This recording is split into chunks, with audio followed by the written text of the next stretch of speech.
So we start, right? Yes. Hello, everybody. Thank you for joining. I would say it's about time to start our conference, the 7th edition of Machine Intelligence and Security for Smart City. We are very proud to get to the 7th edition year after year. Despite COVID, we started our first edition during COVID, and we were keen to make it an annual event. And we met in a physical format year by year after the COVID, of course. So we are happy with that output.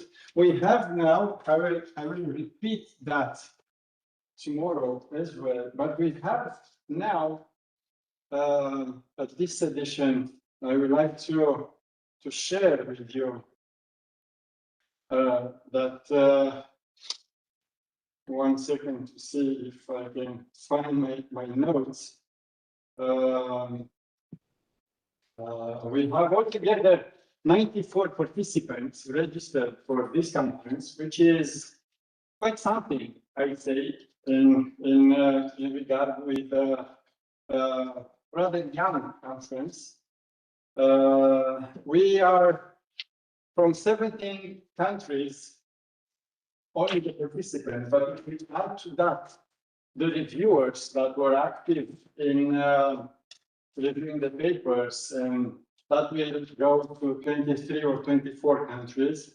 And that is also something that it's interesting to see. 40 papers will be published based on this conference.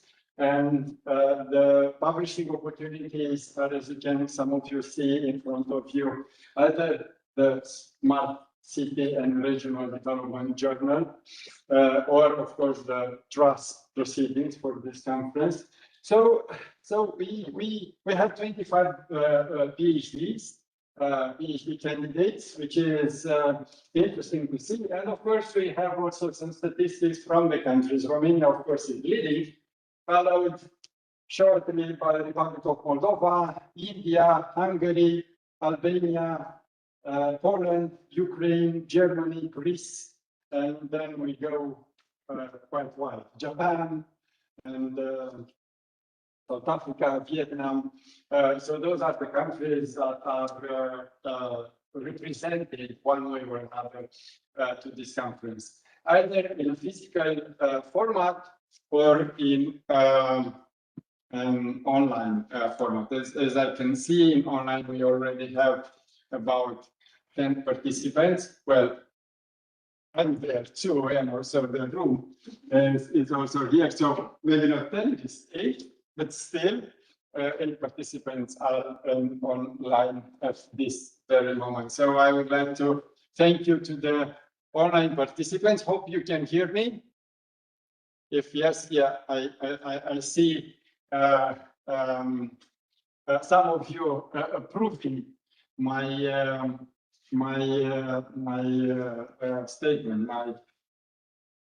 my statement. And now I would like to introduce, of course, my co-chair. I should have started with my co-chair, which is actually Diana Iancu, which is the Dean of the Faculty of Public Administration, the umbrella under which we, as a research hub, Smart-EDU hub, we operate and do all kinds of interesting things. This conference being one of the interesting things we do here. It's not the only one.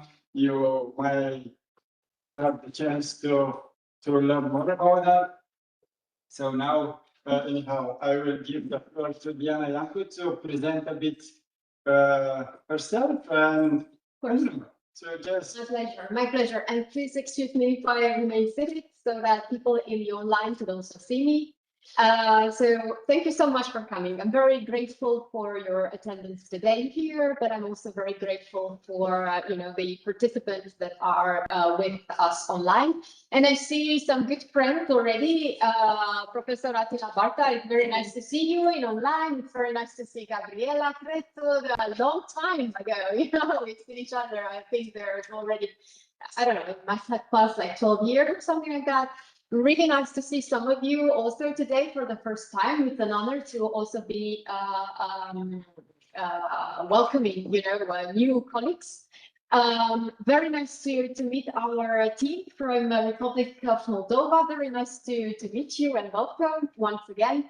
And a warm welcome to our colleagues also online. So I'm very happy actually to share with you some of the insights that are inside the Faculty of Public Administration and this particular Smart-EDU hub that I'm wearing, the logo. So sorry for not being as elegant as probably, this particular conference would require, but I thought of showing you some of the things that we are doing. And usually in the Faculty of Public Administration, we're working a lot. Smart-EDU Hub is actually a research center that has a very impressive agenda. We very much look into researching not only digital transformation and smart cities, although these are the two areas where we have actually won our flagship conference. But there's a lot going on also on the research on democratic anchorage, for instance. The center is involved in a couple of projects. One of the most meaningful one is actually Horizon Europe project that deals specifically with the public administration return discourses. We are partnering with a lot of universities, some of which Radboud University, European University Institute in Florence, Hertie School in Berlin, Göteborg Institute, colleagues from KU Leuven, as well as members of Corvinus University, EAPA, the European Accreditation of Public Administration programs, and RESPA, a regional center for institutes and schools of public administration that is quite relevant for the Western Balkans. The reason why I'm mentioning this network of partners is because actually I would really highly appreciate if you could also share your own insights, and during your presentations or during your comments and questions, you introduce yourself, and maybe in this way we could also connect with other research, with other people that are part of this particular community. There's a lot of activities also that are online. Smart-EDU Hub does a lot of podcasts. Our aim here would be to actually raise awareness about the digital system, but also around artificial intelligence, all these buzzwords that today really are very at the high of interest in not only public or private organizations, but also in government.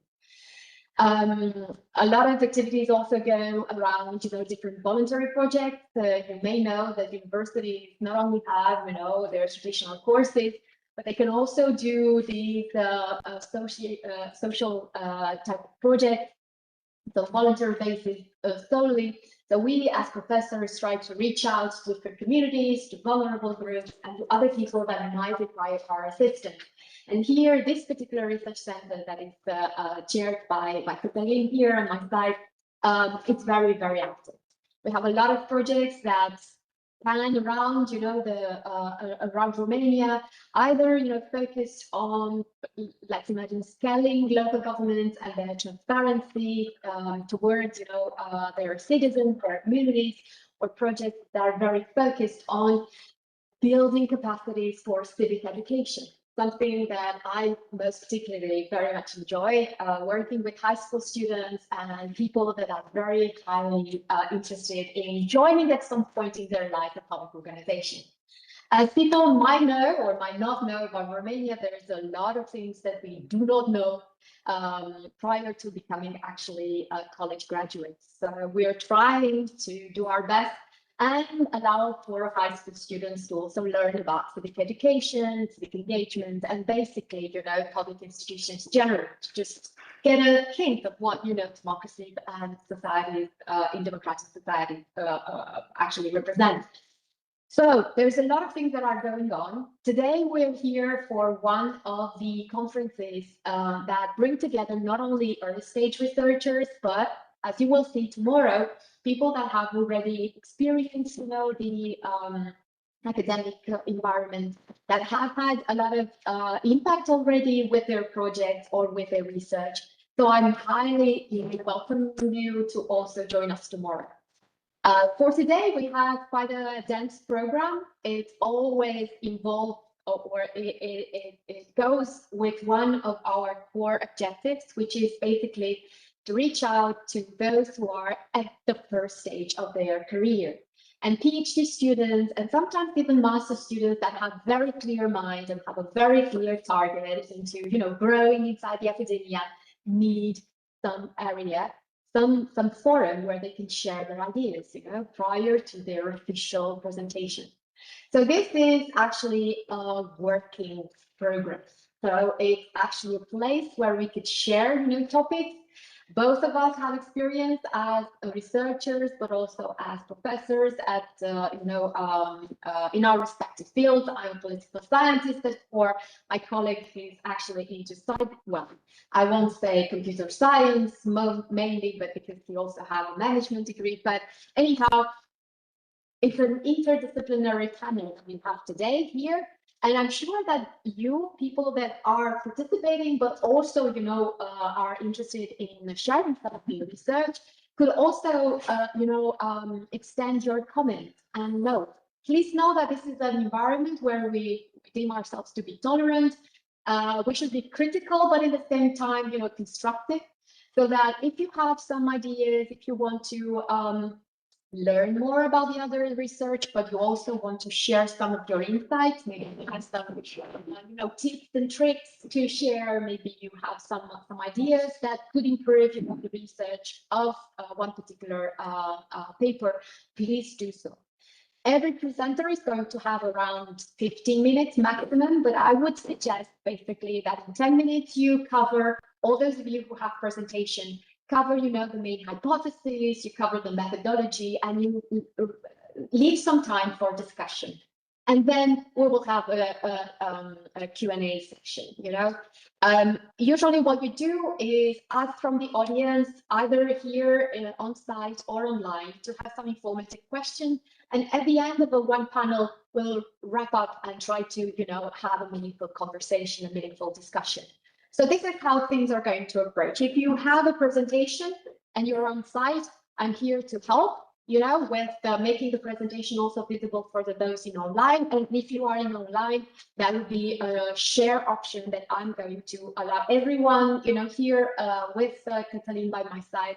I will allow everyone the possibility to do that share. Please don't be too upset if I, when 9 minutes have passed already, will just caution you and say you have 1 minute left. Okay, I think for the practicalities, things are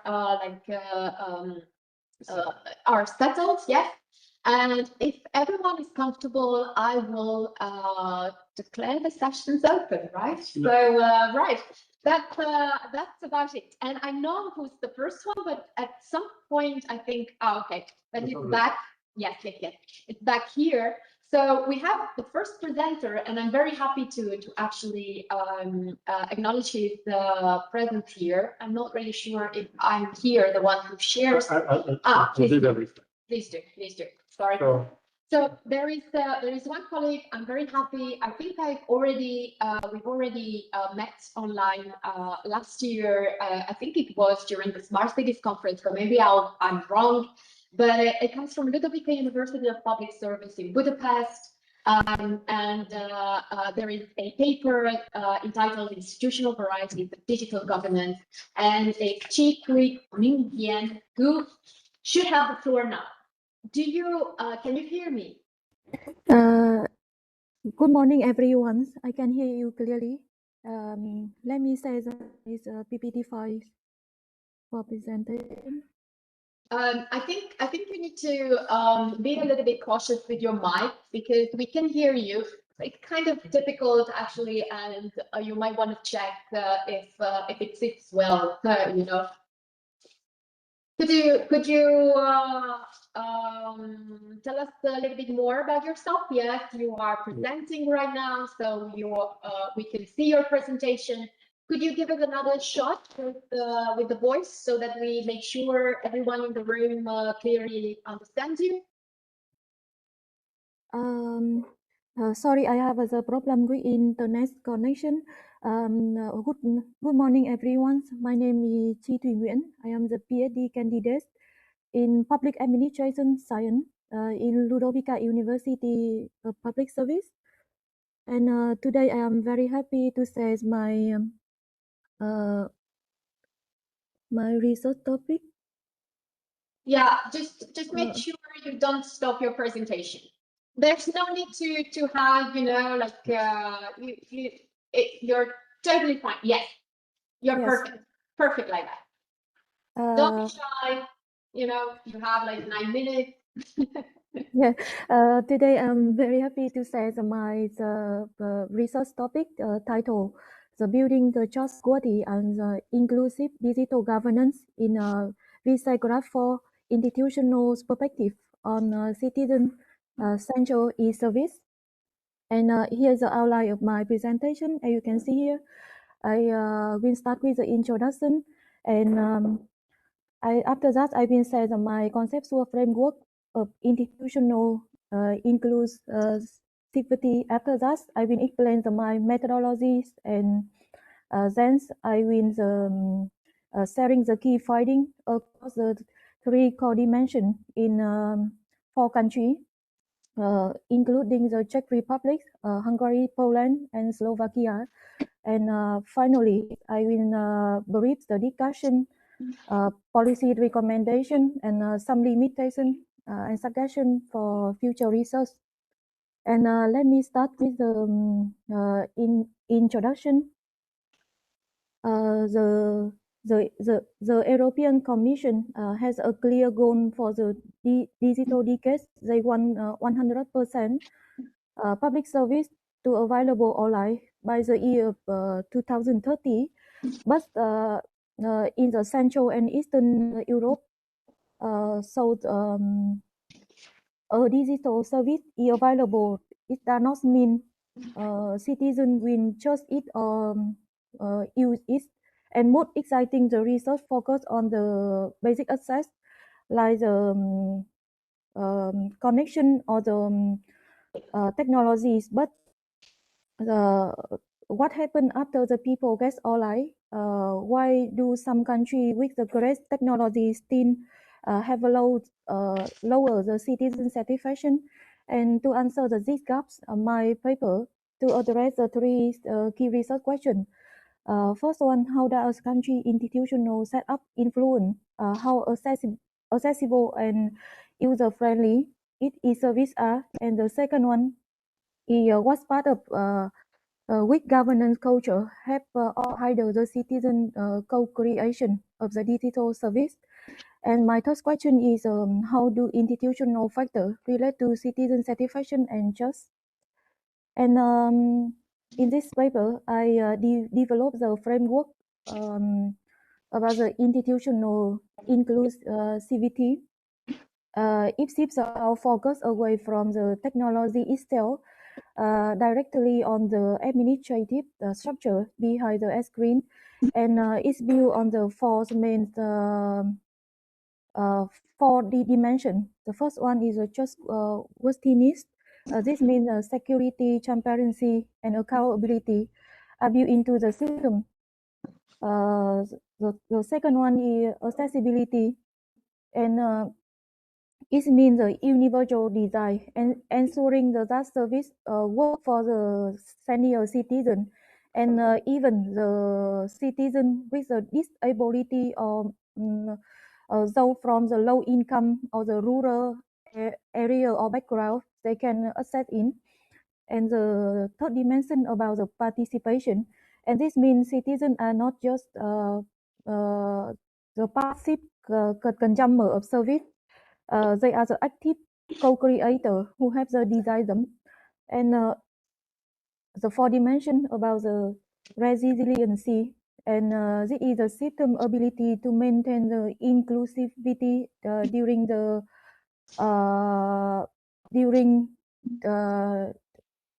for example, during the COVID-19 pandemic or during the cyber attack. And, on my paper, I use the Prisma 2020 guideline with the three phase.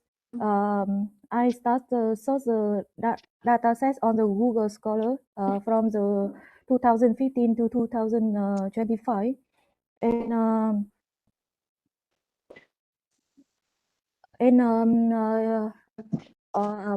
on my resource, I cover the 32,000 records, and by screening the abstract and the full text, and I narrow this down to 45 core peer-reviewed paper, and I also add 16 relevant reference study, giving me evidence by 63 sources, and moreover, I also cross verify this academic data with the secondary data, empirical data from the UN e-government survey and the OECD report.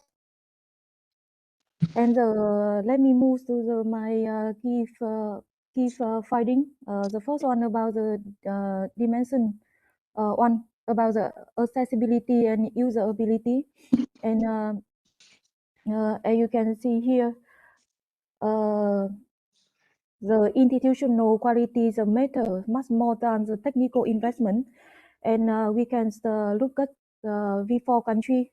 For example, for Hungary,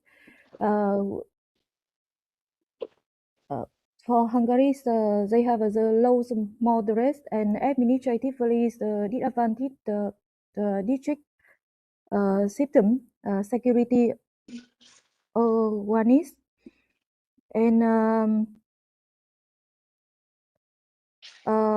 in the Czech Republic, private companies are very advanced with technology, but the government's online service lag behind because of coordination problem between the agency. And for Poland, have a strong national application like a digital ID in job pockets, which show what's possible, but in the rural area and the people with the disabilities still face with the challenge. And in Slovakia, has done well with the digitalized service for business, but citizens facing the service are still catching up. And the second dimension about the citizen participation, and do the citizen get involved in the designing the service, or are they respond about this?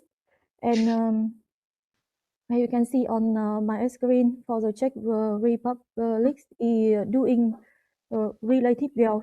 Is have open data policy and a growing number of applications. Let citizens participate, and most of it is in the basic level, and citizens have implement the idea rather than the co-design them. And for Hungarian, they score the lowest here because after the 2010, there are a way of the centralization that send the space for citizen participation, and this connect back to the security issue. And for the Poland, they saw an interesting contrast. National policy and city level reality don't always match. And for Slovakia, digitalization mostly been driven by administrative efficiency. And for my third dimension about the citizen satisfaction, And as you can see on my screen, it's bring is so that just follow the institutional not technology. And let me move to the this table summarize we summarize about the institutional mechanism. And as you can see here, when government is centralized and close like in Hungary, just out and resolution is the lowest. When government is transparency and open with data, like the Czech Republic, just go up. And the six mechanism as a level that the policy maker can actually spoon. And let me move to my discussion and policy recommendation. And on my discussion, I want to mention about the Hungary's centralization paradox. Because actually Hungary invests heavily on the national digital program, and that's make the service more available. But at the same time, it reduce the citizen participation and left the security gap. And more service exist on paper, but the citizen just them lesser, and the system is less resilient on every the measure I described. So what should the policymaker should do? I propose three steps. The first one is a make citizen participation a requirement when government design and so by the digital service, not just a night to have the consultation. And the second one, the right information security standard in the public sector to match to match with the private sector, especially in the Hungary and Slovakia. And the third one, when the EU gives the funding for digital project, it should require a proof of the citizen central design, not just proof that website exists. And in my paper, I have some limitation I mentioned here. My literature review is released just only on the Google Scholar, and I just searching database says only on the English language. And that's why in the future study should include more on the scorebook web of science on the national language. And for the future research, um, must focus on the comparative smart city case study across the Central and the Eastern Europe. And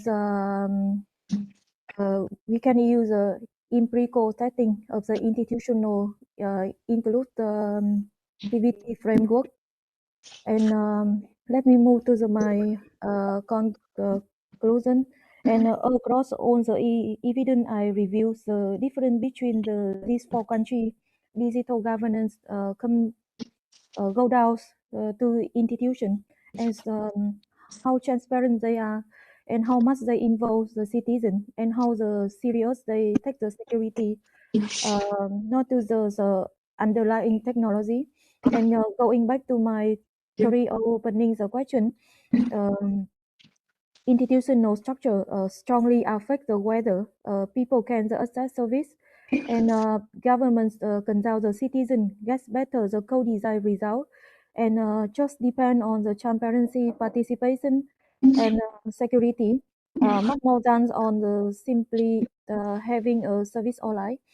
And for the future research, I mentioned on I think the most exciting next step are studying how the AI's based public service will affect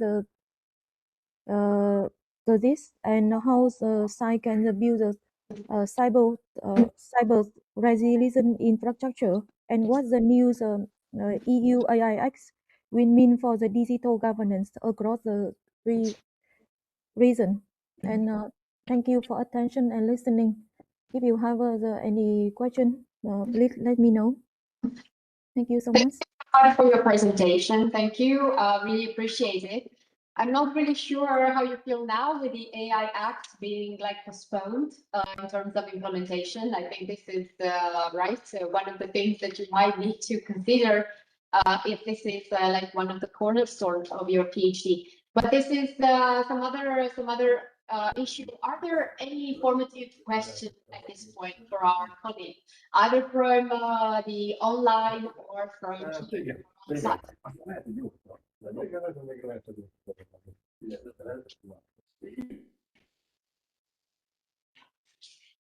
So questions for our colleague, because if not, I would have one question. I was very curious to learn why exactly or how did you do your Google Scholar actually? Why did you choose Google Scholar and not go for Scopus? And you know, as you said, you plan to do this, but why do the Google Scholar first, and what were the criteria you used?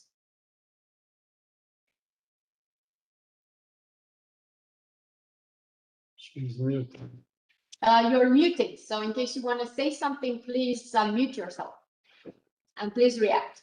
Yes, sorry. Actually, for my methodologies, I plan to use not only the Google Scholar. I intend to use Scopus or the Web of Science, but actually, for the short time when I preparing for the conference, and at that time I also preparing for my complex exam. Just finished a few days ago, and that's why I use systematic literature reviews on the Google Scholar, and I know it is my limitation on this paper, but actually the choice to focus on primarily on the peer reviews English language literature via the Google Scholar was my strategic also, and it allowed me to establish baselines upon Central and the Eastern Europe. Digital governance is understood within the mainstream international public administration theory, such as new public management and the post-socialist transition path. Additionally, to protect against localized literature bias, and I heavily moreover, I heavily cross-verify the academic finding with the international comparative data from the 2025 UN e-government survey and the 2025 the OECD Digital Government Index and the 2025 OECD Government report. And however, as a suggestion, in my future research, I plan to expand my framework by collaborating with a local regional researcher to update more the sources directly from the national and the local language journal, and expand of my databases from the Google Scholar and the Web of Science to see if any hidden contradiction is made. Yeah. Thank you. Thank you so much. Maybe Thank you. Consider, and also for other colleagues that are here on site and online, there is a lot of research, a lot of literature also on the journal of Smart-EDU Hub. I would definitely encourage you to go to Smart Cities and Regional Development, the journal, and it's just there on our website. It's free of charge. This is something that we passionately believe in, that is allowing people to have access to our research and the research of other colleagues in this community free of charge. So do also browse that one, and maybe you can consider for your region of interest Networks like SNSPA, Network of Institutes and Schools of Public Administration in Central and Eastern Europe, because they also have quite a lot of materials that might be relevant for your paper as you move forward with your research. Thank you so much, and please stick next to us, so that at the end of this panel we could also share some maybe comments, have some other questions. Okay? Yeah, thank you so much. Thank you. Thank you very much. I'll leave it in the chat also, like a link for our SNSPA will be in good. Yes, SNSPA, actually, this network of institutes, I will just write it here, institutes and schools, in public administration. I think now it's time for the next, right? Yes, please. You're like the co-chair. Yes, thank you. Now I'm looking for Aurelia Turcan. I see her online. Please, if you can hear us, make yourself present one way or another. Say something or just turn the camera on. And we will be able to give you the presenter tool, which I already. Good afternoon. Can I intervene? I'm actually a student at the Academy of Economic Studies of Moldova, and I'm gonna present on the behalf of my teachers. Okay. Yeah, then I will make you the presenter, Anastasia. So, Yes. Yep, you have the tools for being the presenter. So the mic and our screens are all yours. You have like about 10 to 15 minutes for a presentation, and then we will turn to Q&A session. Okay? Yes. So yeah, first, we can see you. Yes, we can see you. We can hear you. So again, the floor is yours. so I'm a student at the Academy of Economic Studies of Moldova, and I'm a first-year student in cybernetics and economic informatics. And I'm going to present on my behalf of my teachers, Aurelia Turcan and Lucia Gujuman, PhDs in economics and associate professors at the Academy of Economic Studies of Moldova. So consider. Anastasia, just a second. So let me get it right. Is this your paper? No, it's my teacher's paper. So you're going to present the paper. Yes. You have no contribution on this paper whatsoever. No. This is highly unusual, actually, honestly, for a conference, because usually it's the authors that come and present their paper. But I guess considering that you're a student and you just want to present something, then maybe you can do it. But then when it comes down to defending the paper, I'm wondering how that would go. That's really the problematic. Sorry? I did read my teacher's paper, but I'm not sure if I can defend it. Yeah, so let me get clear, because we are like in a conference setting, and if this is a paper that you want to present, then you also need to defend it. And if your teachers want to present it, then of course they can do it. But I mean, it's nice to learn about, presentations, and, it's nice to learn about how to make a presentation. But I guess this is not necessarily the target of this particular panel, which is designed to help students present their own work. If you haven't had anything to do with this work, then maybe you need to, Are you ready to present this work? Are you okay? I think so, yeah. Okay, let's try. Let's see. Okay, so consider an organization that has invested heavily in firewalls, encryption, and intrusion detection system, and it's breached regardless, not because of the technology failed, but because a decision was made. Under pressure that no technical safeguard could prevent, this is the paradox at the heart of modern information security, and is the starting point of this presentation.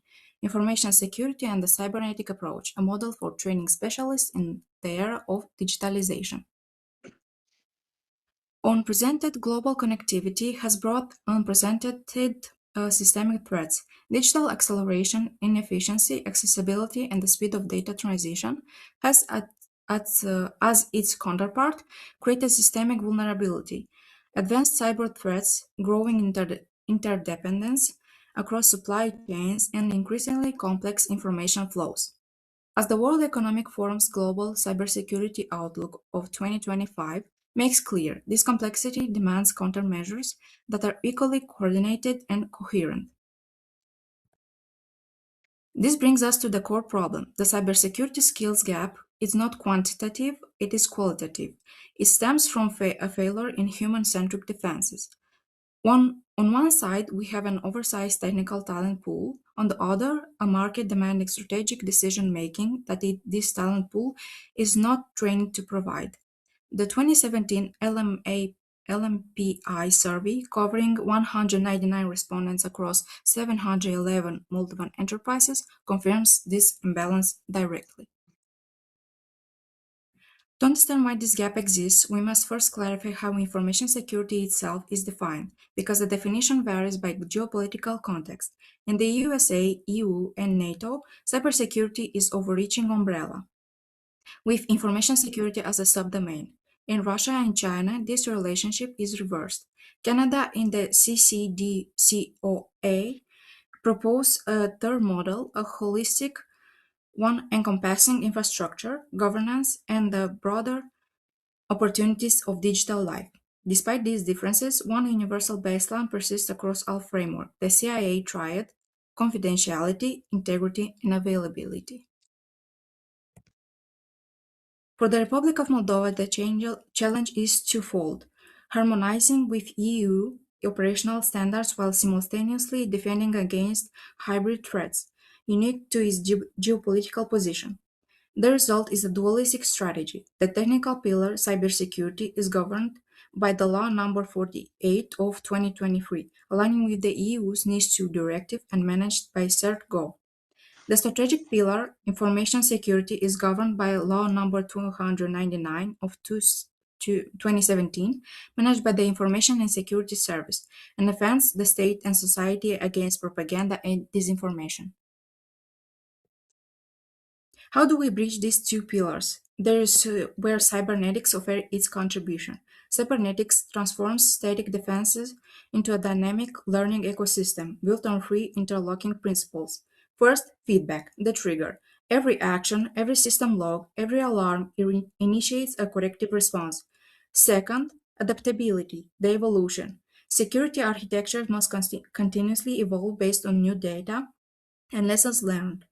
And third, the principle that integrates the other two, interdisciplinarity, fusing engineering with psychology, economics, and legal frameworks such as GDPR and DORA. Yet when we examine the current academic landscape in Moldova, we find that this integration does not occur. Current pathways create a strict divide between the engineering and the enterprise. The Technical University of Moldova offers a strong engineering focus, securing systems with international double degree programs in Greece and Romania. The Academy of Economic Studies of Moldova offers a managerial focus, integrating IT disciplines into corporate strategy and risk management. Both are excellent in isolation. Neither alone produces the specialist the market needs. This is the critical vulnerability in modern education, an artificial dichotomy in the curriculum. On one side, isolated technical labs, abstract vulnerability testing divorced from business continuity context. On the other, strategic demands, corporate risk management, regulatory compliance with NIS2, and financial grounding. The warning here is direct. A specialist missing either half cannot close the cybernetic loop.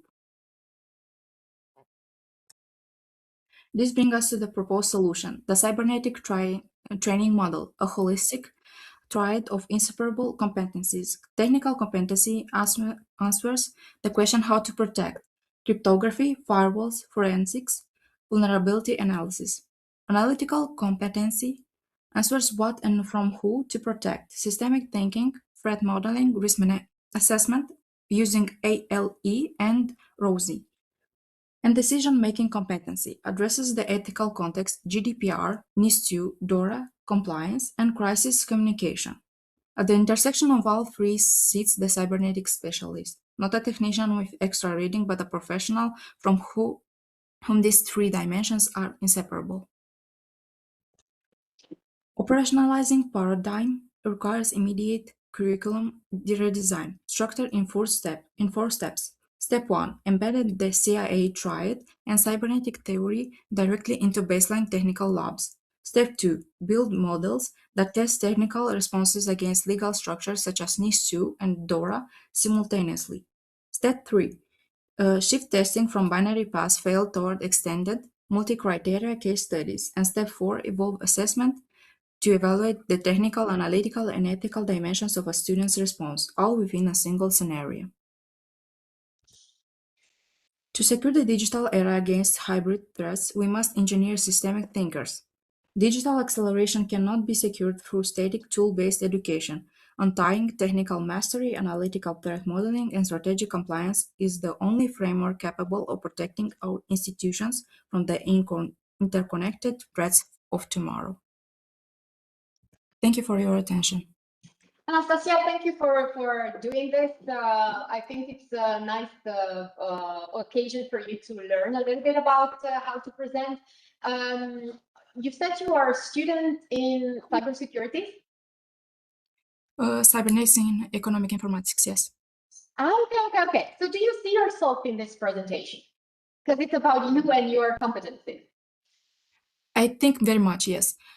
Because my teachers presented here in their research that we mostly get something more technical, theoretical, that is not based on real-time problems, and we don't get to learn more about what corporations meet in their risk managements and other threats.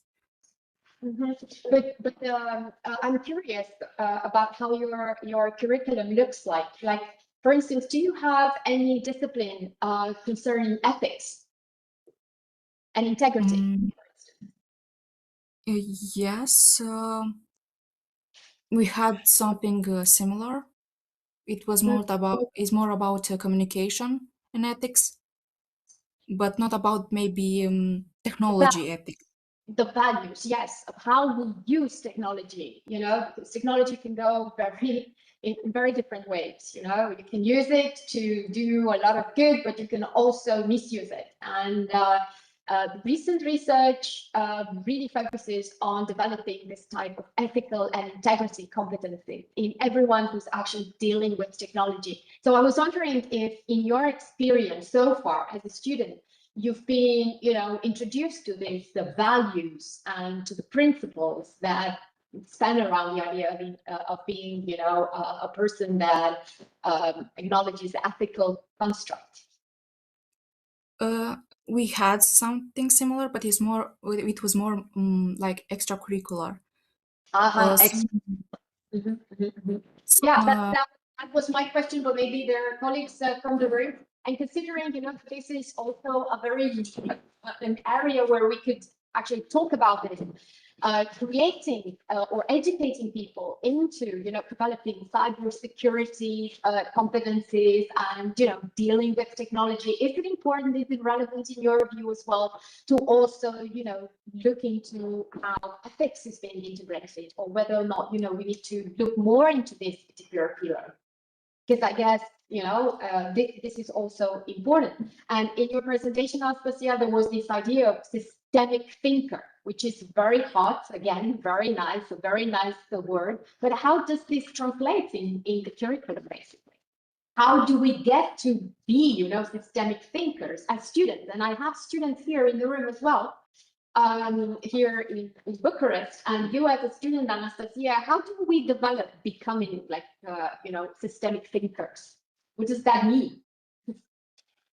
I believe that becoming a systemic thinker requires that we learn everything, maybe about cybersecurity or in technology overall. In my point of view, is that every day, especially with evolution of artificial intelligence, we have to understand the problems that it can come with it, not only the benefictions, the advantages, but also the disadvantages, the threats that can we encounter in our everyday life. So learning about them might help us actually develop um, a way to analyze what we encounter and what can we do to overpass all these challenges, maybe.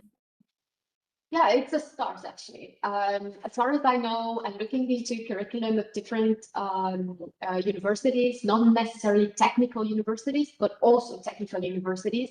The idea of developing a systemic thinker would be to actually allow students to get more interdisciplinarity in their training.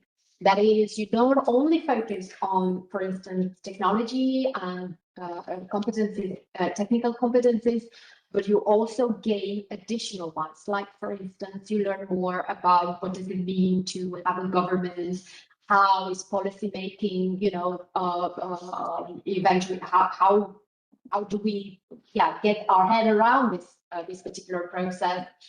We learn more about also the ethical part, what is good, what is right, things like that, so that we eventually, while you complete your training, you get a sense from different other disciplines, and that would allow you that when you get to your position inside an organization, you will understand the organization both from the inside, the technicalities, but also understand that that particular organization does not stand alone in a very complex environment, where you do not have control most of the times, where you have, a lot of possibilities of different crises that overlap. So this is, as far as I know, but then again, I may not know as much as you. This is what I know of a systemic thinker. So maybe that's also something to consider for our reflections later on. How do we develop, education in such a way as to get prepared, to have these systemic thinkers, to have all these, competencies, not only technical, but also ethical competencies alongside, and trying to make our societies better. But Anastasia, that I think it's good news. If you're with the Academy of Economic Studies, know that we have an Erasmus agreement with your university. And should you be interested in joining us, as an Erasmus student, please do not hesitate to write us. I don't know if you have the link or the information about the conference, but if you don't, then I will send you in the chat an email, and please feel free to contact me and learn more about what we're doing. Even if we're social sciences, especially universities, there's a lot of other, competencies that you might gain if you consider, joining for a short-term mobility or something like that. Okay. Yes, thank you so much. Thank you. Thank you also to you. And I am now ready to move to the next presentation, which belongs to Todor Pintier. And it's about secure data exchange in smart cities, lessons from Arrowhead. Do we have, I don't see him on the participant list. Hello. Online. Yes. Ms. Borbach. Yeah, I will represent him. I will replace him because we did a scientific paper together. There was science.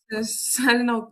I want to clarify a little bit as a background. We appeared in a doctoral workshop session, but we should be on the second day. But I will represent. Student? Sorry. Are you a PhD student? No, I'm not a PhD student. So working here, a PhD student? No, he's not. And Student? we have been speaking with the Catalin, and there was, I don't know, maybe coincidence with some information. Know the situation. So Theodor Quintilier, he's like a student and he master student, right? He's a master student. Yeah, right. So then you're right in the right place. But this should be something that Theodor should learn about. Is he online as well? No, he's not currently online, and I will represent a paper that we did together with him. I see. That's nice, but the whole idea of this workshop, maybe this is something that we need to clarify once more. The workshop deals with students generally, early stage researchers, people that would like to learn more about how to present their work, how to engage with international community. I mean, I'm very interested in, listening to this presentation, but if you think that Theodor will also be able to join us a little bit later on, that would be great. I mean, I would be really, I'd love to meet him and also, be there alongside you, of course, while he presents, because I think he will gain more of his experience since you are already, I'm guessing, professional. So you have all. I also gained some experience because I'm a student, but I'm a bachelor student in Ukraine. So it's also an opportunity for me to gain more So you're a information. bachelor student as well. Yeah, but I'm bachelor. Okay, that's very highly, unusual in the sense that usually at this stage, you don't really, have that much of a, I don't know, an interest to share all your research, right? But are you working for a long time? Do you have like a very strong professional experience? Not much. I think half a year only working here, but it gave me so much experience. And I also did Erasmus in Spain, and yeah, it gave me so much experience and how you study in different universities. And I've been in Sevilla, and yeah, now I'm here also gaining more experience in that company. So yeah. So you are also the author of this paper. Yes, I'm also an author. Okay. Do you think that Theodor is going to join us later on? Because we can leave you for the end of the session. I would suggest we do that. Maybe he can also join, and then you can, do the presentation together. Hello, sorry, I'm Cristina from Bea. I'm team leader. Theo will not join because he's a secondment in another country. So that's why he said that Angelica should present the paper. That's Yes. very nice of you. Let me suggest then that we leave this for the end of the panel because this is highly unlikely. I mean, usually in the programs, we really are very strict with who actually presents and that. So if it's okay with you, we can leave this for the end of the panel. Thank you so much for your time. And then before that, maybe you could share some of the insights and hopefully, I don't know, maybe Dodo would also join us. So let me also get to the next presentation, if that's okay with you. Let me look into Peter Takac from Doctoral School of Military Sciences, University of Public Service, Budapest, Hungary. So I will present it at the end of the session, yes? Yes, maybe Theodor will be able to join you. Okay? Thank you. Perfect. So do we have Peter Takac from Doctoral School of Military Sciences and University of Public Service, Budapest? Not yet. Maybe not. Do we have Ana Maria Stancu? Yes. Okay, great. And you're here, so you can come here, come forward, right? And your presentation is on screen. So we could do the, everything. Yeah. It's you. So please take my feet. We're there. Maybe you want colleagues to see you. Okay.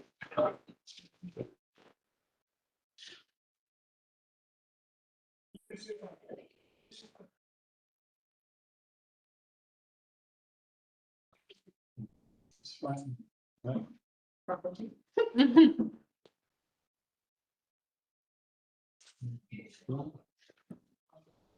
Share.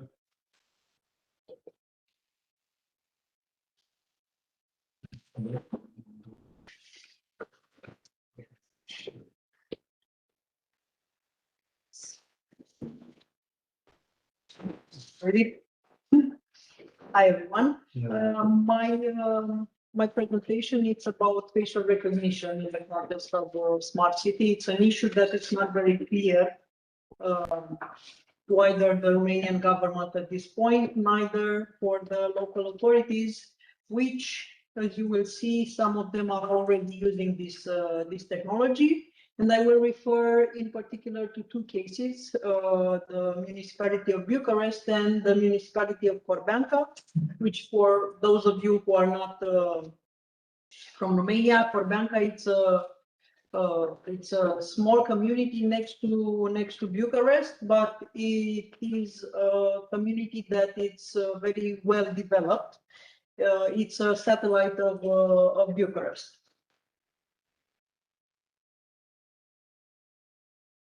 Yeah, just click, yeah.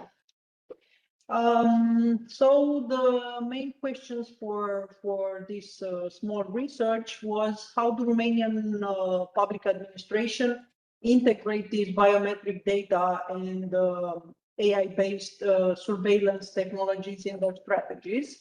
And the second one is to what extent do they satisfy the requirements for legality, and of course here we are referring mainly to GDPR and AI, which, as I saw, I think most of us are familiar with.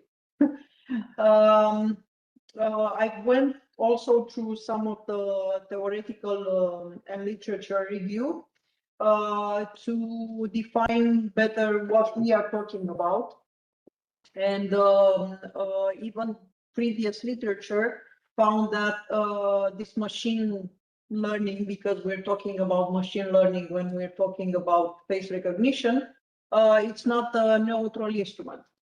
Okay, it can, as you will see further on, it can have discriminatory effects. And of course, we are talking, and most of the research in this area is talking about the culture of surveillance, which some of us wouldn't want to have. And these are the main reasons why we should be very careful about using this technology.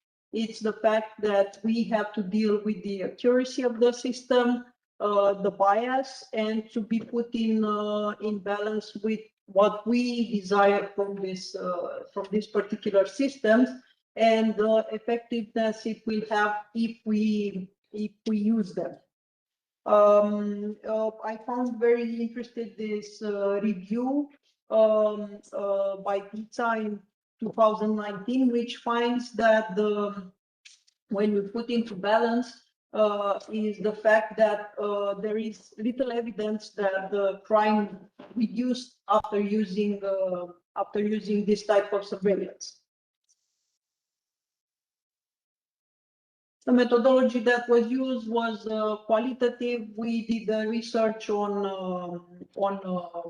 what we found out online about these two communities. We looked at policy and legal documents, at public procurement. We saw what the city holds what.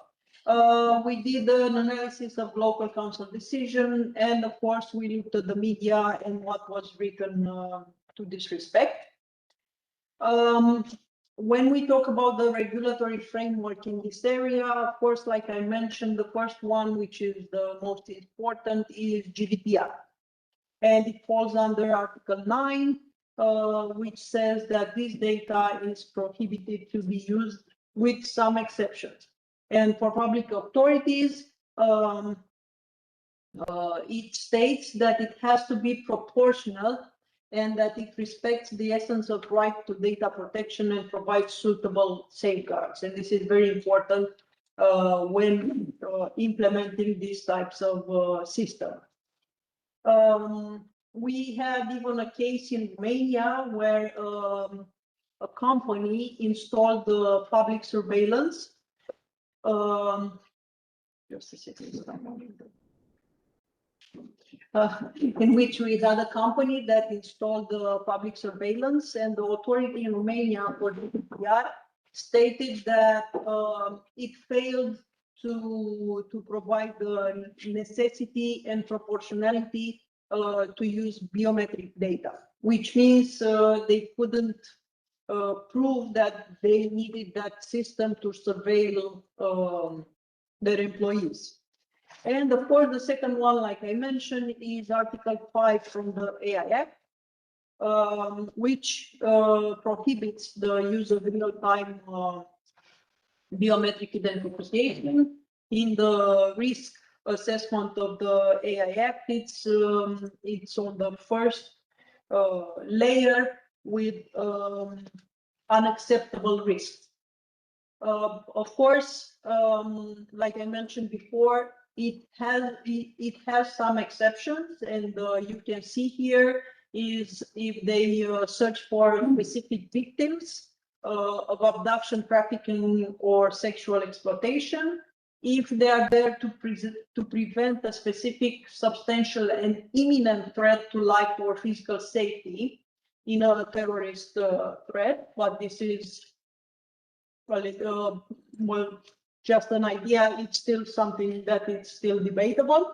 And the localization or identification of suspects of serious offenses punishable by at least 4 years, which means you can use face recognition, but only for major crimes. And the first case study that we have here, it's from Bucharest. And at the end of 2022, the City Hall of Bucharest announced that they will install a video surveillance system in 19 intersections, more specifically 56 cameras. And when they presented the system, they said that it allows facial recognition of both the driver and the passenger. Besides reading the number plates, it can also measure the vehicle speed and whether or not the driver is talking on the phone. This is what they stated. Of course, some reacted to this, some citizens reacted to this, and even the press was had a rather strong reaction. And then they came back to the presentation and said that nobody will perform facial recognition or be tracked. What they said there is that their system is not connected to any other system that would allow face recognition. And they also mentioned that they will keep the data for 30 days, which in case legal authorities need to identify someone, they can use it. They can use what the cameras are registering. And then in June 2026, Sector 3, Sector 4 had a data and monitoring center with 600 cameras, which system that was already purchased. But they didn't mention whether or not they will use facial recognition. However, they did mention that they will improve legislation so that it allows to use during trials footage from surveillance cameras or other types of video or photo registration.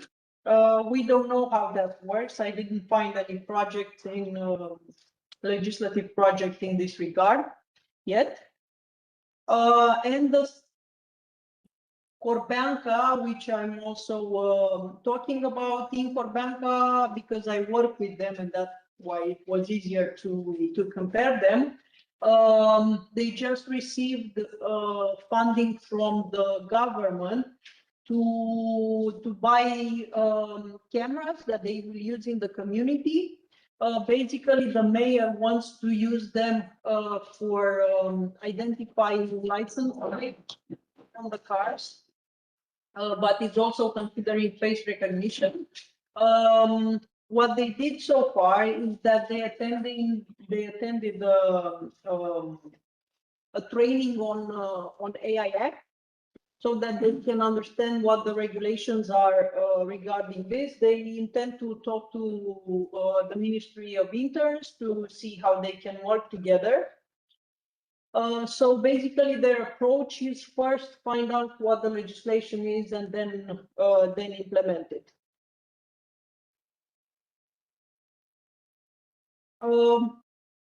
As conclusions, but before I jump to conclusion, I would just like to mention that the training that Corbanca attended is something that I recommend to all institutions. I work with some of the institutions. This is from my practical work.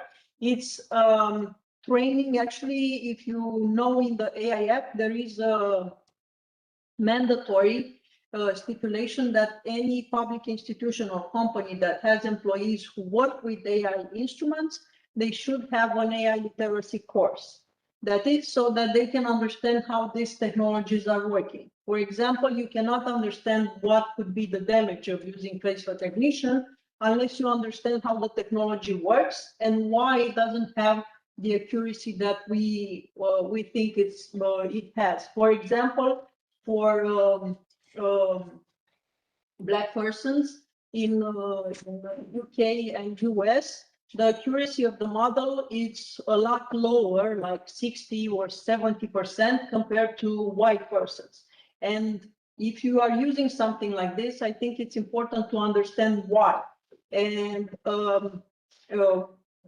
we don't have a study yet in Romania, but it might be that we have the same problem with Roma citizens, because the accuracy of the system is given by the pixel colors of the face. So we might have the same issues in US, for example, or in UK. So that's why I personally consider that it's very important to have this course, which most of the institutions are not aware of. Like I mentioned, the Bucharest City Hall jumped in, first made the acquisition, then try to figure out how to do it legally. Corbanca is pretty much going the other way around. What we need to do now is maybe have a unitary framework at the government level so that public institutions are familiar with what they are supposed to do. And next we have the bibliography and legal regulatory, if anyone is interested. I think I need more time. Yes, Super, thank you.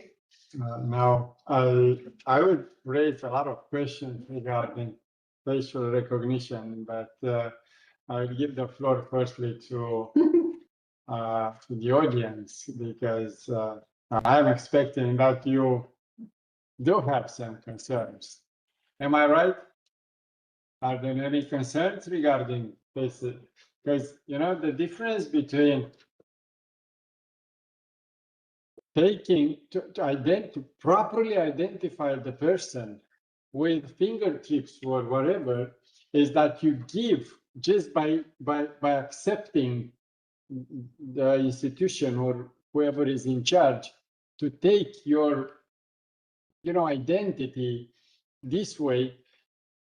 You literally need to go there and touch the hardware. So you give your consent just by doing that. While with the facial recognition software, there is a camera somewhere, maybe hidden, maybe not, but you are not necessarily aware of. And you don't necessarily give permission for the, you know, company, could be a private company or public institution, to take that data from you and to identify you. And that could lead to major issues. Not to mention, you're speaking now with the public institution developing such a tool, but could be private institutions for different reasons. Their focus is not in facial recognition. Their focus is in, I don't know, I was speaking with some guys that were selling advertising on the Unira Square here in Bucharest. And they were not interested in seeing who's, crossing the street or looking to the commercials. They were only interested in counting the number of people that are, passing through to the commercials they were selling. But the camera were so highly developed, so good, that they are capable of identifying the persons. Of course, they don't have any connection to the police or any other. Yeah, but still is there. I mean, they can, cluster the names. And instead of Cătălin Vrabie, will be just A. Instead of U, will be B and C and D and F, and And also, if someone attacks the video flux, it can. And even more than that, or easier than that. Even when sometimes those databases, which are private till this moment, get connected with some other databases. For example, police is asking for a specific moment in time, the recording, because something happened on the public feed. So police are collecting all this data, and they see this is Cătălin Vrabie, this is you, and that is that. And they are connecting the data. And in that moment, they know everything that happened, during a specific amount of time. And I'm not quite sure if this is what we have in mind when we consider surveillance as being good for, I don't know, it's good for safety, that's for sure. Not quite sure if it is good for democracies, at least the way we understand democracy yet. So what's your comment on that? Do you feel like, are you agree with having all these cameras everywhere without necessarily knowing? Yeah, please. Well, I do agree with having surveillance cameras, as long as they can fully guarantee us that our faces and our personality face traits. I mean, some people have zits, people have broken noses or different eyes or something like that, would not be mixed, because take into accountability twins, triplets, and so on. They have 99.5% similar traits, and they might get mixed. So what if my brother, for example, my twin, is going to do illegal stuff? Will I be get? You will suffer the same. Yeah, because it's your brother, well, of course. Will I suffer the same consequences as him just because he was crossing the street, like you said, and for, I don't know, a few hours, a few days, will I be having the same treatment as he has just because we look the same? This is to take into consideration, because they are not fully developed yet to register all the data, and one malware gone wrong, and it might get into something way more dangerous than it should be. So it should be way more regulated. Yeah, it should be way more regulated, and you should be able to sign a consent agreement with if you want your data to be used. And if you don't sign it? And if you don't sign it, I would recommend censoring, like how we censor currently minor children in the TV shows and on TV news. So blur it. Or blur it, yeah, blur it. We should blur it as well if you don't consent. Yeah, but that could be for high touristical places.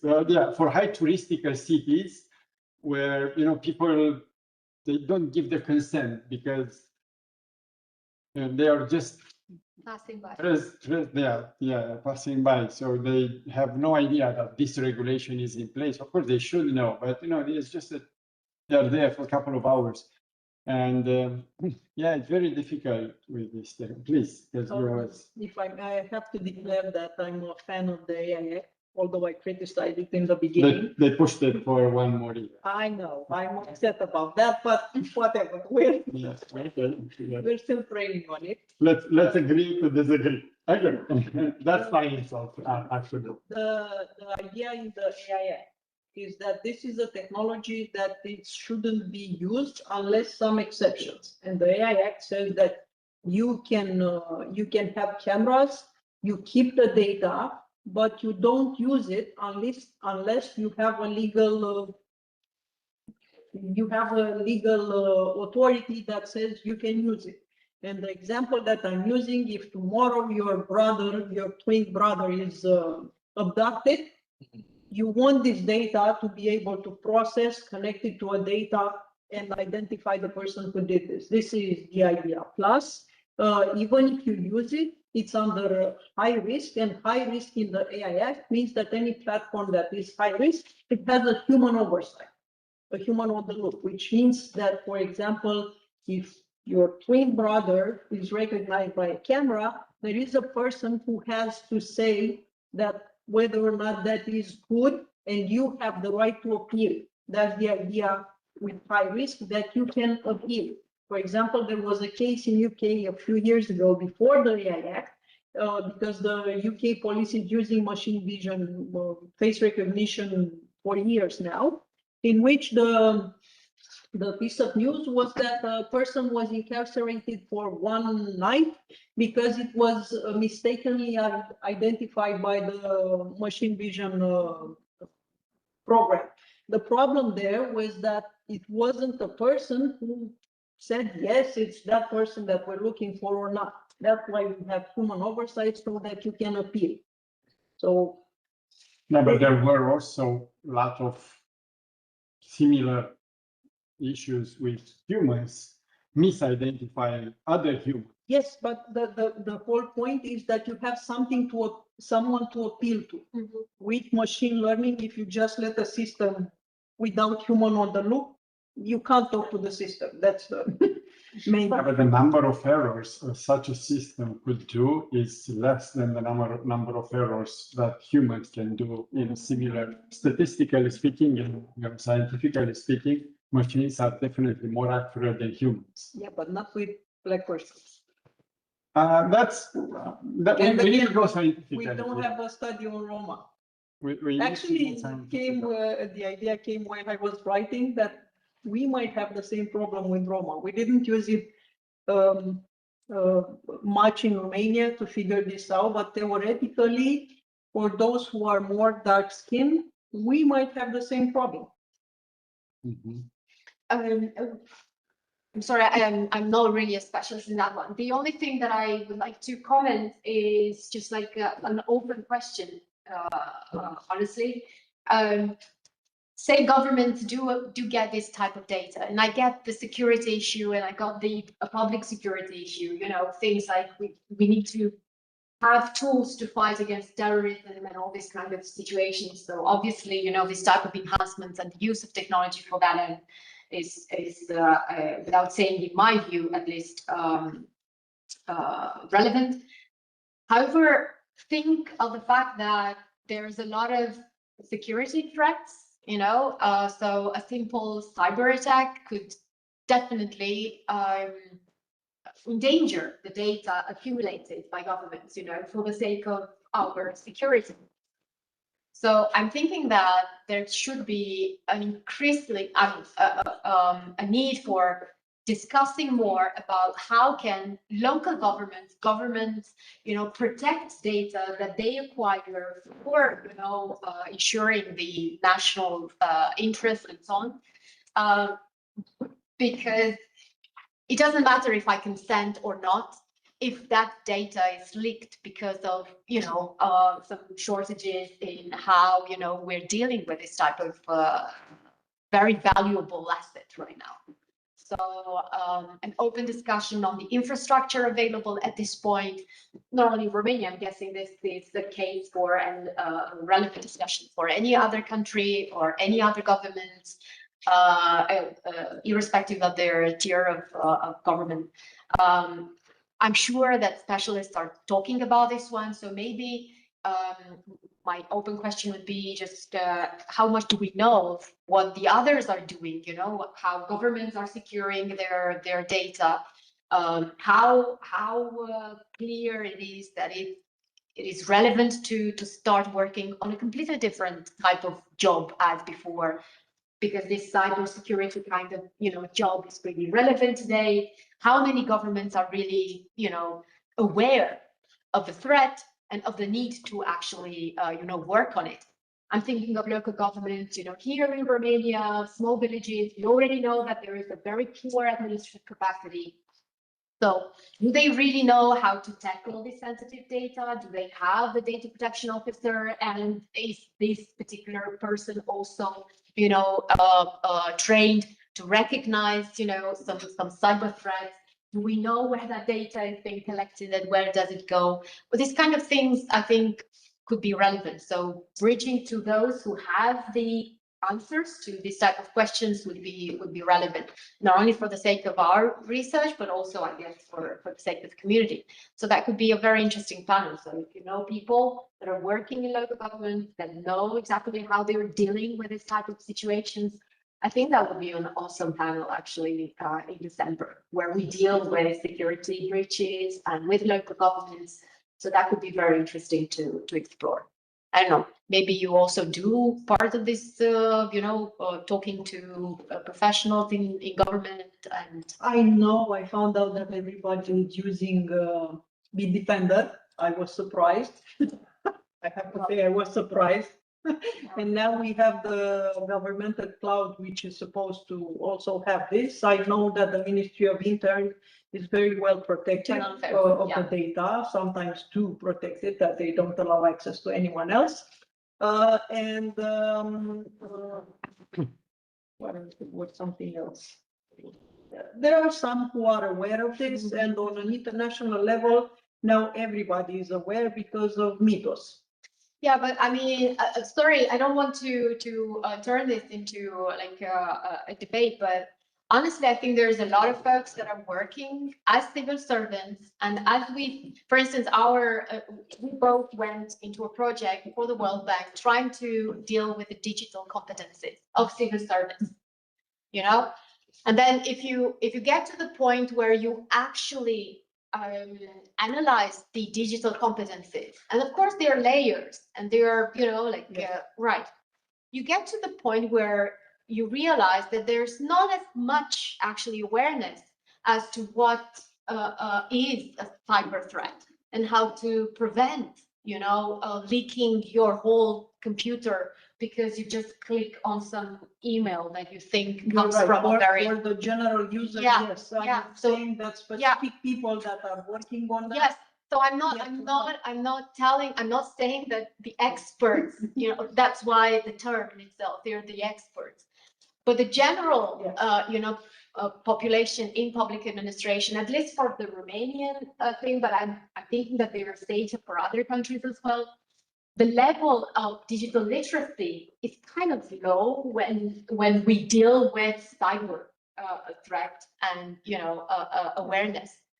So that's the additional reason why I'm saying, let's not think of ourselves as representative for everyone, as we are basically in our ivory tower. Academics are known and prone to feel that they are, you know, very special and so on. But honestly, there's a lot of others around us, and data and you know, shows that in fact there is quite a need of being more aware of a security threat, especially since this, you know, continues to develop as we are speaking. I mean, I'm sure I have about, I don't know, maybe 5% knowledge of what exactly is super risky in the online environment. But if I'm working with data, sensitive ones, if I'm talking about, you know, collecting the data and I only have, you know, things on some hardware or whatever, this kind of, I think this kind of conversations need to be addressed. And again, inviting people that know their field and understand also, how future challenges might appear could be interesting. So yeah, that's like an open call for everyone that knows this area, like a panel for bridging to, practitioners in cybersecurity, working in local governments as data protection officers, or, as maybe a different title for their job, but dealing with this sensitive content and how to make it, protected. Not leaking, just for the sake of, some, and then we're just saying, oh, I'm sorry, it happened. Well, thank you so much for this. I think it's a very interesting topic in itself. Sorry, I wasn't able to be here, but I'm sure, the comments were useful. Thank you for that. And I think we can now move to the next presentation. Yeah, right? from India, we have Muhammad Farhad Ayazi. Muhammad, can you hear us? He was online. Yes. He was sharing here. his presentation. Yeah. Already, but I wonder if he can hear us. Yeah. Yes. Am I audible, sir? Yes, we can hear you loud and clear. Okay. Good afternoon, respected chairperson, distinguished researchers and participants. My name is Mohammad Farhad from Afghanistan. I'm doing my PhD from Punjab University Civil Engineering Department. And today I'm presenting our topic, a trust-aware explainable AI framework for cyber-resilient smart transportation infrastructure systems. This work has been carried out under the guidance of my supervisors, Dr. Maninder Singh, and also Dr. Rajiv Kumar, scientist from Central Road Research Institute of India. And this topic is focusing on how to improve transportation intelligence by combining artificial intelligence, explainable AI, and also cybersecurity in a single framework. Actually, it's a preliminary work that we are working.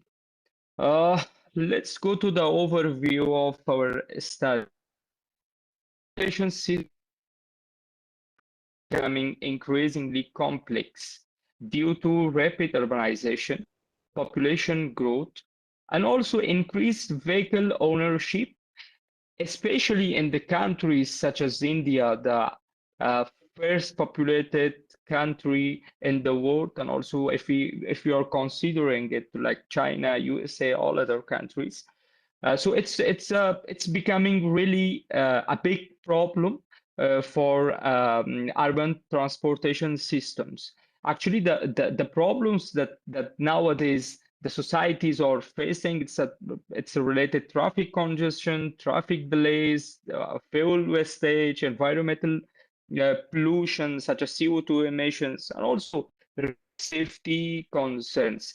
So to overcome these challenges, intelligent transportation systems like commonly like ITS have emerged in the first great countries like USA, Europe, and they're using artificial intelligence, machine learning in their system to manage properly the transportation network. So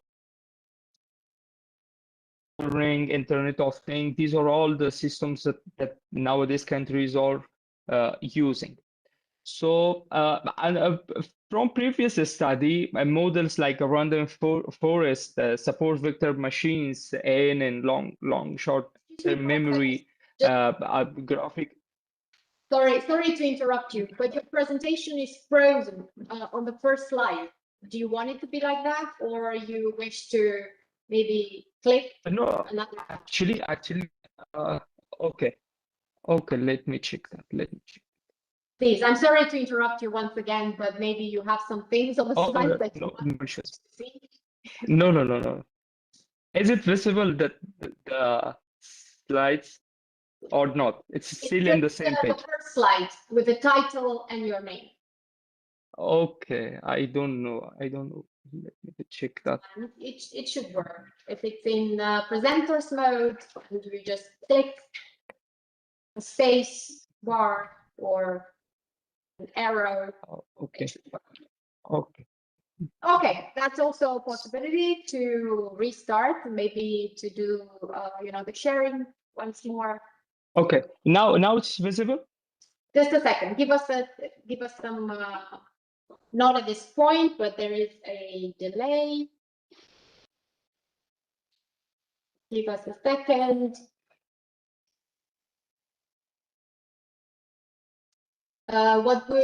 It's nothing on our screen. It's just saying that we're viewing your application, but it starts sharing. Just give us a second. Okay.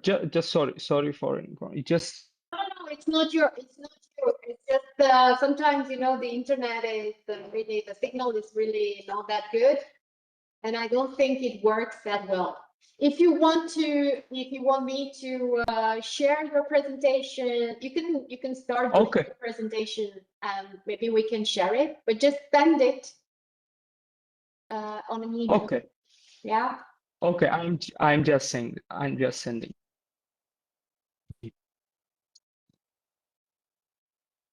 Hopefully it will work. These things happen, you're not the master of the signal. Okay.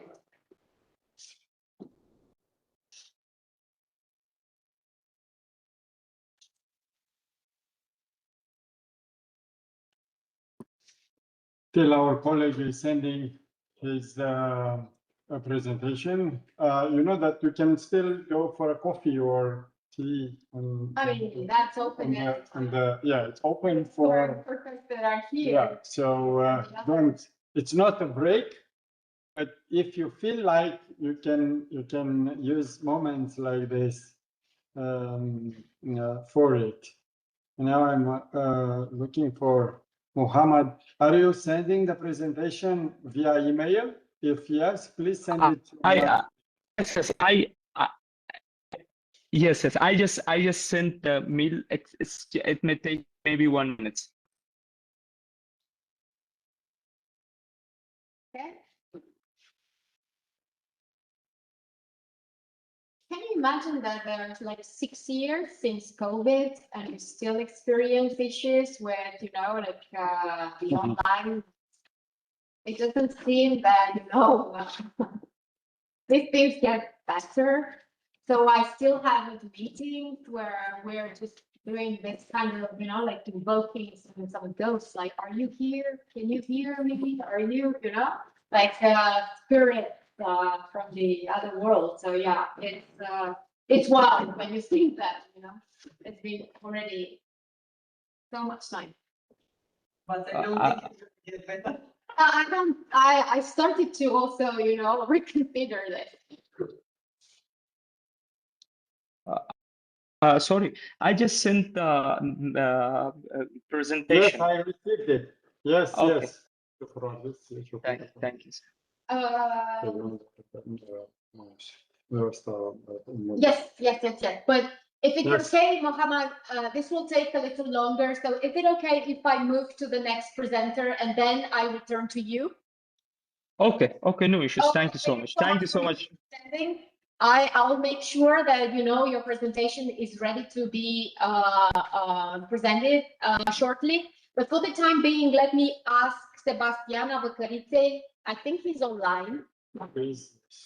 Yes. Good afternoon. Hi. Can you hear me? Yes, I can hear you. We can hear you very well. We don't see you, but we can definitely hear you. So if you want to, and you can make your presentation right now, it's great. That will allow me to also work on Mohammed's presentation. Yes, I will introduce me. I am a PhD candidate at the Faculty of Economics and Business Administration in Iași. My academic work is focused on research and professional development, and I see this event as a valuable opportunity to share ideas, learn from others, and connect with people interested in the academic fields. I'm very Can we pleased see to you be as here. well? Do you have a presentation to share? Yes, I no. you the presentation tool. So you are a presenter. for this moment. So you can just share. Yes, great. Perfect. That goes good. Well,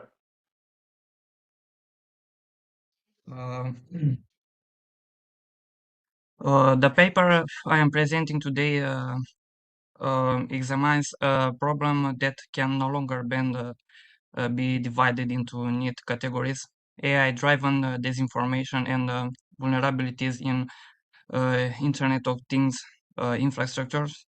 Our main argument is that this phenomena should not be treated simply as a contact problem on one side and a technical problem on the other. They operate within the same digital ecosystem and can simultaneously operate within the same digital ecosystem. Public trust, service continuity, data security. Sebastian, something Um, you stop the share. Can you share again? yes, now. When you try to switch the slides, you stop the share. Try sharing again your presentation, please. Now.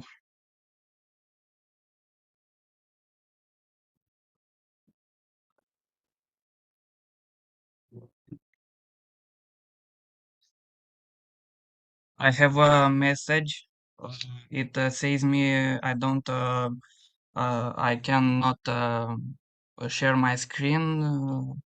If you. Okay. Okay. Thank you.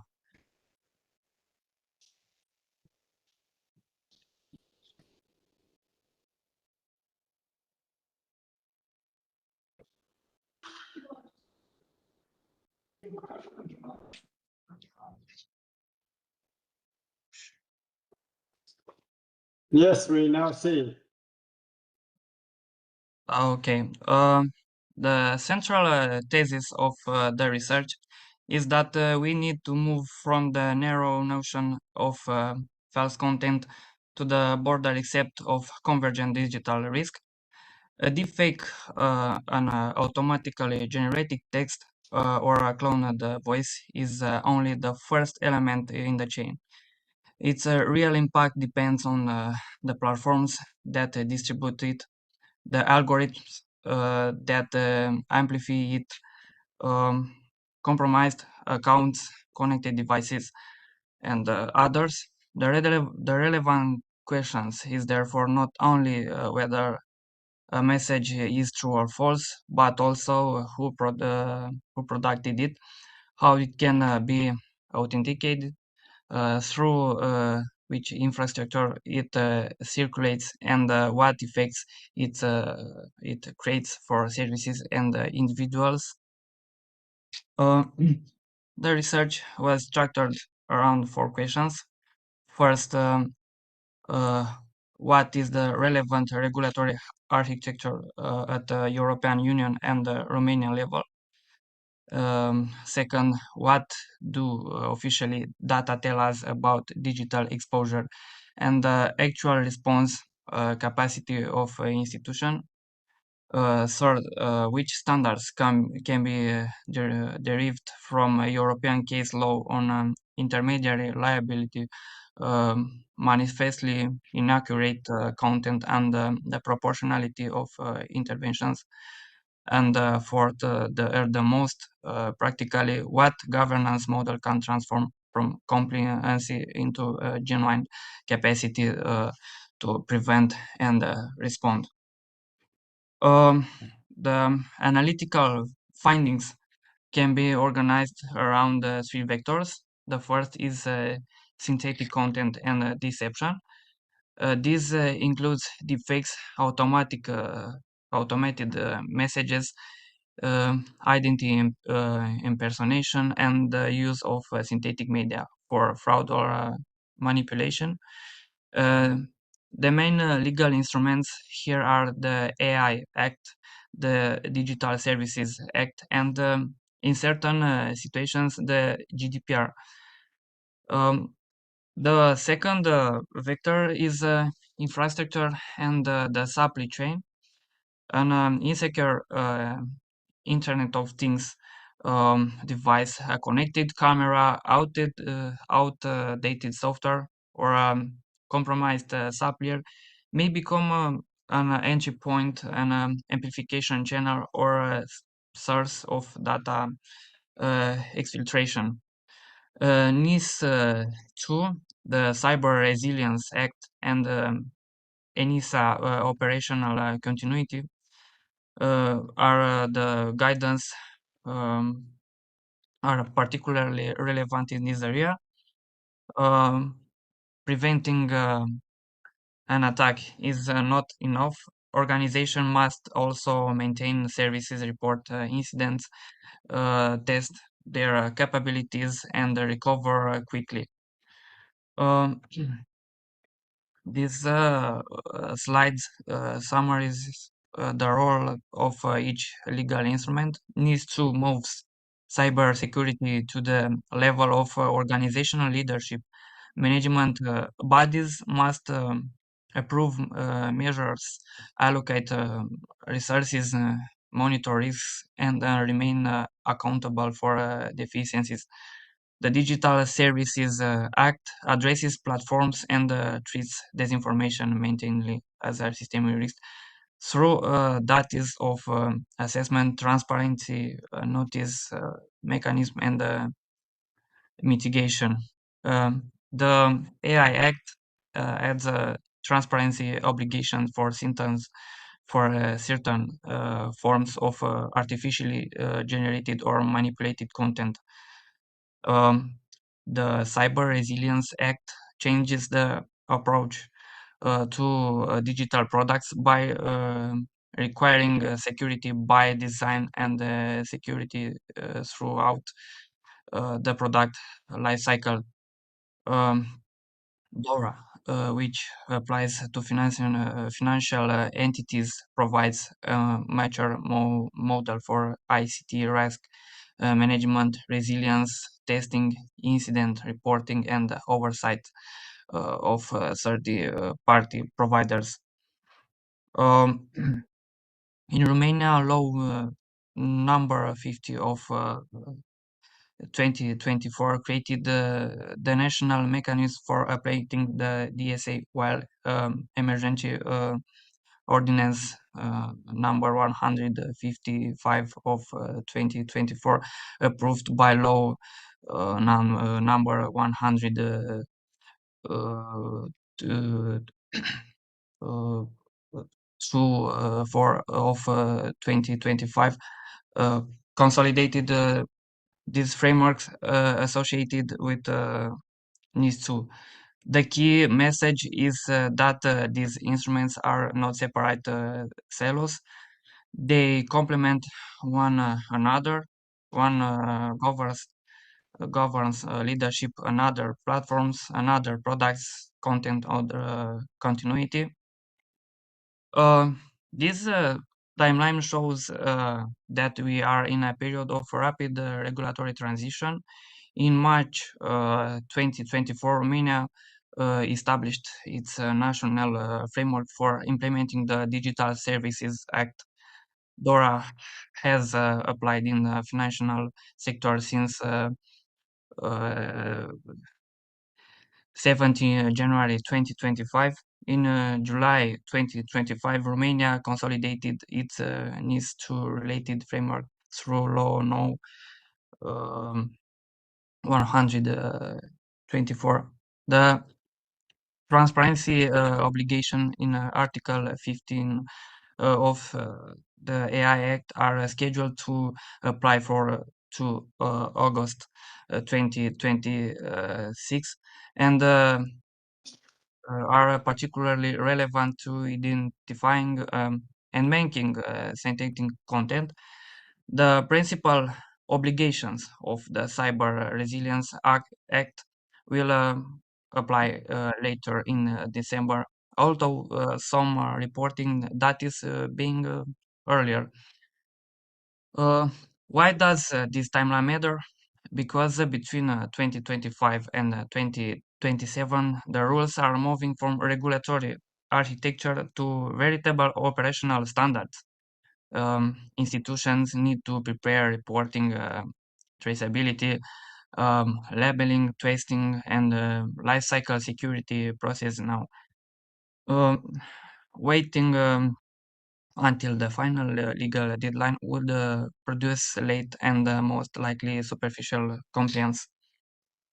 The data revealed on a Romanian paradox. On the one hand, connectivity is height. Many peoples of households have internet access, and only 62% of users rely on a connected device. On the other hand, only 24% of the relevant population use e-government services, while the adoption of Internet of Things systems by enterprises remains limited and uneven. At the same time, 78% of citizens believe that public authorities should take action against online disinformation. Romania, therefore, has a society that is highly exposed to the digital environment and expects protection, but institutional capacity does not always develop at the same pace. The legal relevance of these figures is straightforward. Compliance cannot be measured solely by the existence of written policies. It must also be assessed through institutional maturity, cooperation, exercises, participation in information sharing mechanisms, and the capacity to maintain public services during an attack or a manipulation campaign. The first case study concerns the ransomware attack on the Hippocrate platform, which affected 26 hospitals and disrupted services for approximately 1 week. The legal and administrative lesson goes beyond the presence of malware. The central issue is the shared dependency on a supplier or a platform that becomes a single point of failure. This creates concrete obligations, supplier assessment, contractual clauses on updates and notifications, audit rights, services to logs, um, continuity plans, and scenarios for replacing the affected service. The second case concerns the use of deepfake associated with public authority in order to promote investment fraud. This demonstrates the transition from disinformation to economic harm. Synthetic content exploits the trust attached to a person or institution and induce the victim to make a financial decision. No single legal instrument can provide a complete response. We need transparency regarding synthetic content, rapid platform procedures, preservation of digital evidence, cooperation with authorities. The common lesson from both cases is that legal risk emerges at the intersection of technology, suppliers, public trust, and response procedures. When any one of these elements is missing, the consequences of the incidents are amplified. One of the bases of the analysis, we proposed a model organized around the triad of leadership, infrastructure, and procedure. The first component is leadership.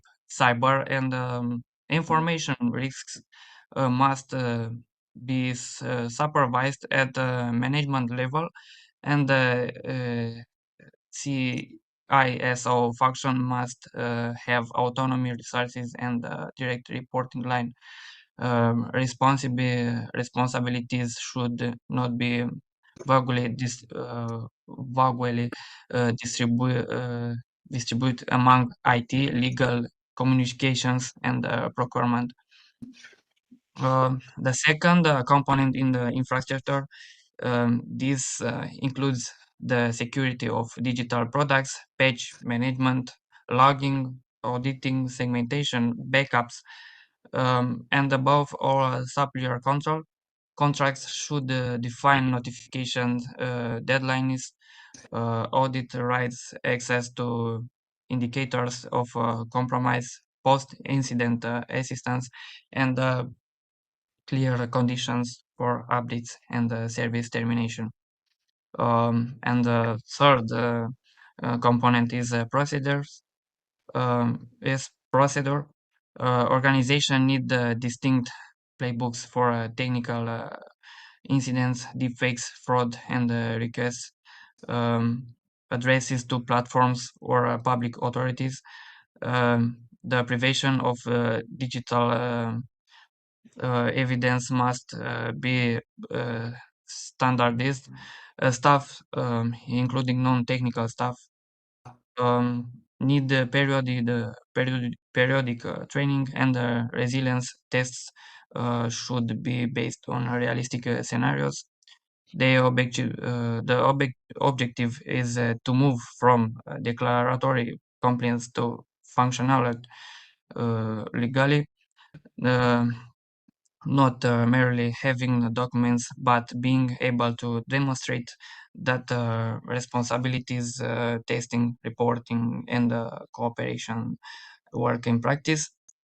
And to conclude, legal resilience cannot be achieved through technologically alone, nor simply by adopting a new legislation. European regulation is converging toward a model of preventive digital risk administration, in which leadership, products, platforms, and procedures are assessed together. AI-driven disinformation and Internet of Things vulnerabilities must be governed within the same architecture, because they can reinforce one another and affect both individual rights and the continuity of public services. Um, Legally becomes functional when responsibilities are clear. Testing is periodic, reporting is rapid, and the institution uh, cooperate effectively.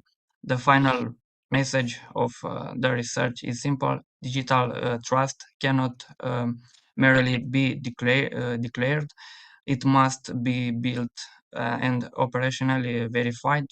And thank you for your attention. I look forward for your questions. Thank you. Thank you. Thank you very much. It's an interesting. Are you more with the technical or with the legal? What's your, I would say, approach to your PhD? Are you mostly focused on the legal aspects of technology as main research area, or is it more technical? If you can, will be so nice to have the chance to see you, to turn the camera, to switch on your camera for us to see you, will be very beneficial. We will have the opportunity to to meet you. It's there are a couple of, I do understand that you are a PhD candidate, so you are here to learn more about that. There are, of course, the scientific aspects are very important.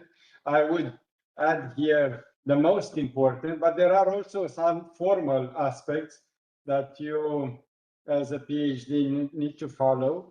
And I would say one of them is to turn the camera on when you are online and presenting.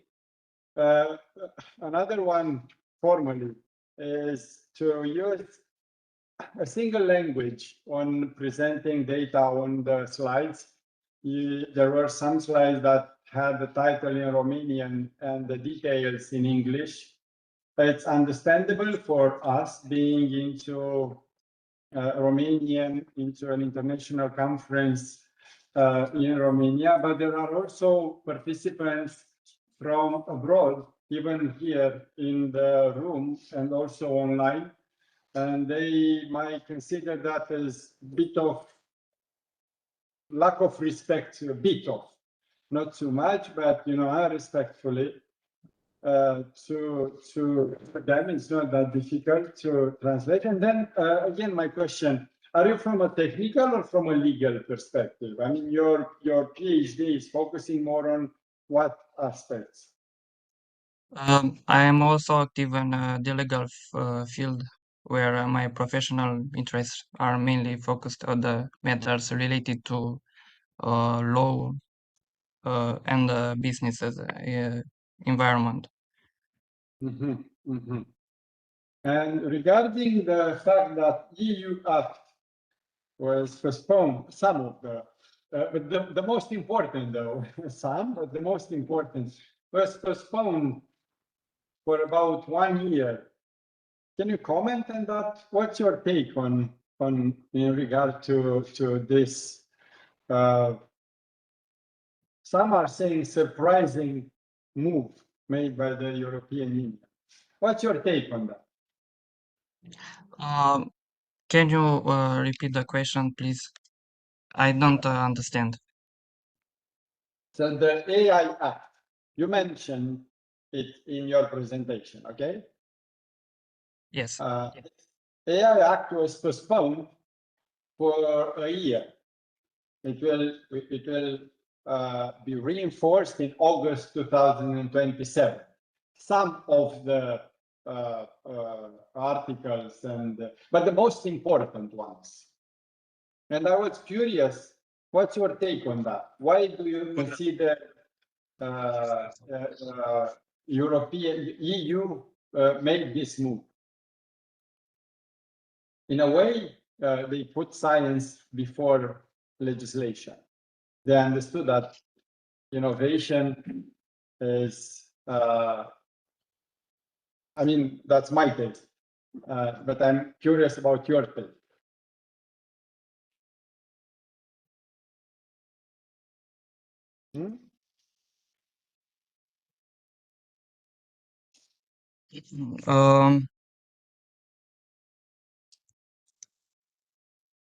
If you are not prepared for this, it's okay. I was just curious, especially because you are speaking about legal compliance and resilient strategies. And I thought this is, I would say, the major shift that EU have made in the last couple of years, not decades, with proposed legislation, piece of legislation.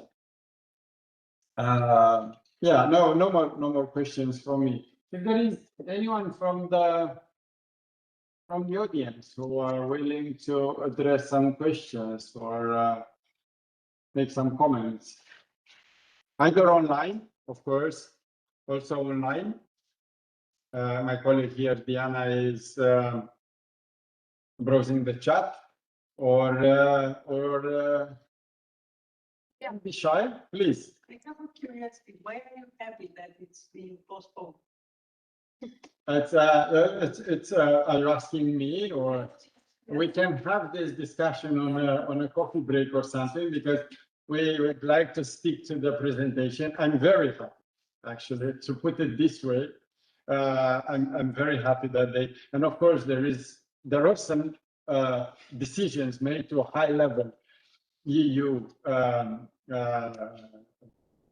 top management EU politicians, to put it this way.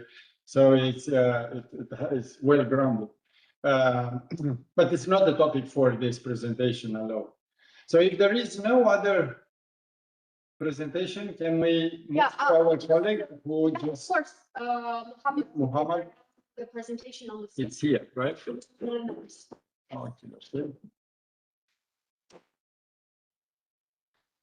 Romania conference, this one, right? Yes. Yes. So, Muhammad, if you hear us. Hello? Yes. Yes. Okay. Yes.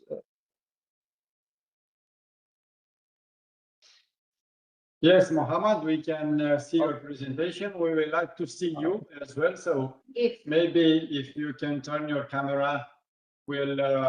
colleague from Actually, sorry for that. Actually, because of the poor internet connection, can I do it later after finishing of the presentation? I think it's because of poor internet connection that I couldn't present my presentation from my side.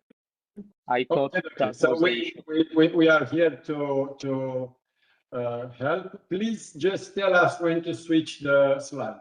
So pay attention to the screen. Again, tell us when to move to the next slide. The floor is yours. Thank you so much. Thank you so much. And I'm really sorry for that communication from my side. I'm thinking it's because of poor internet connection. So I'm Mohammad Farad Ayazi. I'm PhD candidate in Punjab University, Patiala. So the topic is a trust-aware explainable AI framework for cyber resilient smart transportation infrastructure system. And my two co-authors are Dr. Maninder Singh and Dr. Rajiv Kumar, my supervisors. Sorry, can we go to the next slide? Yes. Over, yes.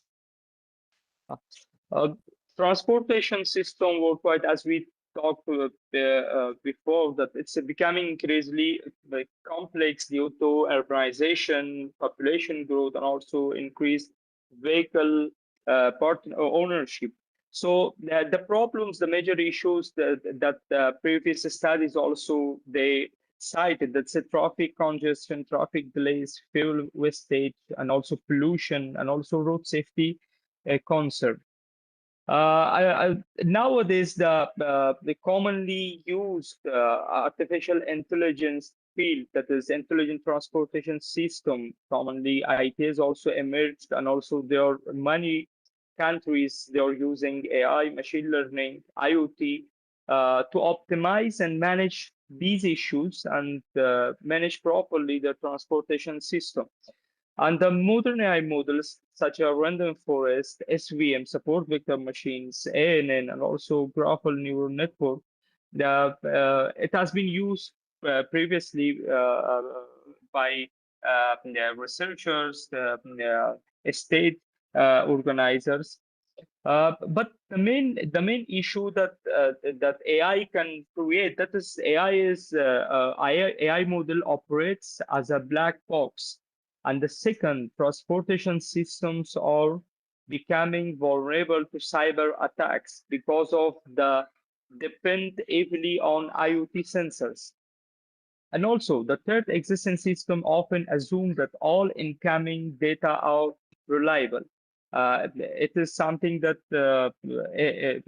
maybe one study that I read yesterday that's saying that 50% of the data it might be misfabricated, and it may not be reliable. So in reality, sensors may fail, data may be corrupted or fabricated, and also cyber attacks may manipulate the information. So we propose that a framework that's based on our preliminary research that's accurate, explainable, and also trustworthy, that we can use it against cyber threats. Can we go for the next slide? Okay. Actually, based on the literature studies that we have, like some existing studies are focused on one or two aspects. For example, like one study, some study achieved high prediction accuracy but lacked explainability. Other focus on explainable AI but ignore cybersecurity. Also, some cybersecurity studies concentrated on attack detection without considering transportation prediction. So there is a clear gap that we use machine learning, explainability through sharp analysis, trust awareness, and also cyber resilience that can fulfill the gap and can bring something better to manage properly our transportation system ahead of the attacks, cybers, and uh, perform better approach to better urbanization. So in the next slide, we are talking about the methodology that we are using. The methodology is of this study. It's in 6 major stages. Stage 1 is data generation.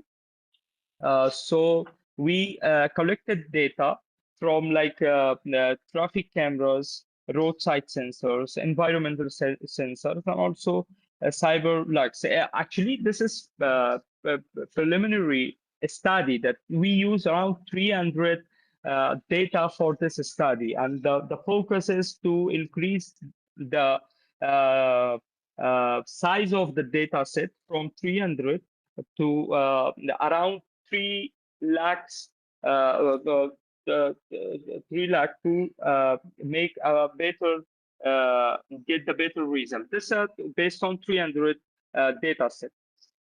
And the data processing, so we are data cleaning, normalization, and also missing values handling that we are. So, and also in stage 3 cyber attack simulation, actually we intentionally introduced noise injection and also false data and also data corruption to simulate the realistic attack scenarios. And also stage 4, we used a random forest for predictive modeling. And also in the stage 5, we use explainable AI using sharp analysis. And sharp help us to how the model is making the decisions. And we add model deployment in our last stage. So in the next slide, sorry. Yes. Yes, I'm here. I moved it to the next. Okay. Oh, okay. Sorry. So this is the data that we use.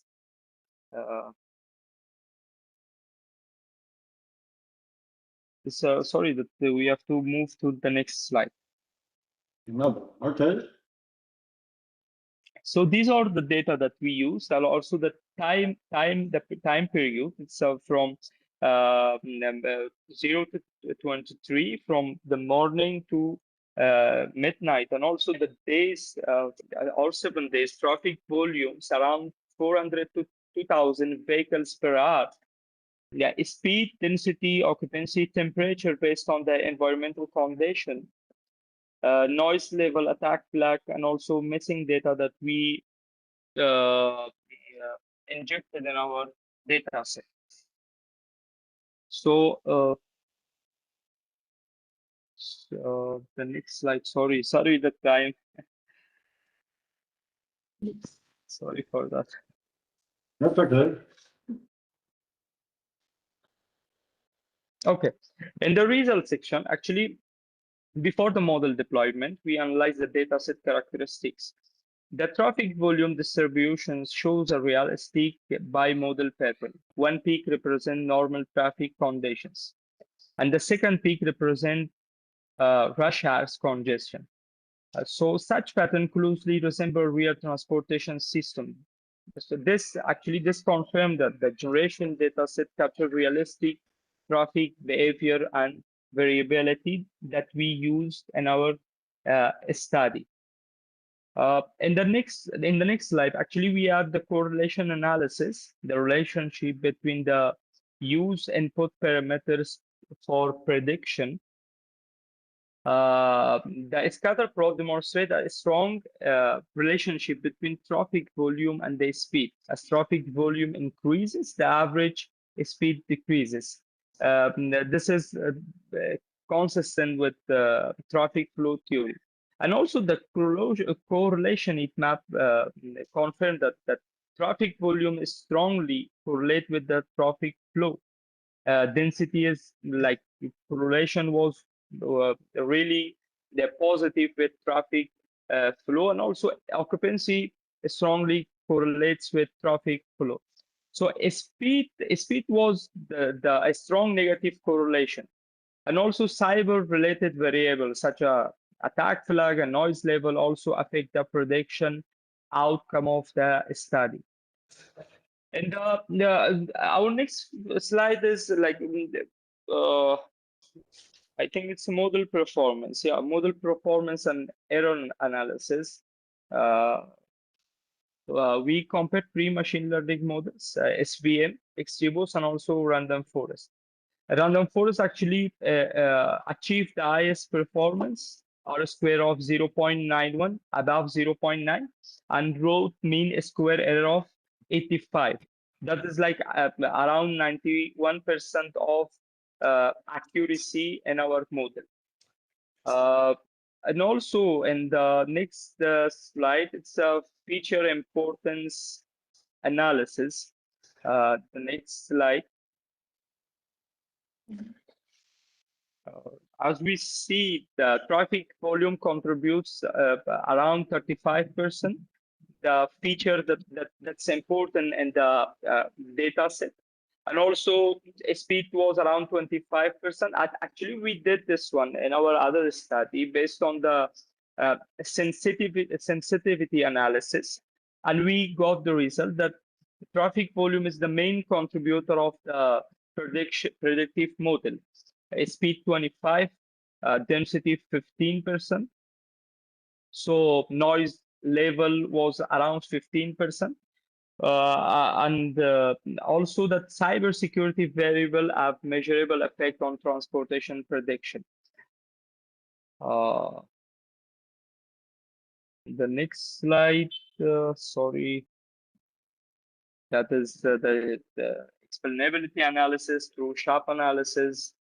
We use sharp analysis for better transparency. That's the sharp plot show that traffic volume has the largest positive impact on traffic flow prediction, and speed has the negative correlation with each other. Actually, the noise level and attack level that we achieve, that they reduce the prediction level.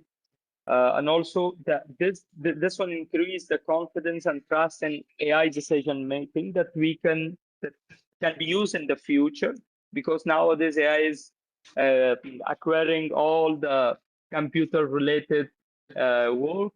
So it might be help in the future to control the transportation system also. And also the next slide, that the cyber attack impact analysis that we are, and in the other slide, robustness and anomaly detection that we studied in our this project. The result actually showing that gradual degradation rather than sudden failure. This is actually important in this real world system. Frequently encounter noisy and imperfect data, and also false or manipulated data. Sorry, can we move to conclusion slide? Thank you so much. So actually, we developed a trust-aware explainable AI. So we use random forest and sharp explainability cyber resilient mechanism. So from a predictive standpoint, the random forest model demonstrated a better correlation coefficient, better predictive quality, achieving around 0.91. It's above 90% of prediction. In machine learning, like if you're getting above 90% and 10% error, that's considered to be perfect. In correlation relationship analysis, confirmed that traffic volume is the most dominant driver of traffic flow, with correlation coefficient exceeding to 0.85 from 1. So that's really important. And that we feature importance that we told that for predictive modeling, traffic volume was like 35% of a predictive model. That's really important. Then speed, intensity, and also other parameters. And the next slide that we will focus on future work. Actually, the future work that we are also focusing on it, on validating the framework that using real world sensor in the other regions, more data set, and also extending the approach of deep learning architecture, like we can use k-neighbor, nearest neighbor, like KNN, and also optimization to get the better result. As I told you, that is based on 300 preliminary data sets, and we are increasing the data set to the 3 lakhs from across 5 states of India, Delhi, Patiala, Chandigarh, on other 2 states, to get the better result. And we are hopefully thinking that it can contribute to optimize the transportation system. Thank you so much. Thank you so much. And also, I'm really sorry for that. No problem. Your paper was very interesting. Probably a bit too technical for some of the audience here. I do have a question for you. Do you consider, the delta between the number of attacks, cyber attacks, before ChatGPT was released, so between 10 to 5 years ago, and the number of cyber attacks after the ChatGPT was publicly released, after 2022, were they increased? Were the capabilities of defending the new waves of cyber attacks also increased with the same rate? What's your take on that? Is it the delta similar? It is a smaller delta nowadays? It is a bigger delta nowadays? Actually, I don't know that one, that how chatbot models can increase the fraud that you talked in this data sets. Actually, I don't know this one. I don't know how, like yes. Chatbots like a ChatGPT or like the new one, the Claude AI, that they are taking apart for like fraud for the data stuff. Yeah, I thought since you were so technical in your approach, I thought you have some data related this issue. It would have been very interesting to see what is the case of India or any other country you would have research on, but of course in this case was India. Definitely we will work for that. Actually, my main PhD thesis is on asphalt, reclaimed asphalt pavement, and using rejuvenators to enhance the performance, and also use of machine learning to predict how they are performing. And based on that, also this project is a preliminary research that I am taking apart for that.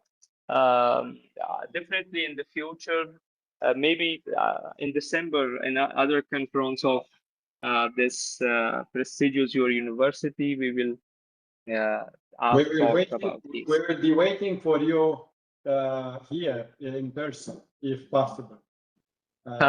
Thank you, thank you. I will try. I will try. Join us. I will try. I will try, sir. Yes, yes. I know you did your best this year, but yeah, didn't work. Thank you so much for your presentation. And I think we're ready now to move to the next presentation. We were told on chat that Theodor Pintilie is here. So let's see. Theodor. Hello, I'm here. That's great. Now you are a presenter. So please, if you can share your presentation, that would be awesome. Sorry, I will share the presentation if you give me the rights, please. Because Theo is from his mobile phone, so Angelica will share the presentation. Theo will talk. Thank you so much for all this. Let me maybe clarify some of the aspects before we move forward. This particular panel is dedicated for people that are at the beginning of their research. So even subscribing or submitting a paper under this context, it goes to a peer review. I'm not really sure if everyone really understands the process behind the conference. The process goes like this: you make a submission. This submission is being evaluated by a lot of folks, actually, at least two people per presentation, and if it has merit, it gets to be included in that specific panel for which was submitted. In the case of Mr. Theodor Pintilie, he submitted his presentation as a master's student and therefore got himself, in this particular panel. So it is something rather strange to have, additional co-authors and some of them, experienced researchers. So please bear in mind that when this kind of situations happen, it will be a second peer review process for the submitted paper that has, different co-authorship, and only then it will be decided if it goes forward to the publication or not. And this applies to everyone, actually. This is part of the process where a university, our interest is actually to not only, make people aware of, different projects written by senior researchers, but also give a helping hand to those who are at the beginning of their career as maybe researchers or academics.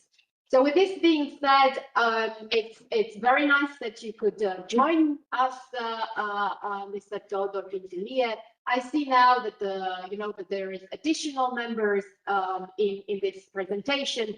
That's fine. Let's hear. You have 10 minutes to give your account on your research. Yes, thank you. There was an error from my part when I sent the abstract first, so.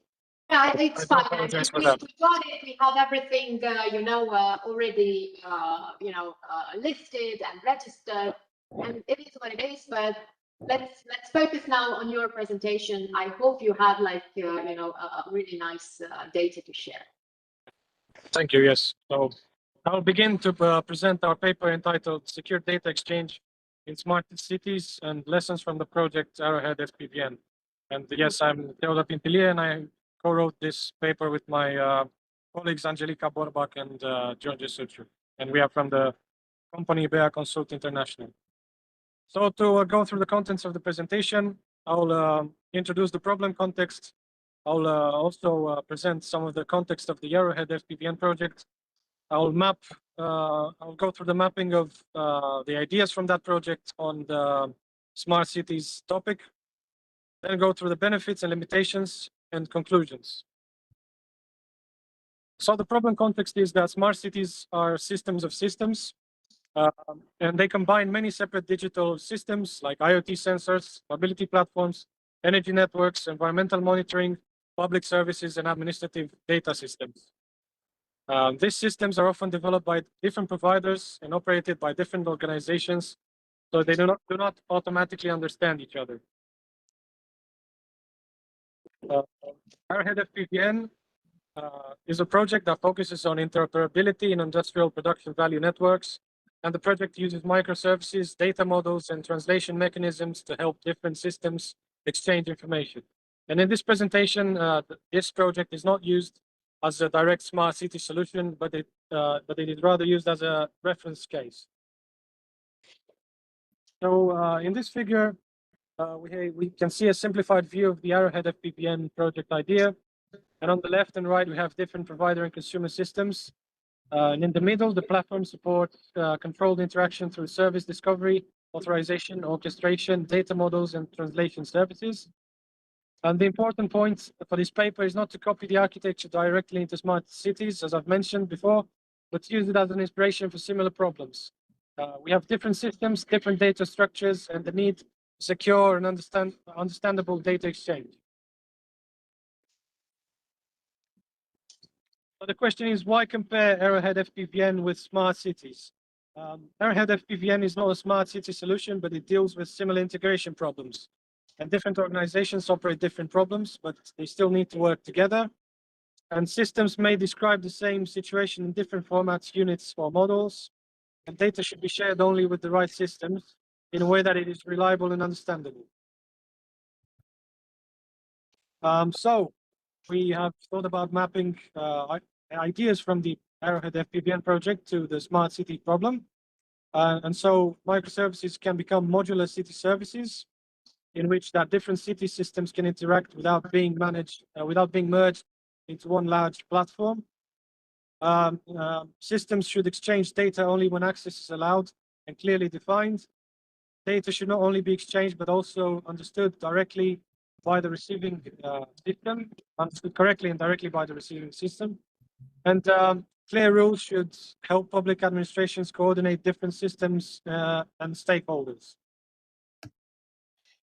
This is the conceptual model for the paper. The idea is not that Arrowhead FPVN becomes a smart city platform directly, and but that similar principles can be adapted where separate systems interact through control services, data is translated or aligned, and the result is safer and more understandable data exchange. So we have a few example scenarios, for example, like a flood response scenario, where a situation requires several independent systems to exchange data quickly and correctly. The data sources we might have in this scenario could be weather forecasts, rainfall sensors, water level sensors, road status, and energy network status. And the different actors involved in this scenario could be municipalities, infrastructure operators, emergency systems, and utility providers. And why interoperability matters in this scenario is that these systems must share information securely with clear access rules and constraint and consistent interpretation of data. The potential benefits of this approach is that the value is not just technical integration, but clearer governance of data exchange. Systems can share information through defined services instead of ad hoc links.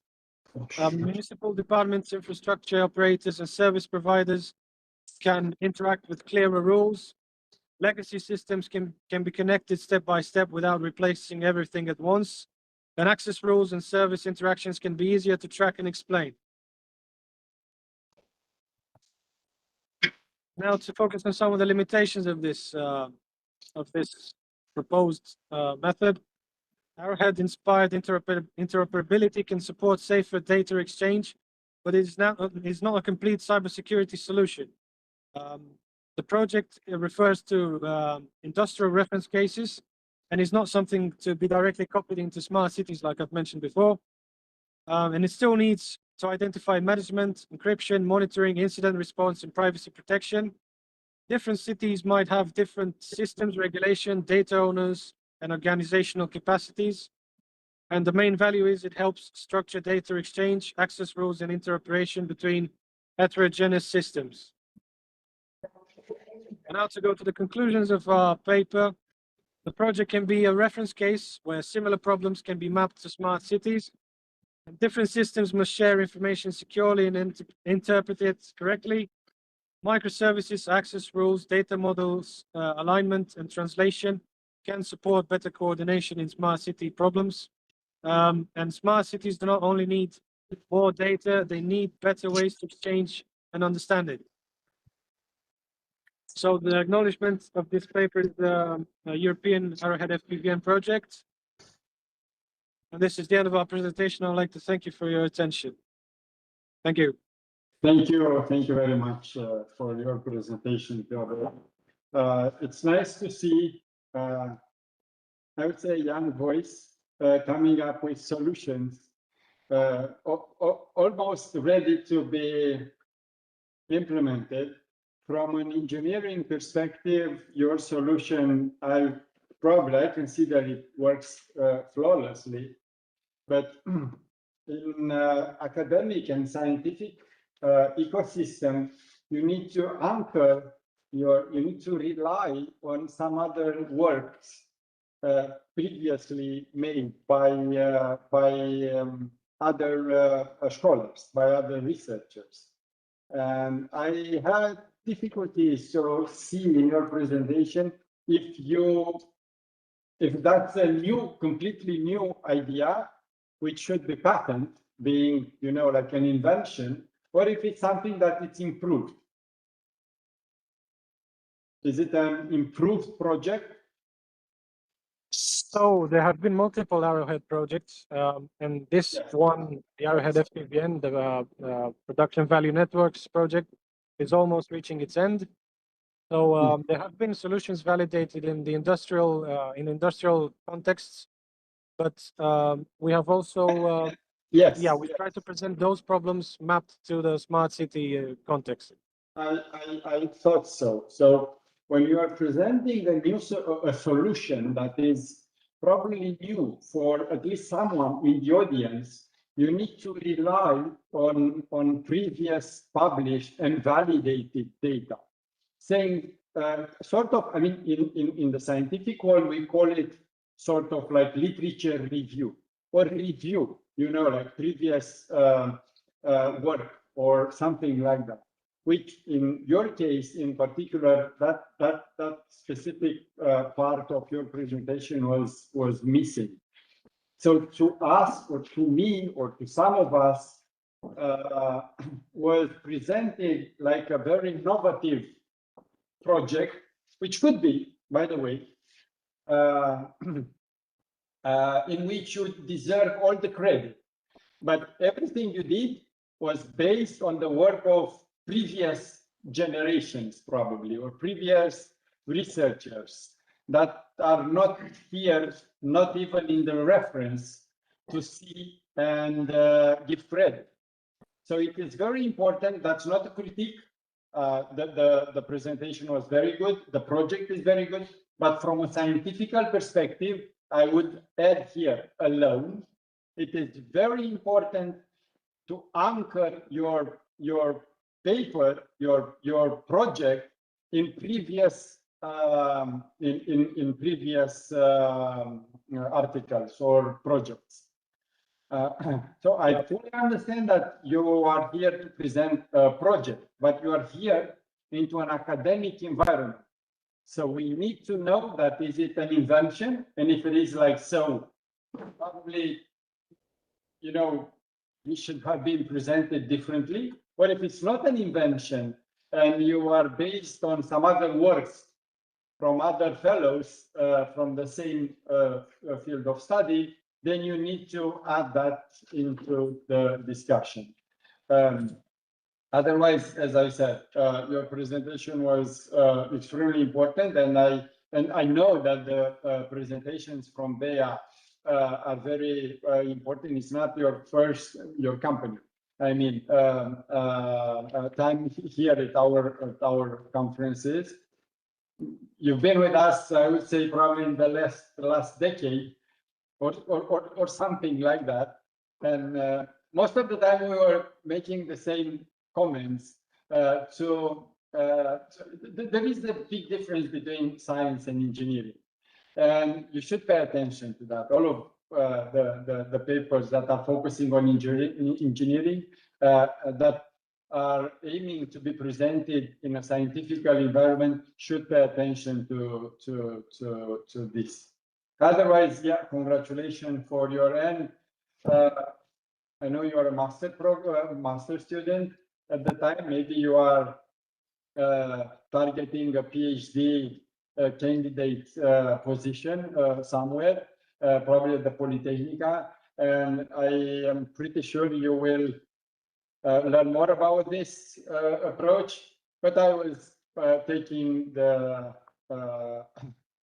the opportunity now to deliver this message to you, since we are at the PhD colloquium for our conference. Now I will turn to our participants if there is any question regarding Theodore and et al. In the scientific world, et al. Means with his partners or with his co-authors. If there are any questions? No, we are tired, and you feel like having a coffee or something sweet to have. My colleague just went to be sure, because it seems like we will finish this session a little earlier than it was supposed to, because we had a couple of papers missing. Theodor, any comment on what I said? Yes, I'd like to thank you for the positive comments. I mean, what you've said that is useful for me. Thank you. Okay, thank you. Thank you for being here and made it possible to present it today. Okay, then we can close this I would say first session of today, and let's have half an hour. Yeah, half an hour break, and let's gather here again for 15 minutes past 3 p.m. Is it okay? And the program is 45 minutes past 3, but I guess it doesn't make any sense to have a larger, we will be more tired after a long break than it would be like a short one and very tight. Okay, thank you very much. See you in half an hour.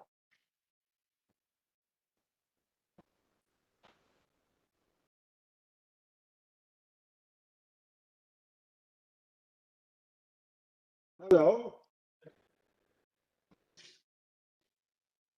I am back from the coffee break and lunch. Our colleagues are still enjoying the break, as I can see. It's fine. We can still wait a couple of minutes, trying to put things in order here. We had a good first session in the afternoon in the day. Now we go for the second session, and I'm trying to see.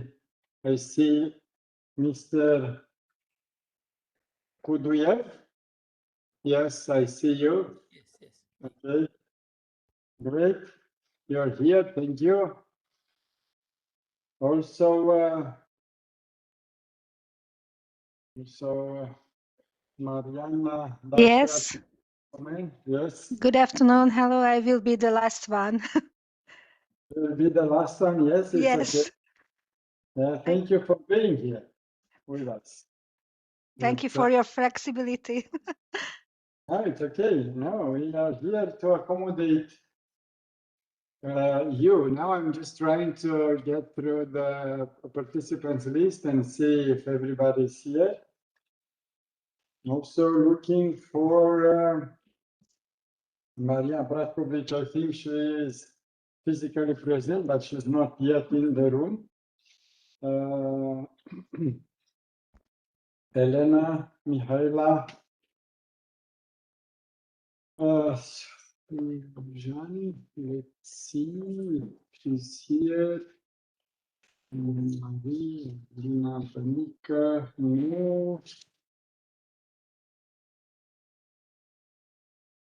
regional no.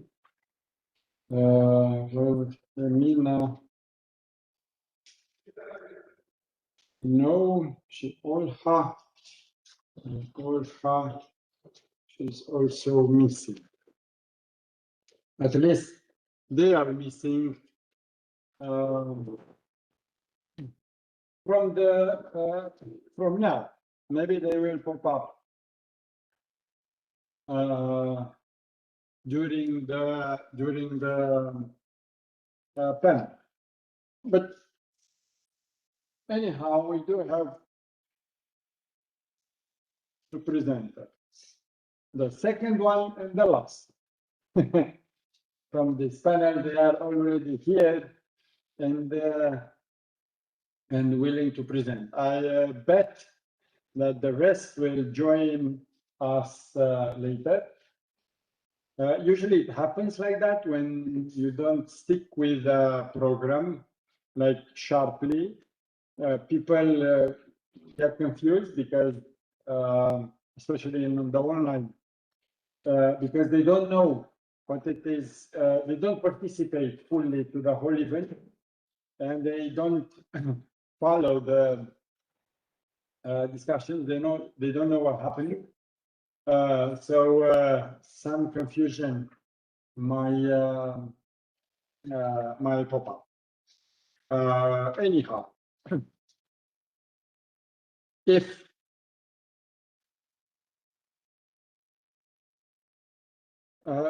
I'm pronouncing your name differently than you are supposed to hear, Mr. Kudayev,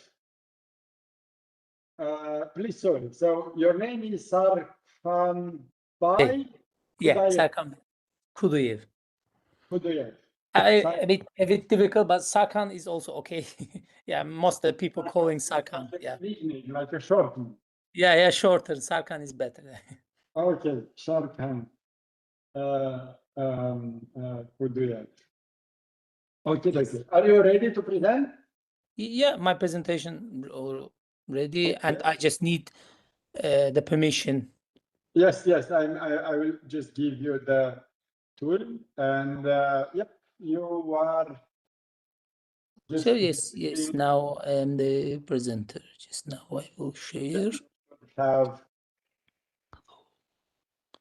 PowerPoint. Okay. Yeah. Yes, we can see you. I think it's okay. Yeah. So whenever you say, I can start. Well, the floor is yours. Yeah, okay. The microphone, Thank you. the floor, and the screens. Our screens are all yours. Please, you have like about 15 minutes for presentation and maybe 5 minutes or so for questions and discussions on the topic. Okay. Please. Thank you so much. Good afternoon, everyone. So my name is Sarkhanbhai Khuduyev. I'm a PhD student at the Academy of Public Administration under the President of the Republic of Azerbaijan in Baku. And today I will present my presentation on the AI-driven cyber threats and information sabotage. And also I will focus on our regional issues. And also here I will navigate to the data security and regulatory challenges. This topic is really especially relevant to our Eastern Partnership countries, especially to our region, to Karabakh, to Azerbaijan. Sorry. Sorry, my daughter at home. So I'm really sorry. She just came. So partnership region accelerate smart city initiatives and digital governance platforms. I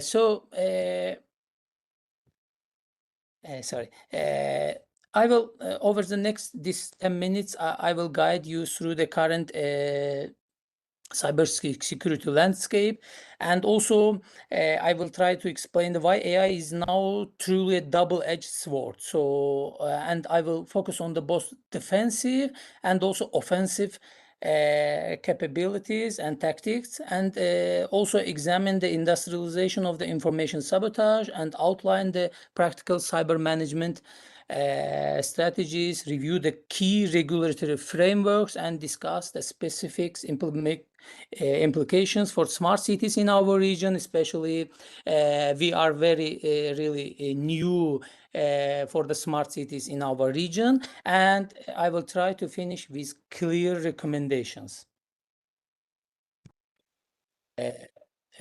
And let me change to the next slide. Okay, let me set the context. In 2025 and 26, reporting cycle in the United States alone recorded more than 3,000 data breaches. I'm really sorry. Just 1 minute. I'm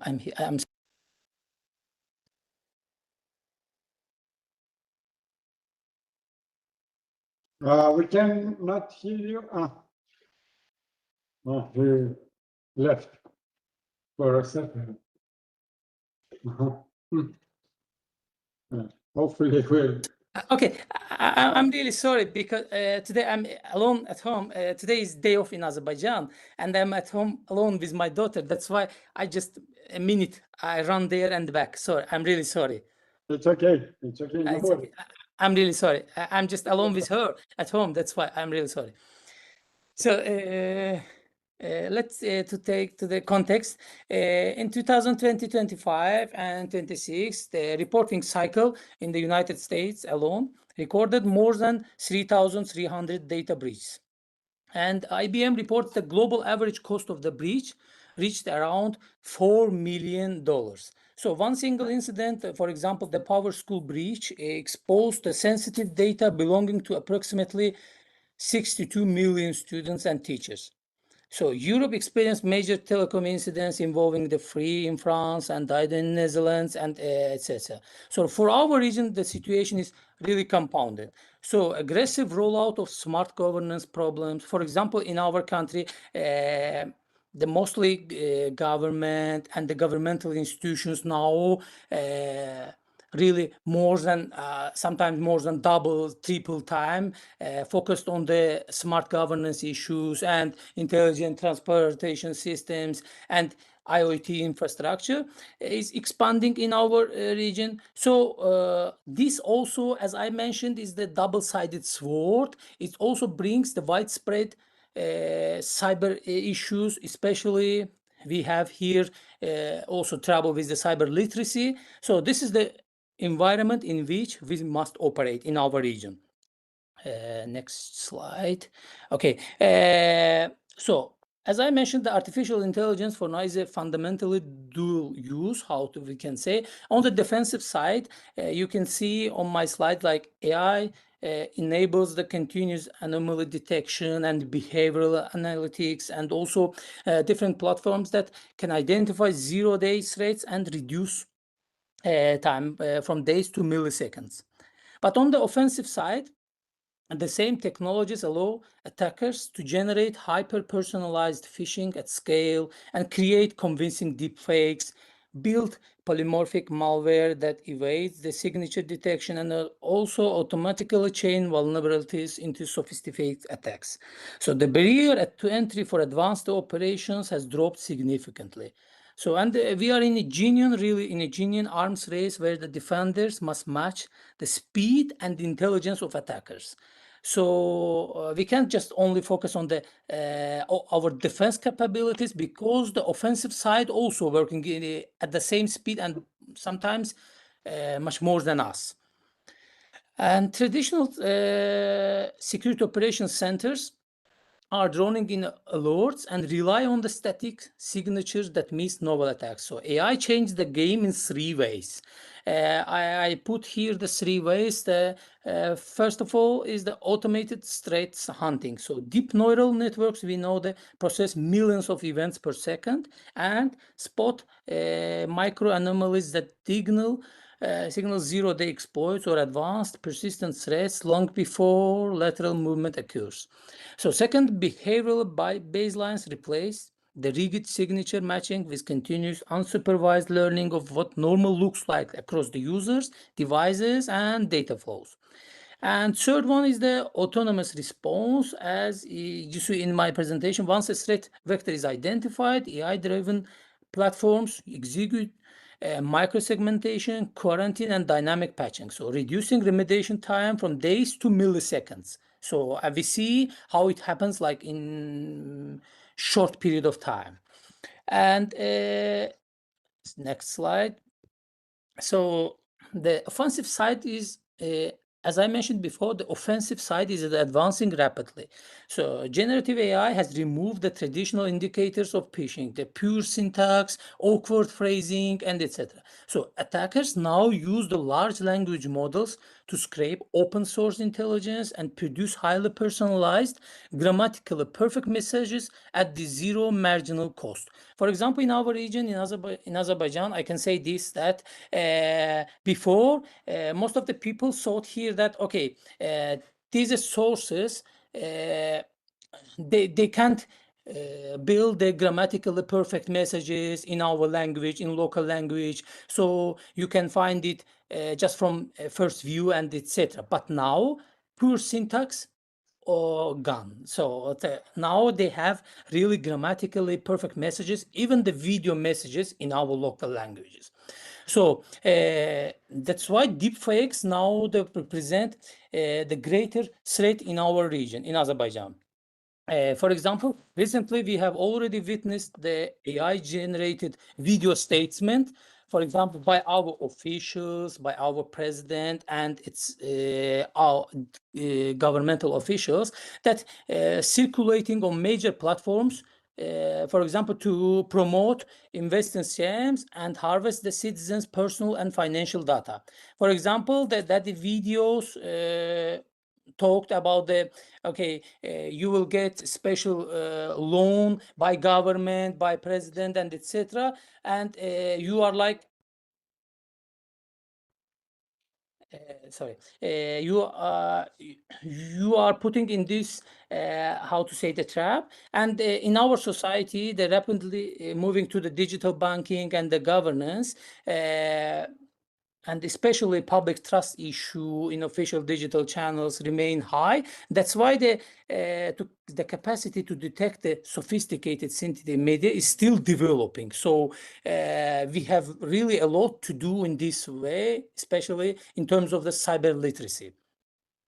Now I will change to the next slide. Sorry, about the information sabotage, which is part of my presentation. Now the threat has moved beyond the data filtration and ransomware. So AI now has industrialized information sabotage. So now generative pipelines produce and distribute fake news, synthetic evidence, and fabricated financial statements at industrial scale across hundreds of domains. So the strategic objective is no longer only financial gain. Before, here, mostly the people, for example, in our region, the people told that, okay, this is mostly for the financial gain, and they want to get our bank data and personal data, etc. But now it's degrade the institutional trust, so influence the democratic processes, create the market volatility, and also reputation now lacks, and also in most cases can also destabilize the society. So these hybrid operations directly undermine the social foundation, and also if we are talking about the smart city governance, so this directly depend and this foundation directly upon the smart city governance and public service delivery depend. So now, sorry, okay, next slide. So organizations now need the three integrated strategies. First, continuous risk assessment and threat modeling. So annual audits are absolute because they adopt the zero trust architecture with continuous verification and micro segmentation at every layer. And second one, the dynamic incident response playbook. So automate where possible, but maintain human oversight. Because preparing the for deep fakes and synthetic documentation and multi-tier compromises. It's not just enough to have automated processes. Also, we need to maintain human oversight. Regularly run the tabletop exercises that specially simulate the deepfake scenarios and also multi-tier infrastructure compromises. And the third, end-to-end supply chain security. So there were, for example, at the beginning of my presentation, I talked about the power school incident showed that the vendors and third-party components are often the weakest link and require the software bill of the materials from all suppliers and verifying their ongoing security posture. These three elements, the continuous risk assessment, dynamic incident response playbook, and end-to-end supply chain security, together form a resilient management framework. And about the regulatory landscape, I put here, you can see from the table, the regulatory response has been significant over the years. The NIC2 directive, including the 2026 amendments, also imposed the strict requirements on essential and important entities with mandatory 24-hour initial incident reporting and specific provisions for verifying the resilience of AI-driven defensive systems. So, and penalties reached the 2% of global turnover. And GDPR continues to enforce strong data protection with fines up to 4%. And Cyber Resilience Act requires the secure by design principles and continuous vulnerability management throughout the product life cycle. And the important message is the organizations that embrace these frameworks proactively gain the real advantages. So lower cyber insurance premiums, stronger client confidence, and improved access to European markets. So compliance should be viewed as a strategic investment rather than a burden. And next slide, sorry. Okay. For smart cities and transitioning economies, these risks are particularly acute. So rapid deployment of the interconnected IoT devices, intelligent transportation, and digital public services dramatically expand the attack surface. So a single compromised sensor or camera can potentially cascade into traffic system failures or surveillance network takeovers. So in regions where digital adoption moves faster than development of widespread cyber literacy, for example, in our region, as I mentioned before, where the digital adoption moves faster, and verification mechanisms. So deepfake operations and targeted disinformation campaigns find fertile ground. Azerbaijan here has already experienced such incidents and responded with legislative updates on criminal code, media law, information protection rules, including the mandatory labeling of synthetic content. Recently, our government adopted this law. It's mandatory now labeling of synthetic content. For example, if it's AI made or photo or video AI made, it's mandatory, should label. Aligning these natural measures and Cyber Resilience Act offers both enhanced security and pathway toward the deeper integration with the European standards within the Eastern Partnership framework. And I also, in conclusion, I have 5 key points for my presentation. Now AI we know that is unavoidable double-edged sword. So we must develop our defensive capabilities that match the speed and sophistication of the offensive AI tools. And secondly, integrated cyber management is not negotiable. So continuous risk assessment, dynamic incident response, and rigorous supply chain security must work together. And third, regulatory compliance, NIC2, GDPR, and the Cyber Resilience Act should be treated as a strategic advantage that reduces risks, lowers insurance costs, and builds trust. So, and fourth, in smart city and transitioning economy context, the gap between the rapid digitalization and cyber literacy creates the systematic vulnerabilities that require targeted attention.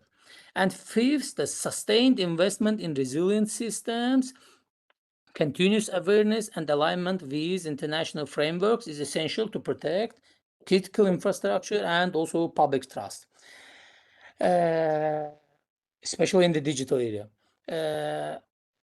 Thank you very much for your attention. I try to outline the scale of the challenge and dual nature of the AI, and especially about the practical management approach and regulatory path forward. So I welcome your questions, comments, and discussion. So thank you for your time to listen to me. And I'm really sorry because the beginning of the presentation, because I'm not alone at home. Sorry, I'm really sorry for this. That's okay, dear Shatan. It's a pleasure for us to have you here. No, not physically this time. Maybe next time you will be able to join us physically. I hope so. It will be, I would say, much more fruitful from both sides. I do have a question. I was asking someone else today, pretty much the same question, and regarding your very first key conclusion here. You said that AI is unavoidable, it's a double-edged sword, and so on and so forth. Can we go back in time before ChatGPT was released? So the number of attacks was a specific number, whatever, it doesn't matter too much. And the defenders were trying to keep up with the attacks. So the difference between the attacks, the successful attacks and the failure attacks was a specific number. Let's just say delta, you know, like in math, we do the delta so we understand the difference between one and another phenomenon. Now with the AI, I would say the number of attacks increased a lot, but also the number of the defender options and tools, they are also increasing. Is the two delta equal, remains equal, constant, from before ChatGPT and after ChatGPT? What's your opinion on that, especially in the case of Azerbaijan? Okay. If I will focus, thank you for your question. If I will focus in our region, on Azerbaijan, now we can say that this is much more bigger. Now the defenders should work very really hard, because before ChatGPT and OpenAI and etc., these deepfakes and these sabotage issues must in 80% or 70% can be seen by our users, like, okay, it's something not real, not the human-made things, but now it really developed very well. For example, even from our perspective, I can say, like, the people who wants to cheat the users or get their personal data and information, now they are really well prepared because of the ChatGPT or the other instrument they are using, because they are using and they are preparing well structured and personalized issues, and they mostly focus on the personalized using these issues. For example, before this era, not so long time ago, for example, just 5 years ago or 4 years ago, mostly these defects focused on the for example, in the whole society, or the to for example to all, but now they can really focus on the even just one person or one just human, and to get their data and etc. So now they are really double or triple professionalized, and now the defensive tactics can really reach to their speed. For example, here, I think just 2-3 years ago, we had these issues during the conference and etc. We mostly talking here in our region about the cyber literacy, and because the cybersecurity literacy is not so like in that condition that people can reach to this speed. That's why, and now adding OpenAI and adding ChatGPT and other instruments, they are really got the high speed, and it's really difficult now to have a defensive speed against them. I understand. Yes, thank you. I have the same feeling for, at least for Romania as well. I have the same feeling. That's why I was trying to see if others are dealing with the same issue. It seems like it's more global than local. Yeah. Any question from the audience? No? Diana, no? No, thank you. For me, it's interesting, and I'm trying to connect this with also local government reforms and see how local governments are actually, ready to or aware of the new threats and how to actually do all this regulation. So I imagine that there is a lot of fragmentation and a lot of things that are not yet so much, I don't know, maybe consolidated locally. Maybe the central government is far better situated to deal with this type of challenges, but the local, I think, remains quite a vulnerability. And I assume this would be also the case in Azerbaijan. But I'm not a specialist in your region, so I don't know, or in your country. So yeah. I guess there's a lot of things to work on. Really lots of. Thank you so much for this, and I really hope to see you. Thank you. Hopefully, you will have a chance to join us in December for our flagship conference, or at some other event that we organize. I would be very happy to welcome you here. Thank you once again for joining. Thank you so much. And I think now I need to also look into whether or not our colleague Elena Mihaela Strijan has joined. I guess we've just started earlier, so maybe there are a couple of people that might join us a little bit later on. I don't know who's Anan.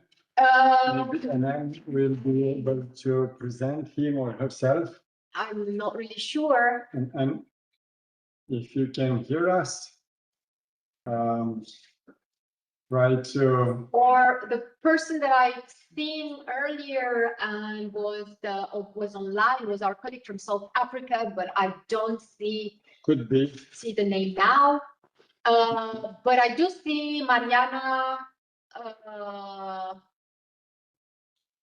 Mariana from Ludovica University of Public Service. Can you hear us, Mariana?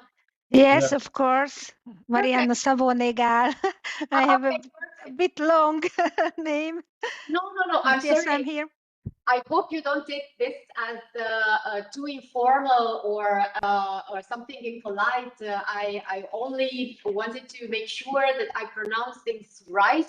And at the same time, we in academia here, at least, we're very much. I mean, we use our first name regularly. Just so Mariana. No problem.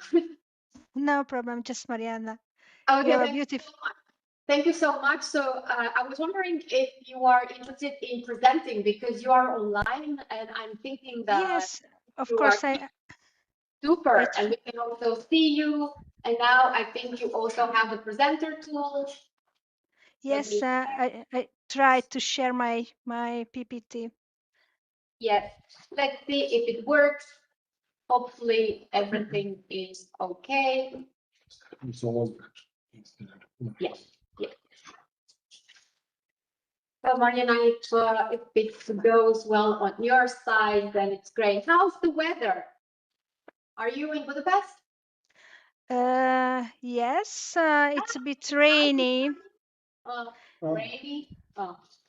Not that good. It's a I bit like- rainy, sometimes sunny, but Okay. no Usual rainy. summer day. Oh, that's nice. I like rain, so someone here is happy for you. Okay, I have some problems, but I try to. Okay. I don't want to stress you. If you need to allow WebEx to share, probably you will need to reconnect. I guess this might be the case. You should have on the bottom of your screen Yeah. a button named share. Yes, I have the share, but I want to share my PPT, but I can see only my whole screen. Yeah, but open the PPT firstly. Just double Okay. click on your PPT. Open Okay. it. Okay, try to open. And then go back to share. Yeah. Okay. Usually it works like that. Okay, I try to share my PPT. Okay. Here is just a moment. Okay. And now back to share. Try. Maybe. Okay. Hopefully. Yes. Can you see? Yes, yes, yes. Okay. I can see only the PPT, not myself, but hopefully you can see me. We can also see you. It's okay. For us, it's Okay, just I try how I can step with this because it's silent for me, so I can see only the first one. Okay, not this one. It is not good for me. Okay. You can just leave it like that and just switch the slides from the left panel. Okay, I can switch. Okay. Can you see then the way I switching? The Yes, second. Yes. Okay. I can. Okay. Thank you very much for your patience. I'm not very good at sharing presentations. I tried lots of different tools. So good afternoon, and thank you very much for the opportunity to present my research at this workshop and at this conference. My name is Marianna Szabó-Négal, and I'm an anti-corruption and integrity expert, a risk management specialist, and of course a doctoral researcher. And my professional background connects public integrity, anti-corruption, risk management, and public sector governance. And I'm a third-year PhD student at the Doctoral School of Public Administration Sciences at the Ludovica University of Public Service, currently in the dissertation and research phase of my doctoral studies. And my research focuses mainly on corruption as a security threat, but today my presentation will cover, and the title of my presentation will be Beyond Firewalls, Public Integrity and Cyber Resilience in European Smart City Governance. And the main idea is very simple. Smart city cybersecurity is not only a technological question, it is also a question of public governance, procurement integrity, institutional control, and supplier accountability. And I move to the second slide. Hopefully you can see my second slide as well. Can you see me or hear me? Yes, of course. Okay. From our side. This research examines how public sector integrity influences cyber resilience and the security of digital governance in European smart city environments. The starting point is that smart cities depend on complex digital infrastructures, for example, sensors, platforms, different data systems, public service portals, transport systems, different utilities, and security technologies. However, these systems do not operate in a vacuum. They are designed, purchased, implemented, operated, and audited by public institutions and private suppliers.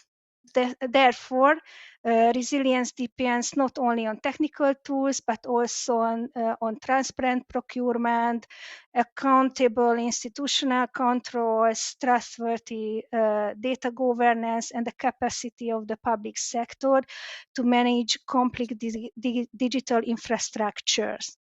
My presentation focuses on 5 interconnected topics: public sector integrity, cyber resilience, digital governance, smart city governance, and corruption risks, and vendor lock-in. The central research question is: how does the level of public sector integrity influence the cyber resilience and digital governance security of smart city environments in Europe? And the main hypothesis is that European countries with higher public sector integrity are more likely to demonstrate stronger cyber resilience and more advanced digital governance capacity.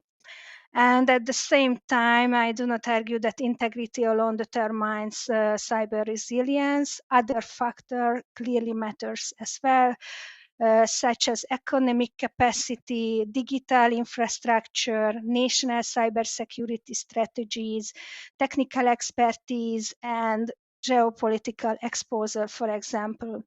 The more specific argument is that integrity influences whether digital and cybersecurity investments become real, operational resilience, or whether they remain only formal capacities on paper.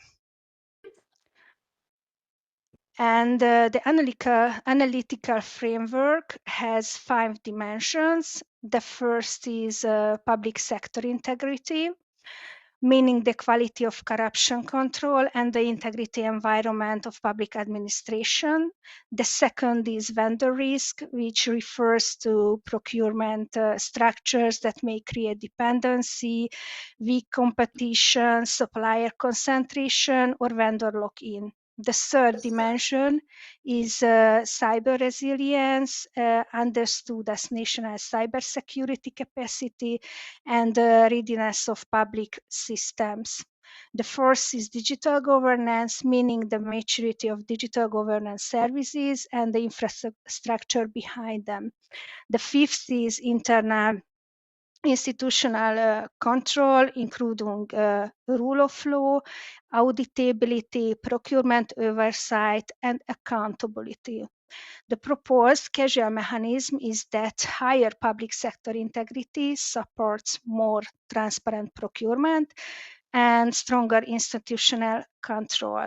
These conditions reduce vendor lock-in and supplier dependency. In turn, this supports more reliable digital governance and stronger cyber resilience. Conversely, weaker integrity may allow formal cybersecurity capacity to exist without fully effective implementation.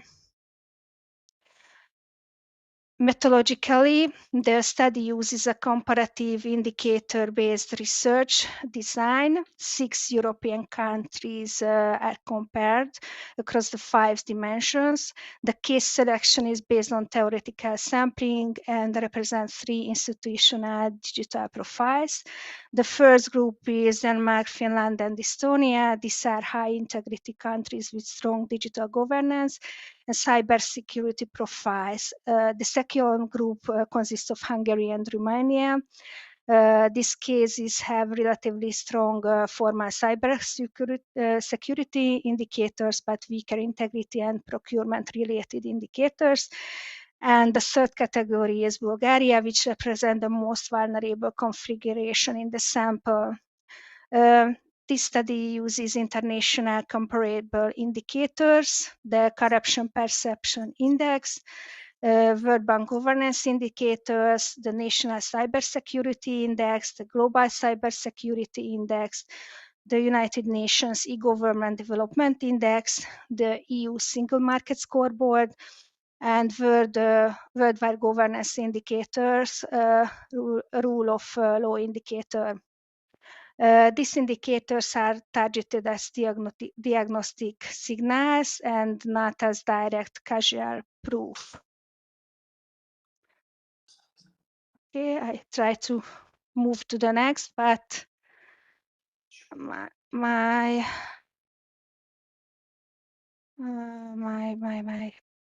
okay, yeah. Hopefully I succeeded. Yes, you are. Can you see me? Okay, results, public sector integrity. This is the title of my slide. The first result concerns public sector integrity. The table shows a clear Nordic Baltic advantage. Denmark and Finland have very strong integrity profiles with CPI scores of 89 and 88 and very high verbal control of corruption values. Estonia also performs very strongly with a CPI score of 76.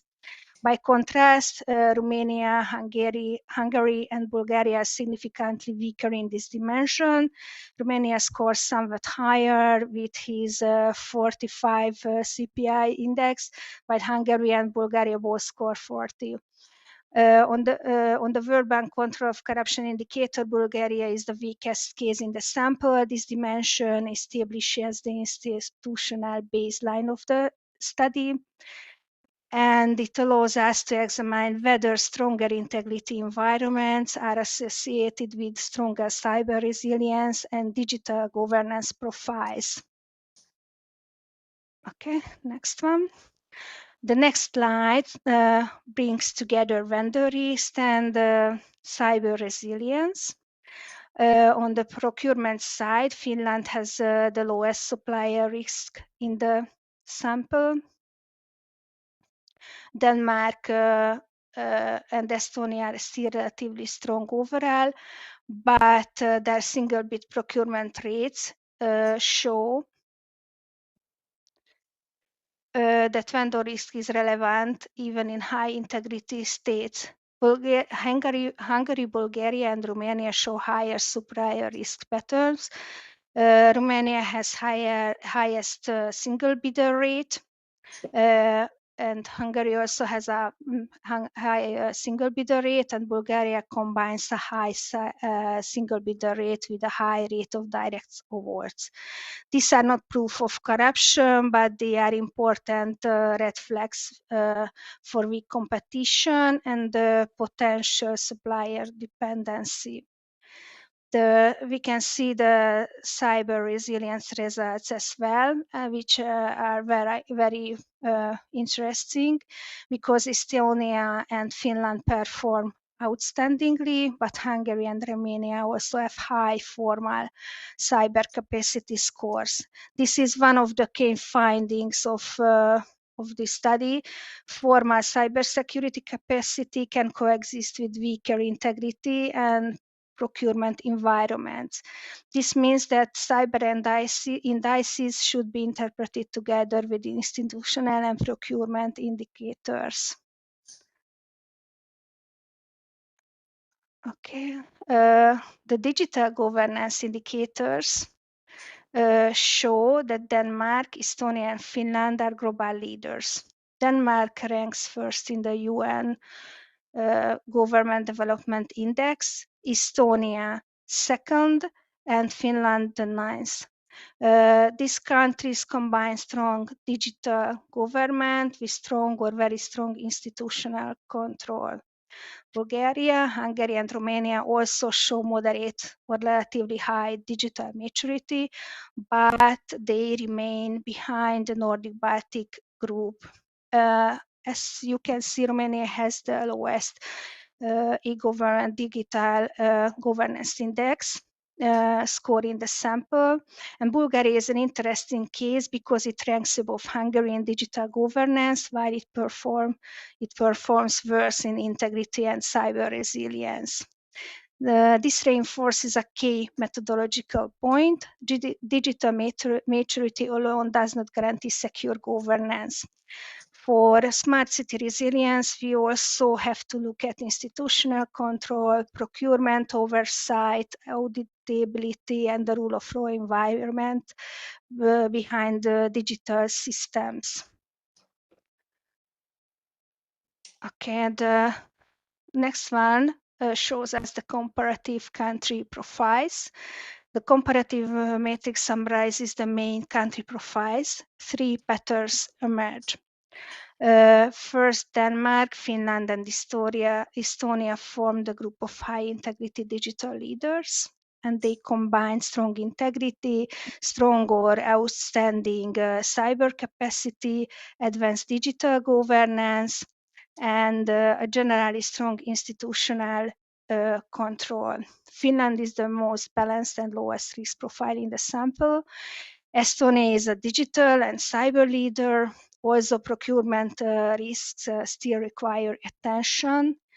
Hungary and Romania represent mixed profile. They have high formal cyber capacity, but weaker integrity, higher vendor risk, and more vulnerable institutional control environments. This creates a possible gap between formal cyber preparedness and real implementation resilience. Third, Bulgaria represents the most vulnerable configuration, combining weak integrity, very high vendor risk, weaker cyber resilience, and weak institutional control. There are 3 key discussion points. The first is that formal capacity is not the same as real resilience. Hungary and Romania shows that high cybersecurity scores may coexist with weaker integrity and procurement conditions. This does not mean that cybersecurity systems are ineffective, but it does mean that institutional context matters. The second point is that procurement integrity is a cybersecurity issue. For example, the Microsoft Hungary case involving penalties connected to bid rigging and bribery allegations in government software licensing illustrates that IT procurement integrity failures can become public policy risks. The third point is vendor locking. In smart city, public authorities may become dependent on one supplier or one platform for parking, surveillance, traffic management, utilities, and e-government portals. This weakens bargaining power, increases long-term cost, and creates cyber security dependencies. The findings have implications for researchers, policymakers, and practitioners. For researchers, the study offers an integrated framework connecting public integrity, procurement governance, vendor risk, and cyber resilience. This framework can be used in future research on smart cities, digital governance, and public sector cybersecurity. For policymakers, the main message is that cybersecurity investments should not be assessed only through spending levels or formal compliance. For practitioners, that procurement design should actively reduce vendor dependency, and another factors can be taken into consideration. To conclude, smart city cybersecurity is not merely a technical question, it is also a public sector integrity question.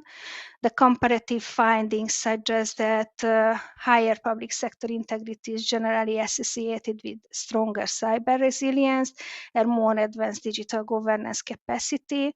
However, this relationship is mediated by procurement competition, vendor risk, institutional control, and public sector competence.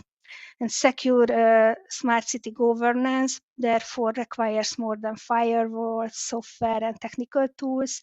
It requires transparent procurement, accountable institutions, auditable suppliers, competent public sector clients and measurable security outcomes.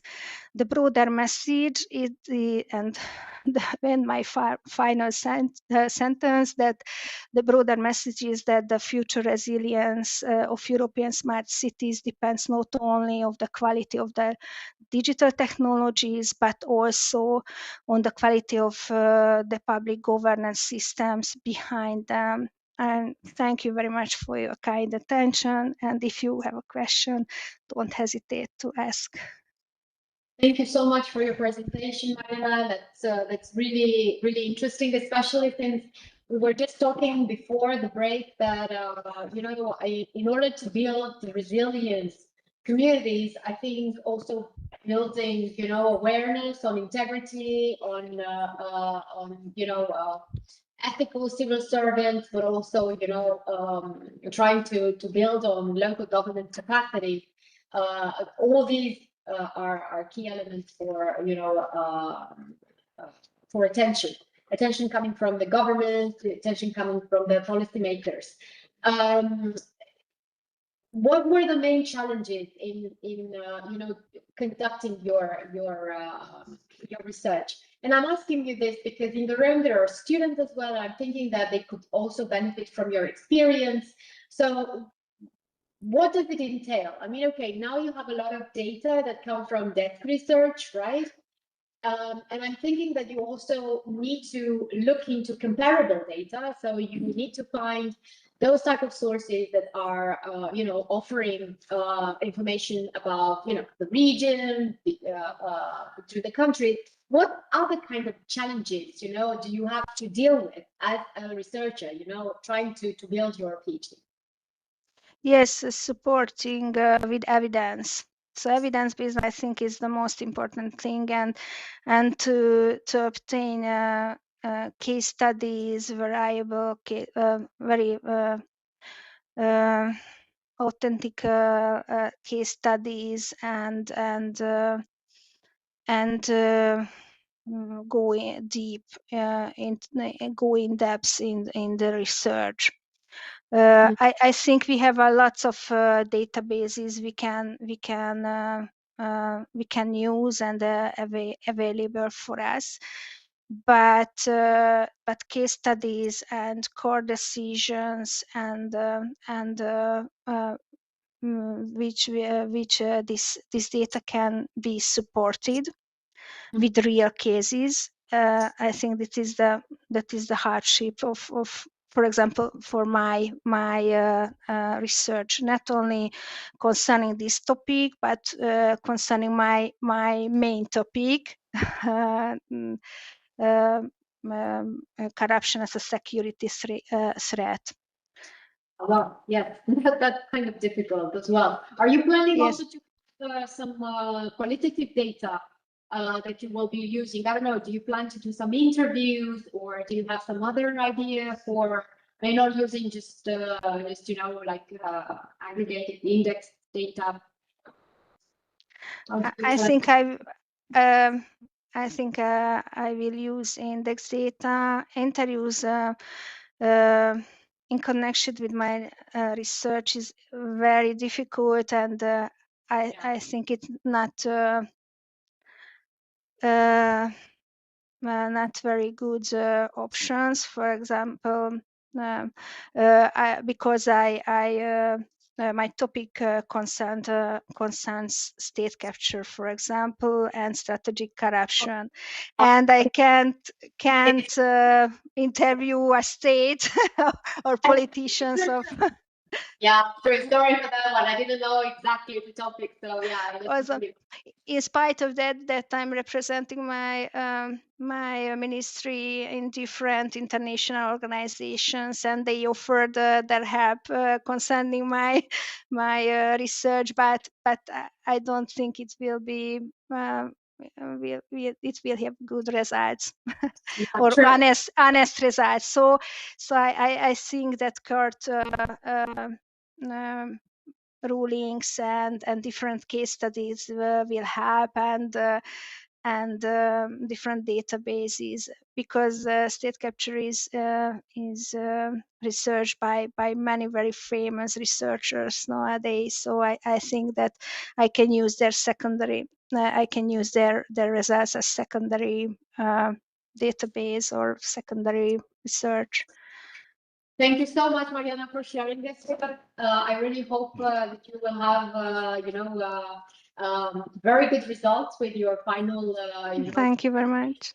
The thesis. And I hope you stick around. Maybe we can have a larger discussion at the end of this panel. Thank you so much. Thank you.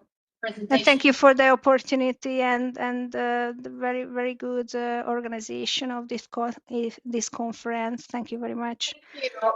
We so much look forward to welcoming you here. We do have an Erasmus agreement with Ludovica University. It would be a very good opportunity for us to meet, in the future. So please don't be a stranger. Very good contact with Ludovica University. One of your vice rectors joined our conference previous years. So we are here to expand the collaboration. Yeah, so don't see a stranger, right? Yeah. Just write on in case you wanna see, up close situation in Romania, or if you were interested in talking to some of the officials, we're here to help. Okay. Thank you. Thank you so much. And let me now also look browse a little bit the list of participants and see who arrived in the meantime. I see Doina Agheorghese, and I think she has a presentation. Monica. Yes. Monica, are you here? Can you hear us? I will. Because I'm looking at the program, so that's why I haven't. I see Elena Mihaela Scrijan as well. Yes.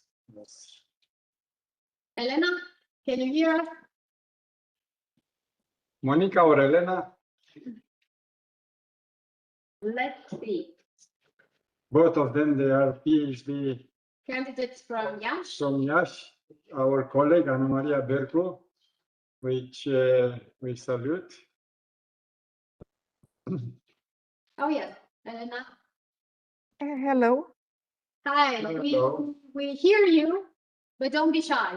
Just a little we see bit. your camera clear. Yes. Perfect. Yes, it's okay now. Nice to see you again. Thank you. Yes. Să partajez lucrarea. We can hear you. We can see you. And to see your paper, you need to be a presenter. So just a second. Now you have the right, the privilege to also, present your screen. Just click share. You see? Not yet. Not yet. Not yet. Below your screen, so on the bottom of your screen, there is a button, share. It's written share. Am dat sus share. Oh, you are on the browser. Yes. Yes. It should be the same, but sometimes the browsers are asking for an extra defensive argument, sort of like, are you agree to share this via? Yes. It's okay now? Yeah. Yes. Oh, good. You can now press the presenter, right? So we cannot see all the slides, but if you want us to see them, then it's fine. It's okay? You see all screen? Give us a... For us, it's good. Yes. Yes. It's Elena. Can you press the presentation mode? Yes, just below. You go at your right. Yes, and then just a little bit up, and you will see the next one. This one? This? The other one. The other one. Not that one. On the right. On the right. No. Okay, thank you.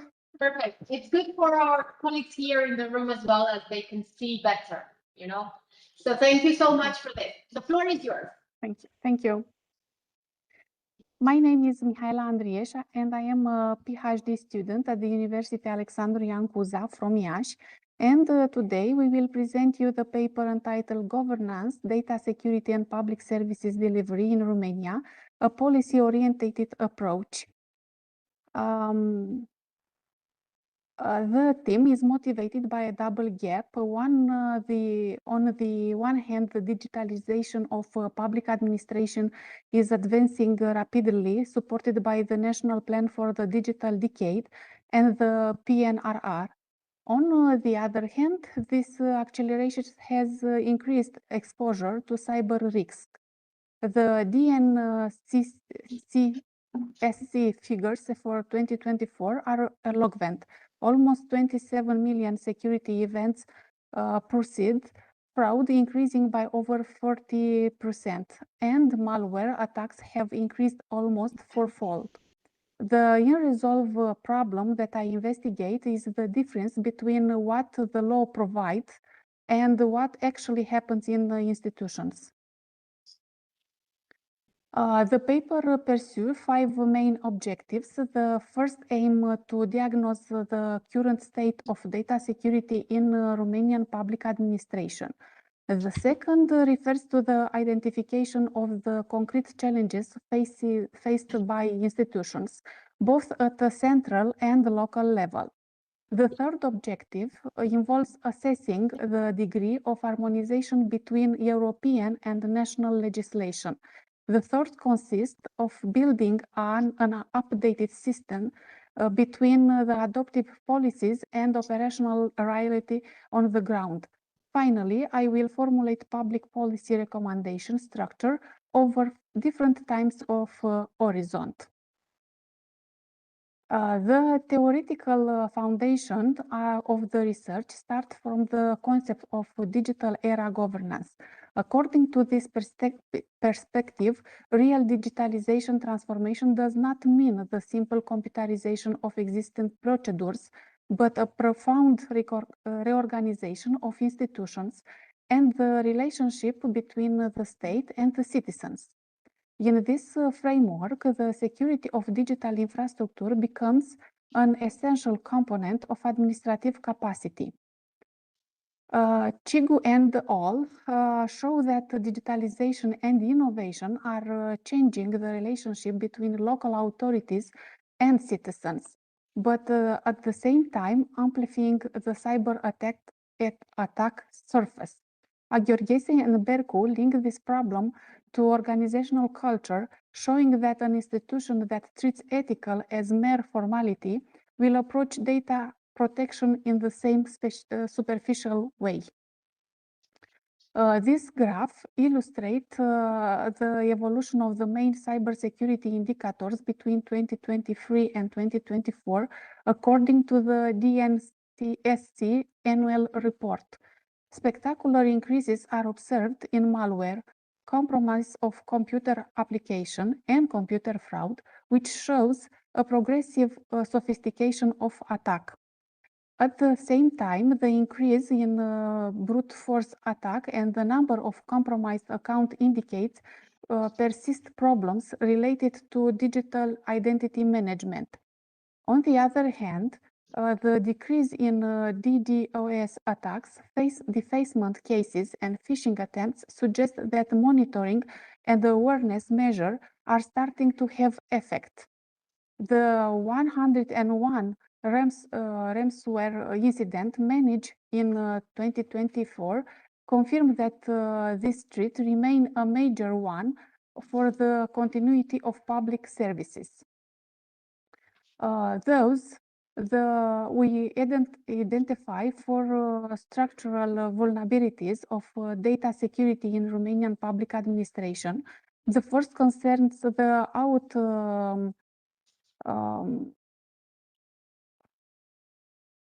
just let me see. Here we are. To illustrate these vulnerabilities in concrete terms, we have chosen two representative incidents from 2024. The first is the supply chain attack on Romanian soft company, the developer of the Hippocrat platform, which affected 26 hospitals for almost a week, forcing medical staff to revert to manual procedures.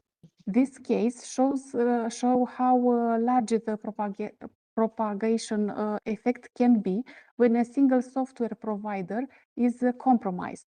The second example is the attack on Timișoara City Hall and subordinate institutions, which affected approximately 112 IT systems and limited citizens' access to essential services.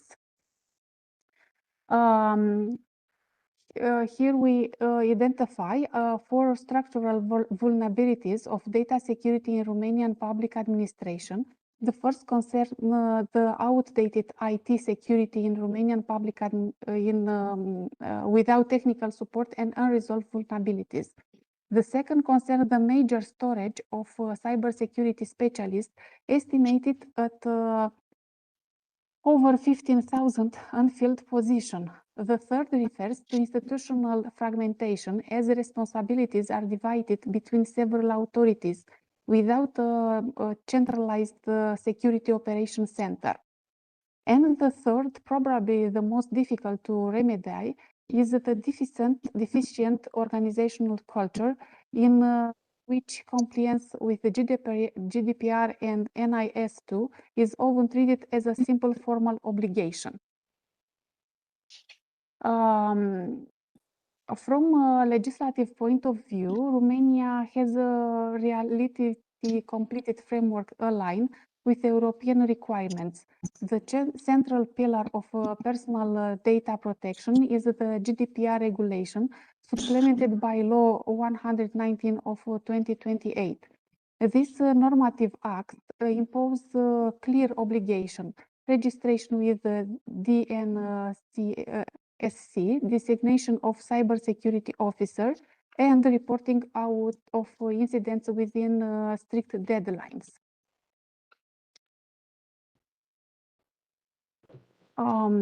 At the level of effective enforcement of the GDPR and ANSPDCP data shows an identification of control activity from 476 investigations completed in 2024 to 488 in 2025.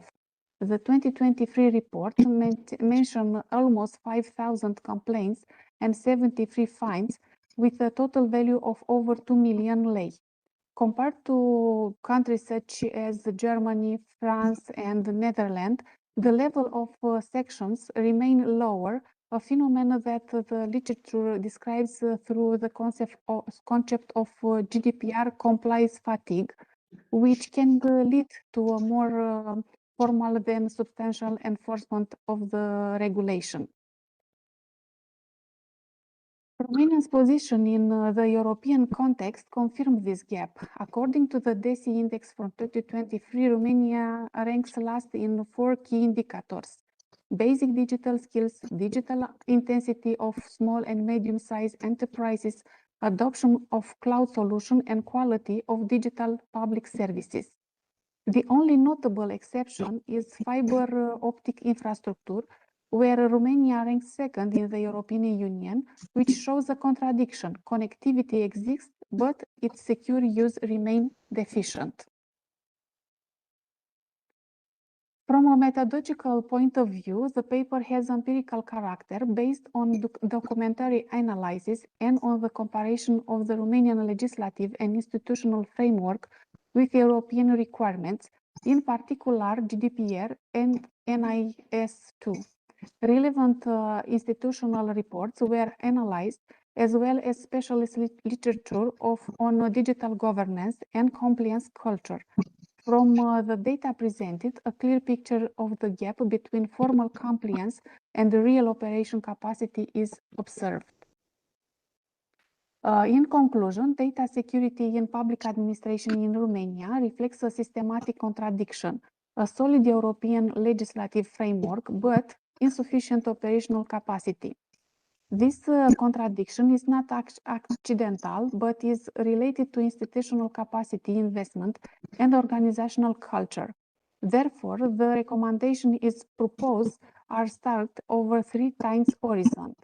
In the short term, there is a need for generalized multi-factor authentication, functional continuity plans, and training of civil servants.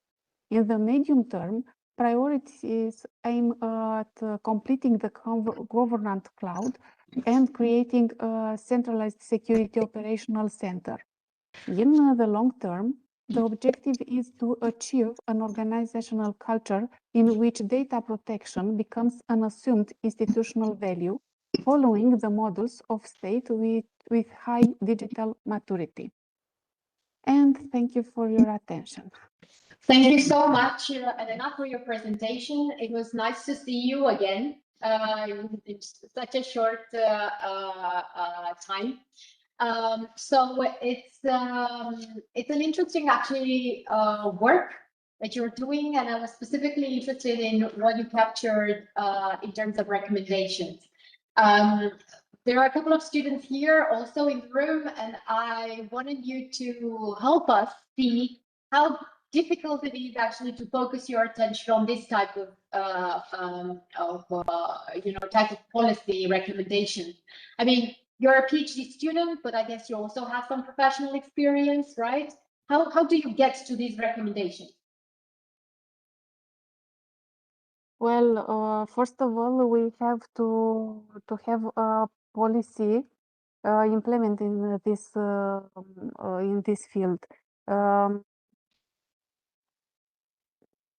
We should first of all try to discuss in institution to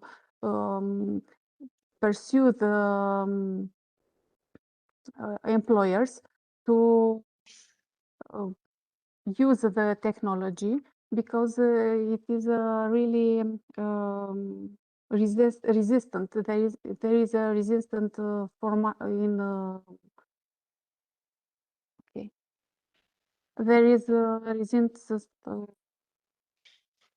No, you're fine. You're fine. I was just curious because, you know, I think it helps different, people to realize that they're not alone in their research. Sometimes it gets very lonely, you know, trying to find data, identify, you know, the right people to talk to. I'm thinking during your, preparation of the thesis, or otherwise, you know, some dissertation. And sometimes it gets lonely, as I said, because you get to all this amount of literature, you have the data, and then, you think that you are the only one that struggles with this type of, maybe questions, but there are so many others that may encounter the same type of difficulties. And talking or sharing this type of situations, I thought that might be helpful, in the sense that others could also see that, well, okay, so it happens to, to other people as well. It's okay to, just hit some wall at some point. It's okay because, I can, build on this momentum and maybe restart or start doing something, looking into a different direction. So that's the reason why I asked, nothing else on it. Well, are there other or questions or comments for our colleague? She mentioned some security bridges. That was interesting to learn of. Some of the issues. You've just met. You are one of the. Hmm? You just met like a couple of days ago. Yeah. When I was presenting her PhD progress report. Yeah. It went well. It went well. Yeah. So. Probably that's why she's so shy. Yeah. And no, but I already sent her the comments. So. Did you incorporate this particular piece of article in your PhD? No. Maybe. No. This is solely for the conference. It's only for the conference, but in the future, yes, I will include. Okay. Okay. Thank you so much. Thank you so much for presentation, and we'll see each other hopefully soon again. Thank you and congrats on your work. I do wish you a lot of success for what comes next. So thank you so much, Ele. Thank you. And now let's switch to your colleague, Doina Monica Gheorghese, also from Iași. She's here. I already gave her the presenter tool, PhD of the same school of doctoral school. Same university, yes. Same university, same doctoral school, same coordinator, Professor Ana Maria. Yes. Nu știu de ce nu merge camera. Ia să vedem. Please. Can you share the? Yes. Yeah. Acum she has everything. It's just a button down below your screen if you are on the app or if you're on the browser, depends on the browser. In browser. Then it should be up on the upper, well, depends on what browser, but it should be up. Unde am? Cum te-ai descurcat? Că nu știu acum la mine de ce nu merge aici. You in-house details. De acolo tu și-o sunt. De aici de unde? De aici? Da.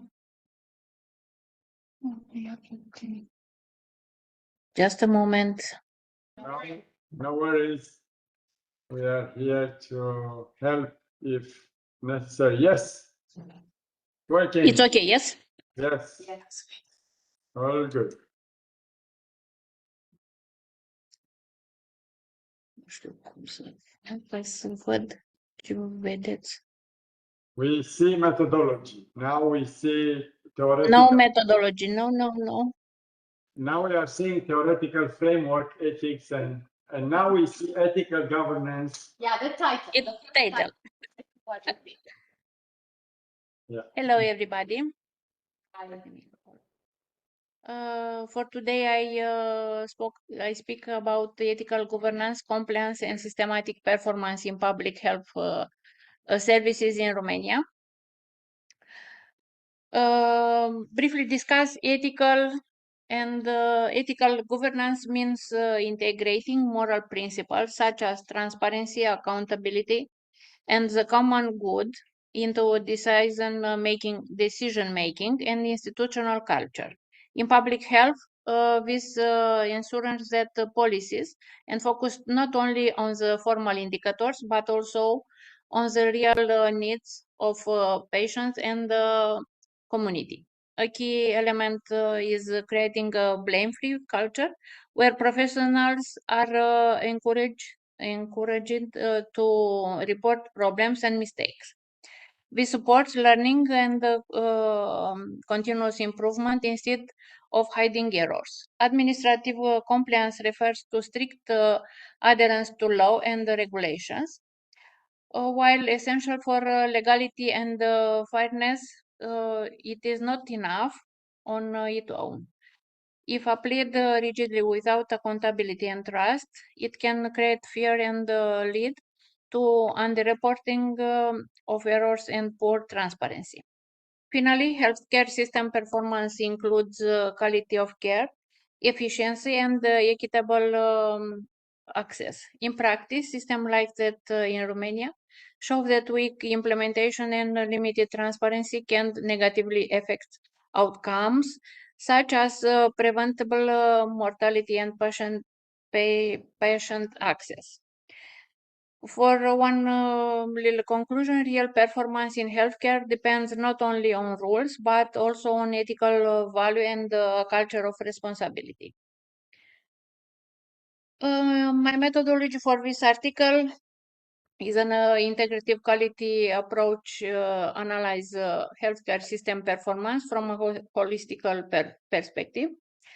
Include analysis of key legislative documents, institutional reports, and international sources. It incorporates specialization literature and case studies to illustrate real examples such as patient satisfaction or infection reporting. It aims to go beyond qualitative indicators by examining organizational and cultural factors influencing system performance. My research question is how does the integration of ethical governance mechanism influence the relationship between administrative compliance and systemic performance in public health services in Romania accounting to the literature from the last 5 years. I have two hypotheses. One, the integration of ethical governance mechanisms such as ethic committees, transparency procedures, and organizational accountability practices contribute to improving system performance and institutional trust in public health services in Romania. And second, the existence of administrative compliance mechanism and health regulation does not have a significant influence on the quality, transparency, or systemic performance of public health services in Romania. This section, evaluation of the legislative framework and performance in public Romanian public health in last 5 years.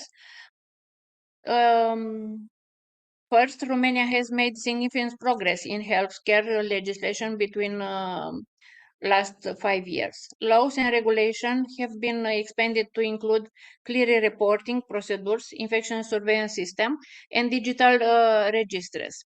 However, in practice, implementation remain limited. Problems such as insufficient resources, lack of training, or fear of sanctions lead to underreporting and reduce transparency in the system. Second, healthcare performance is not determined only by infrastructure or technical improvements. Even when hospitals are modernized, patient satisfaction depends heavily on communication, staff attitude, and organizational culture.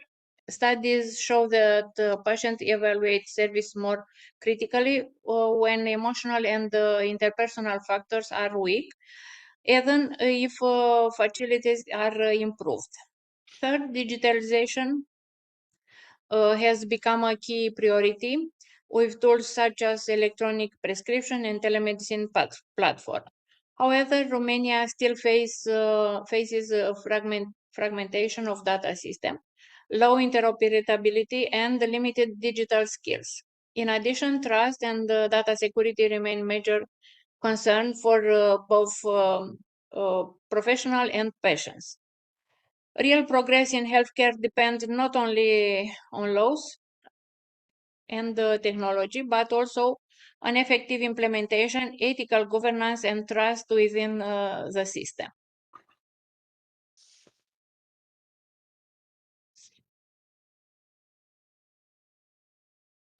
Next, I will present the evolution of legislative frameworks and healthcare performance in Romania, together with example and good practice and public policies that illustrated the shift toward ethical and performance-based governance, with emphasizing on implementation, system culture, and digitalization.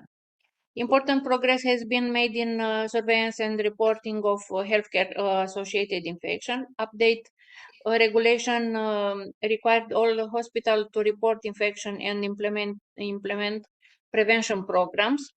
The introduction of electronic register has improved data traceability and reduced information loss, supporting better monitoring and align with the European patient safety standards. The National Hospital Accreditation System plays a key role in improving healthcare quality. Hospitals are regularly evaluated based on standards related to safety, patient rights, and risk management.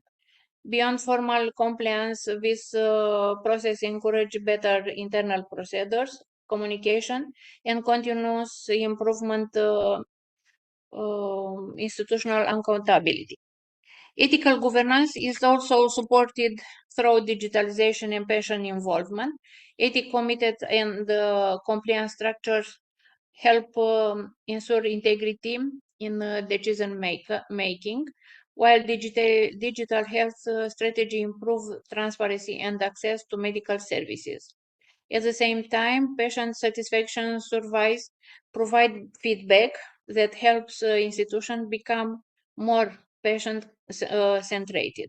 In conclusion, these initiatives show a clear movement toward more transparent, accountable, and participatory healthcare governance.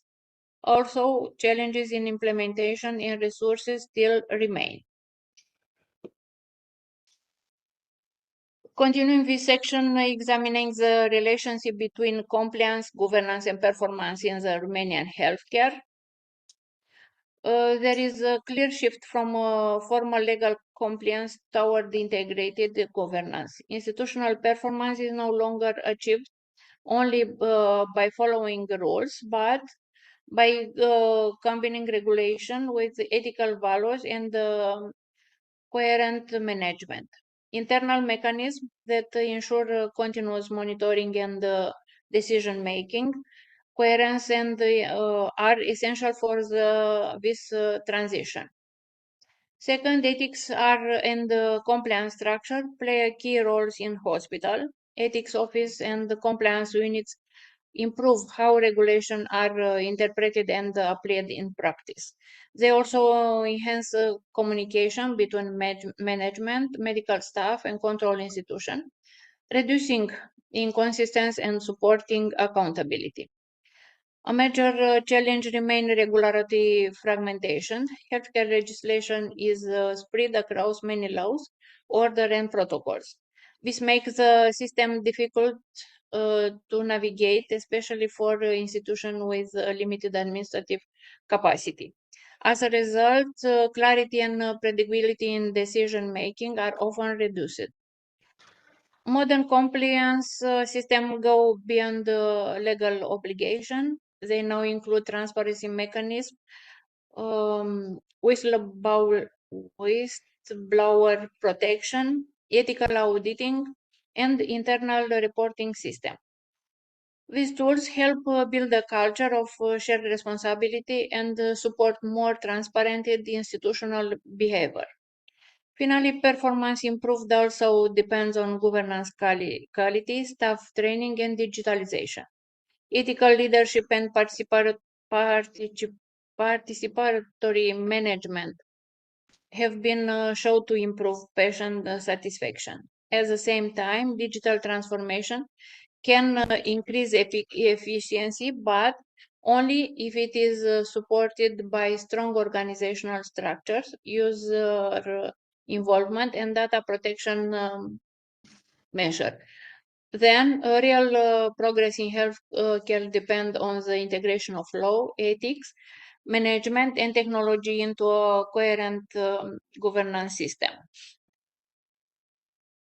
In conclusion, the key finding from recent literature on the relationship between administrative compliance, ethical governance, and systemic performance in Romania's healthcare system confirm both research hypotheses. First, institutional performance can be achieved only through extensive regulation of formal administrative control. Also, Romania has significantly developed its legal framework for patient safety, accreditation, and digitalization.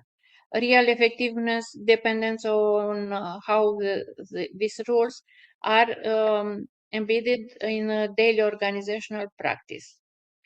The hypothesis one is confirmed, showing that ethical governance has a clear positive impact on systemic performance. Mechanisms such as ethics committees, ethical audits, codes of conduct, and transparency procedures strengthen institutional trust and promote responsibility, prevention, and professional integrity.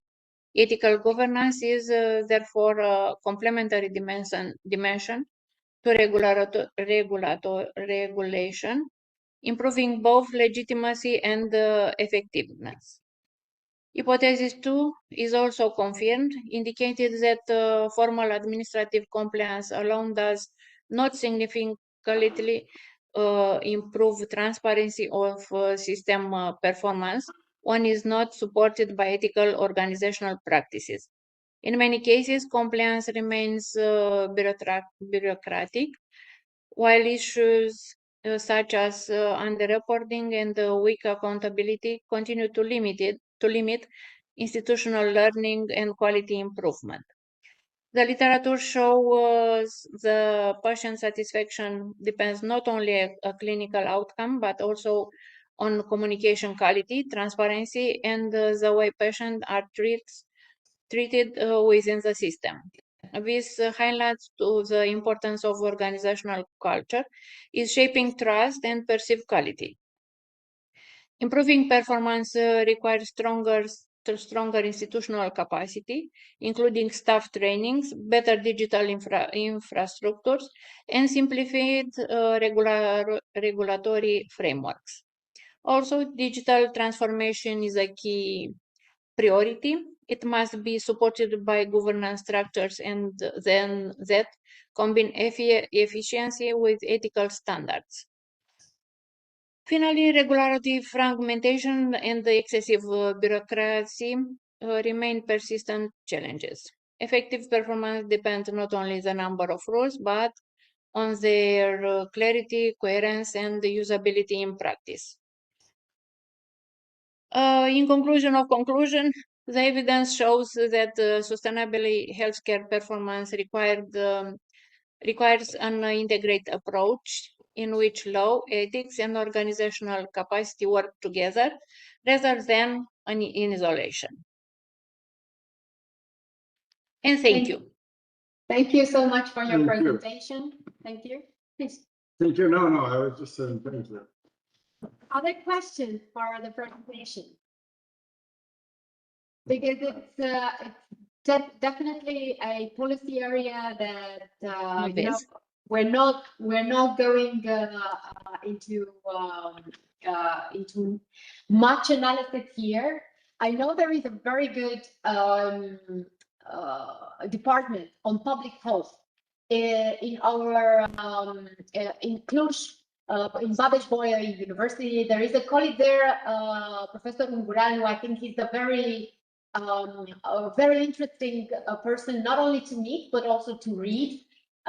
So if you're interested in this particular, and obviously you are very much interested in this one, I would definitely recommend you to visit, if you haven't done that already, the Department of Public Health in Babeș-Bolyai University in Cluj. Yes, they do have a very nice program there. And in public health, they are doing a lot of research. So I'm thinking that maybe there are some data that you could also, get from our colleagues there.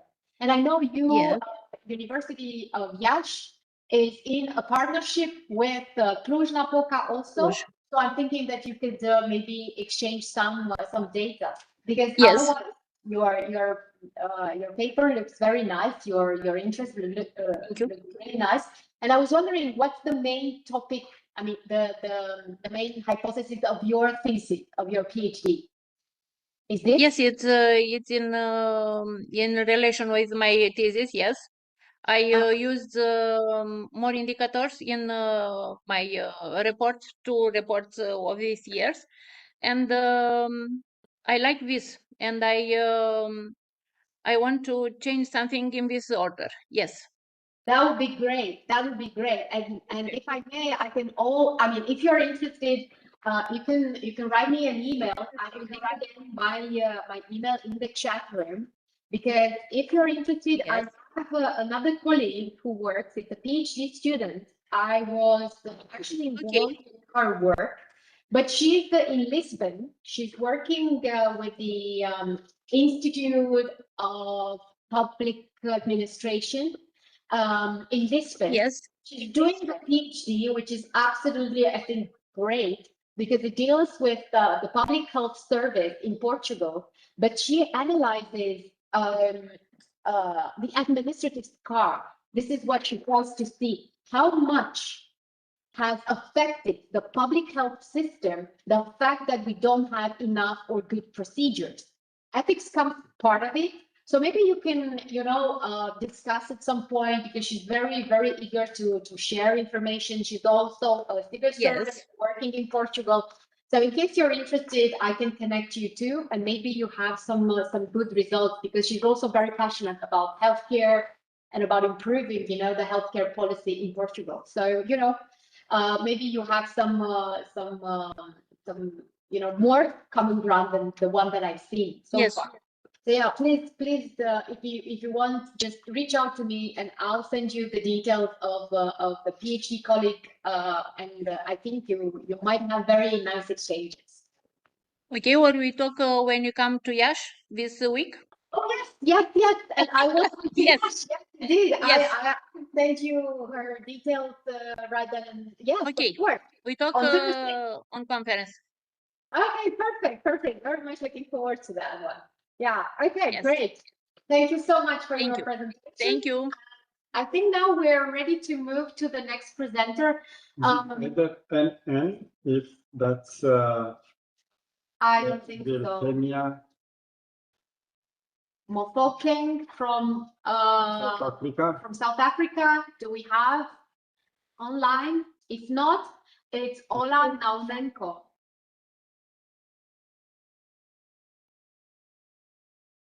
Ola from Kiev National Economic University. Oh, perfect. Hello, everyone. I am here. Thank you so much for your effort. Now I am sharing my presentation. Yeah.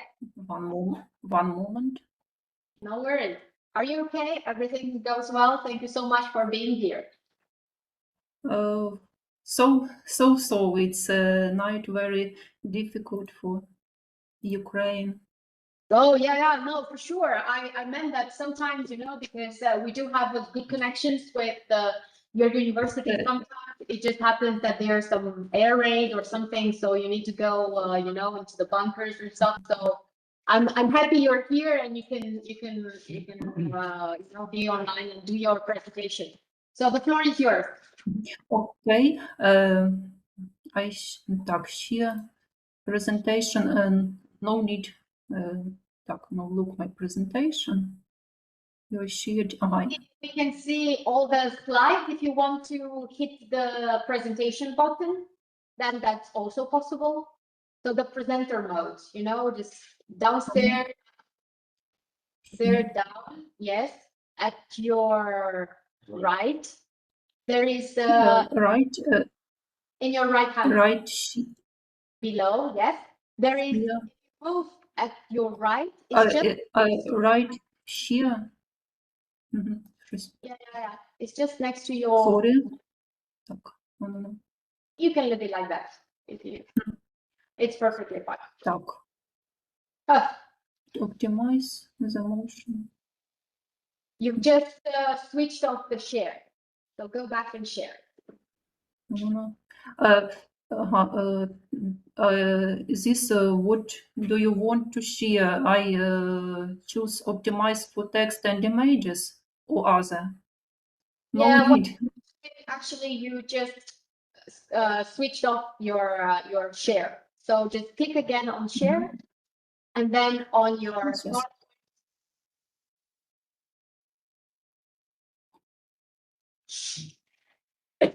Yes. Look my presentation. Yeah. It's Yes. good. You can start. Yes. Yes, start. Okay. Okay, it's good. Так. Так. I am Olga Naumenko with Kyiv National Economic University, named after Vadim Hetman, and I am associate professor. My scientific interest it's political technologies, artificial intelligence, political elites, political advertising, marketing, and other. Thank you for opportunity to present my article in this conference, organizers and your university. And the topic of my article. It's the role of artificial intelligence in ensuring cyber security and the concept of smart city of Ukraine. And this topic is basic opportunity of Ukraine and smart cities connected with cyber securities. And first of all, for introduction, I speak today as the significant development of digital technologies is combined with new opportunities for society and new threats. A significant place among the threats it's occupied by cyber threats, which create risks not only for individual users but also of strategic sector of the economy, defense, and public administration. Currently, the significant views of cyber threats is growing in Ukraine, and these trends will increase with the development of information technologies and their convergence with artificial intelligence technologies in the coming decades. In the aspect of combating threats, the role of artificial intelligence is growing with make it possible to that is automate data analyze processes, detect anomalies, predict and respond to cyber attack. The use of artificial intelligence in the management of local communities shows a significant interest and is studying the use of the latest technologies to increase efficiency and transparency in management process at the local levels. For the methodology of research. In research will use the comparative approach in use regarding such area of smart cities in Ukraine as a democracy and governments to collect and analyze qualitative database and case study. For Ukraine to need to talk about first of all, Ukraine has many law document for cyber security, and we next one, and we have cyber security strategy of Ukraine 2021. It's studied regarding cyber security is a global context that ensuring cyber security is one of the priorities in the national security system of Ukraine. The implementation of the specific priority will be carried out by strengthening the possibilities of the national cyber security system to counter cyber threats in the modern security environment. The 21st century is marked by the active formation of the sixth technologies and the risk that civilization faces as a result of the introduction of the latest technologies. There are threats to Ukrainian cyber security. It's first of all now very active Ukraine, it's hybrid aggression from Russia Federation, and the next cyber crime with damage information resources, social processes, and individual citizens, reduces public trust in information technologies and leads to significant material losses. The next is cyber attacks organized and sponsored by the government of the states related of the theft of sensitive information of political, economic, and military cyber espionage and the implementation of intelligent and subversive activities and use of cyberspace by terrorist organization to commit act of cyber terrorists, financial and other support for terrorism activities. The next one. And in the field of cyber security, artificial intelligence is used too.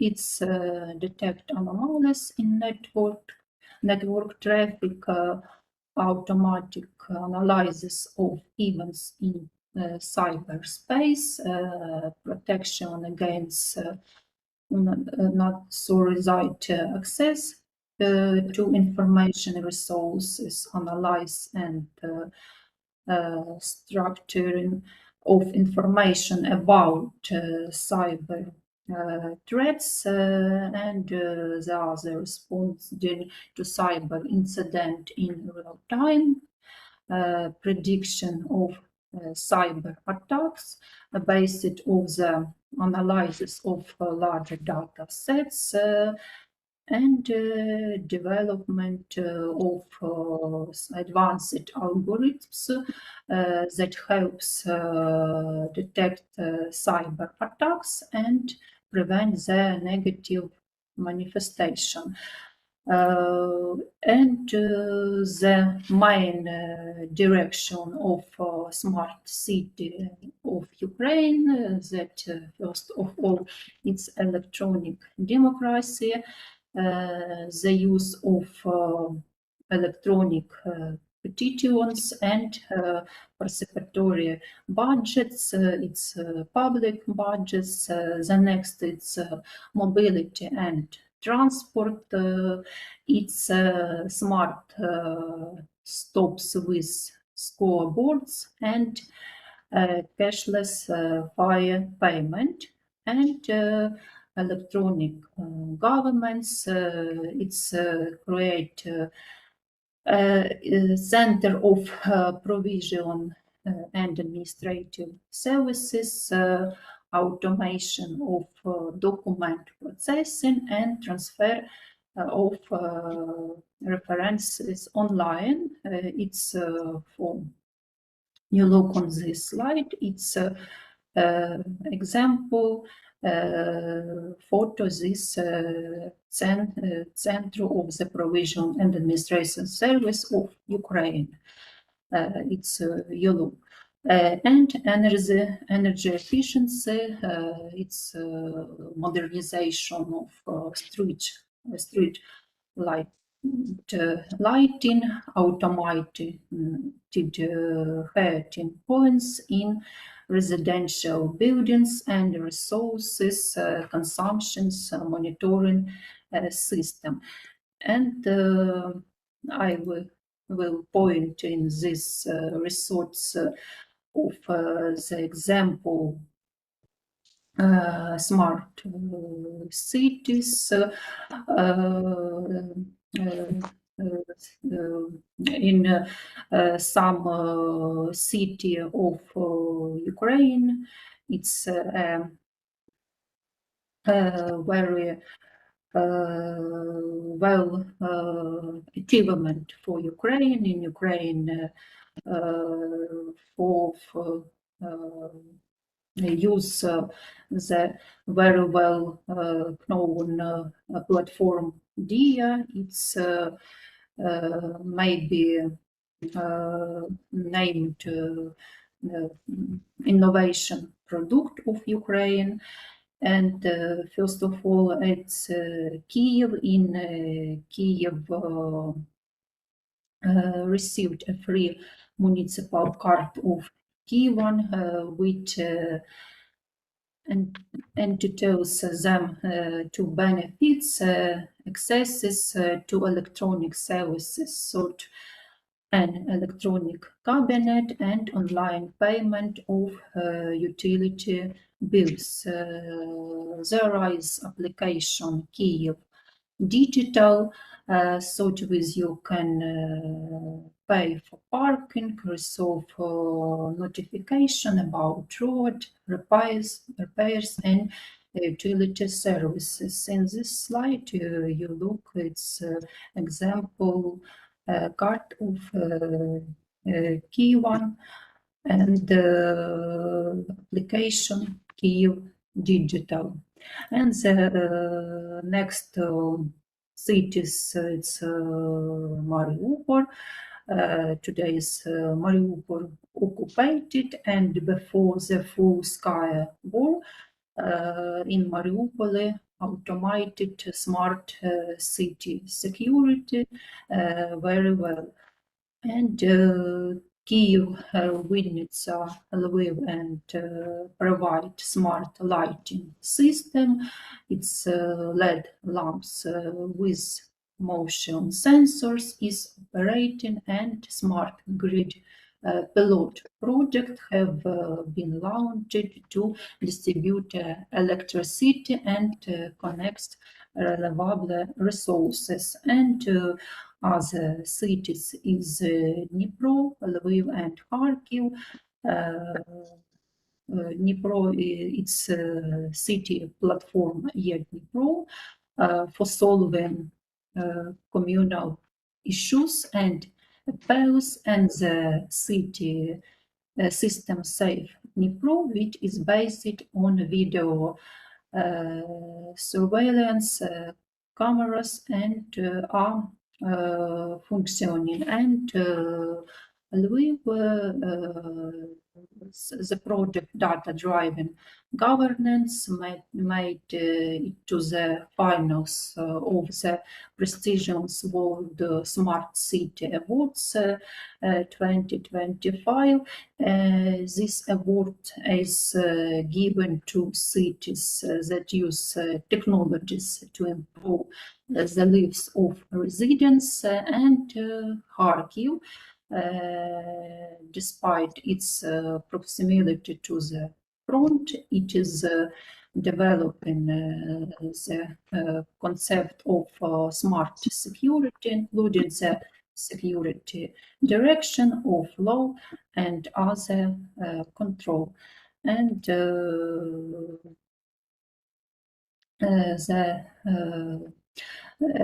in the end of conclusion in my presentation, need to talk what is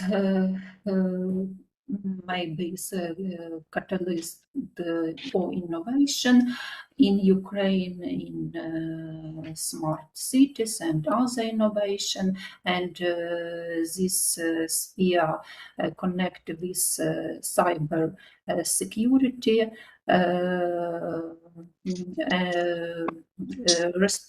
restoration of destroyed cities, help to build them anew, taking into account modern technologies. This approach will make Ukraine more competitive and attractive for investors. The concept of smart city is not only and convenience, but a strategic need that will help Ukraine to be a leader in the field of innovation on a global scale.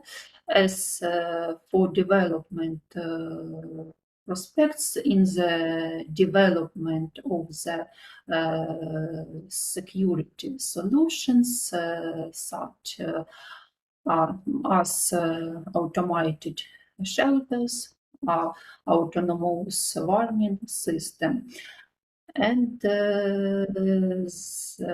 cyber security of smart cities must take into account and control the available risks. Therefore, a real smart city must be safe. That of all. Thank you for attention. Thank you so Maybe much. Thank you. questions? Yes, question. Do you have questions? Do you have comments? I think it's really fantastic what's happening. I mean, the fact that you can, continue with your research, and I actually would very much like to learn more about how, things are being organized right now, considering all these tremendous turbulence, tremendous crisis that your country, your cities, Yes, because smart city must be safe. Yes. Safe in the context of a war. It's a very, very tough statement. Yeah. So very, very difficult. Indeed, So, they need to be safe before being smart. Thank you. Thank you for thank you being so here. much for being with us. And please, if you'd like to come here and ask a question, we have a colleague. Question. Please, could you come here? So for our colleague also to see you, right, and hear you. I'm from Chisinau. My question is, what is your opinion in utilization on use artificial intelligence and needs of trilateral collaboration, Ukraine, Moldova, Romania? Cross-border collaboration. What is your opinion in this? Do you see any means of cooperation between the Republic of Moldova, Ukraine, and Romania on issues related to artificial intelligence? That was the question. It will be very well. Now it's my sphere, maybe collaboration with department in other university who learn and provide practice and theoretical for cyber security, smart city, and artificial intelligence for the latter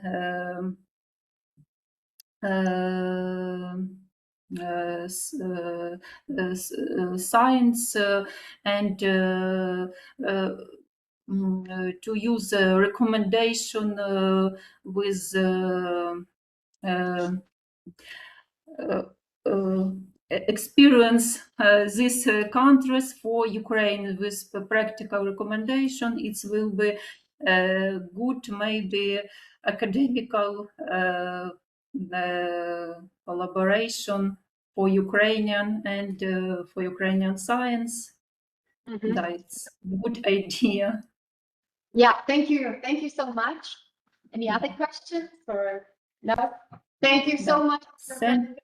Thank you so much to the looking forward to presentation. hearing good news. We've already heard that the Republic of Moldova and Ukraine have just started their accession process, obviously, like the start of negotiations with the European Commission in light of the session. So that's a very, very important news.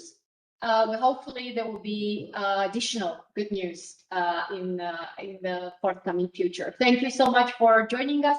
And let me now turn our attention to the list of presenters, because we still have some missing in action colleagues.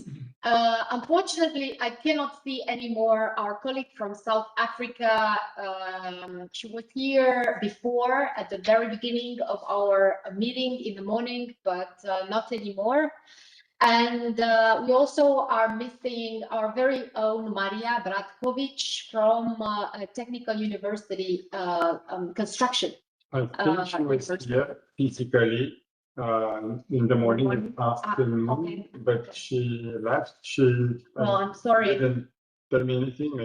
Maybe there is some emergency. Yes. I really hope folks are good. Anyhow, I think we're at the end of this first, pre-conference day.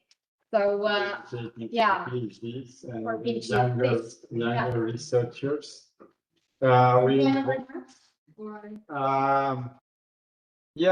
hope to bring into attention, especially to the young researchers, the difference between engineering and science, because I saw this trend that happens to be easy to see in the last couple of years. People are young scholars, young researchers. They are paying attention more to the product and not that much to the science behind the product. Science is it's a domain that stands on the shoulders of giants. So we need always to refer to those giants. We need to test hypotheses. We need to experiment in order to see if our hypotheses are working or not. While on the other side, we have engineering. Engineering is just using the existing science to building for building, outrageous sometimes or great buildings or whatever. But it stands on science. Without the science, we wouldn't have had engineering. So we are here into an academic setup, into an academic environment to promote science, firstly, and then based on science to build engineering products. It's a huge difference in this regard. So we are keen to have that as our main objective. And of course, being a panel for PhDs, we are encouraging them to pay attention to science and research. Sometimes research is just efforts with no valuable output. You just find out that it's not working this way. That's a very good scientific output also. It's not good from an engineering perspective, but it's good from a scientific perspective, because no one else will follow the same path, because most probably they will hit the same wall. Of course, research means breaking walls after walls, and if you have the resources, by the end of, I don't know, hundreds of walls you demolish, you will have a wonderful discovery, but still it needs science for that. So yeah, please. Yeah, I'll complement this with a short memo for future endeavors. So we definitely be very much interested in learning more about the PhD, thesis, the interest into their impact on our communities. There is a doctoral school in public administration here in the university, but we also have doctoral schools in political science, management, Folks are doing PhD studies in sociology, anthropology. There's work done also in terms of international relations. So there is quite a lot of work right now placed into topics that are relevant for our conference, but for other events like this also. So I would definitely encourage everyone, not only those in the room, but rather those that are sitting in online, to not stay, in their silo. Actually, I think this is one major call for everyone, in the sense that public administration is not a science that needs to be stuck in a silo. So we need really interdisciplinary work. We really need to learn from others, but also, harvest our own data and conduct our own research. So don't stay strangers to public administration, but also to other sciences. This particular center, the Smart-EDU hub here at SNSPA, is actually devoted to interdisciplinary work. That's why you will hear people coming from the technical departments, universities, of medicine, colleagues that come even from physics or from chemistry. They try to reach out and in a way connect with policymakers, connect with those who are conducting research in the social sciences, because eventually our interest is actually in promoting good governance and allowing people to actually enjoy, life as we hope, our future communities will too. So with this being said, I definitely encourage you to stay close. Tomorrow we will have a very different kind of setup. And then we will not only deal with PhD students, by the way, those of you who have presented or are interested in the future to present, usually there is quite a lot of work behind this particular session of presentations. You can get your own feedback on your paper if you submitted it earlier. There's a peer review process. There are folks who are reading your research, and eventually you will decide based on the presentation, but also on the paper, if that paper is deemed for publication. And in that case, you will probably get a follow-up email, be invited to maybe change something inside the paper, work a little bit around, some specific topics, and use the format necessary for publication. For those of you who are actually interested in attending and share some of your knowledge with your network, tomorrow we will have a on-site panel that will be taking place at the 8th floor. So there we will have a couple of presentations, but also some keynotes. So there will be colleagues from Poland, colleagues from Republic of Moldova, colleagues from Romania who will join us on site.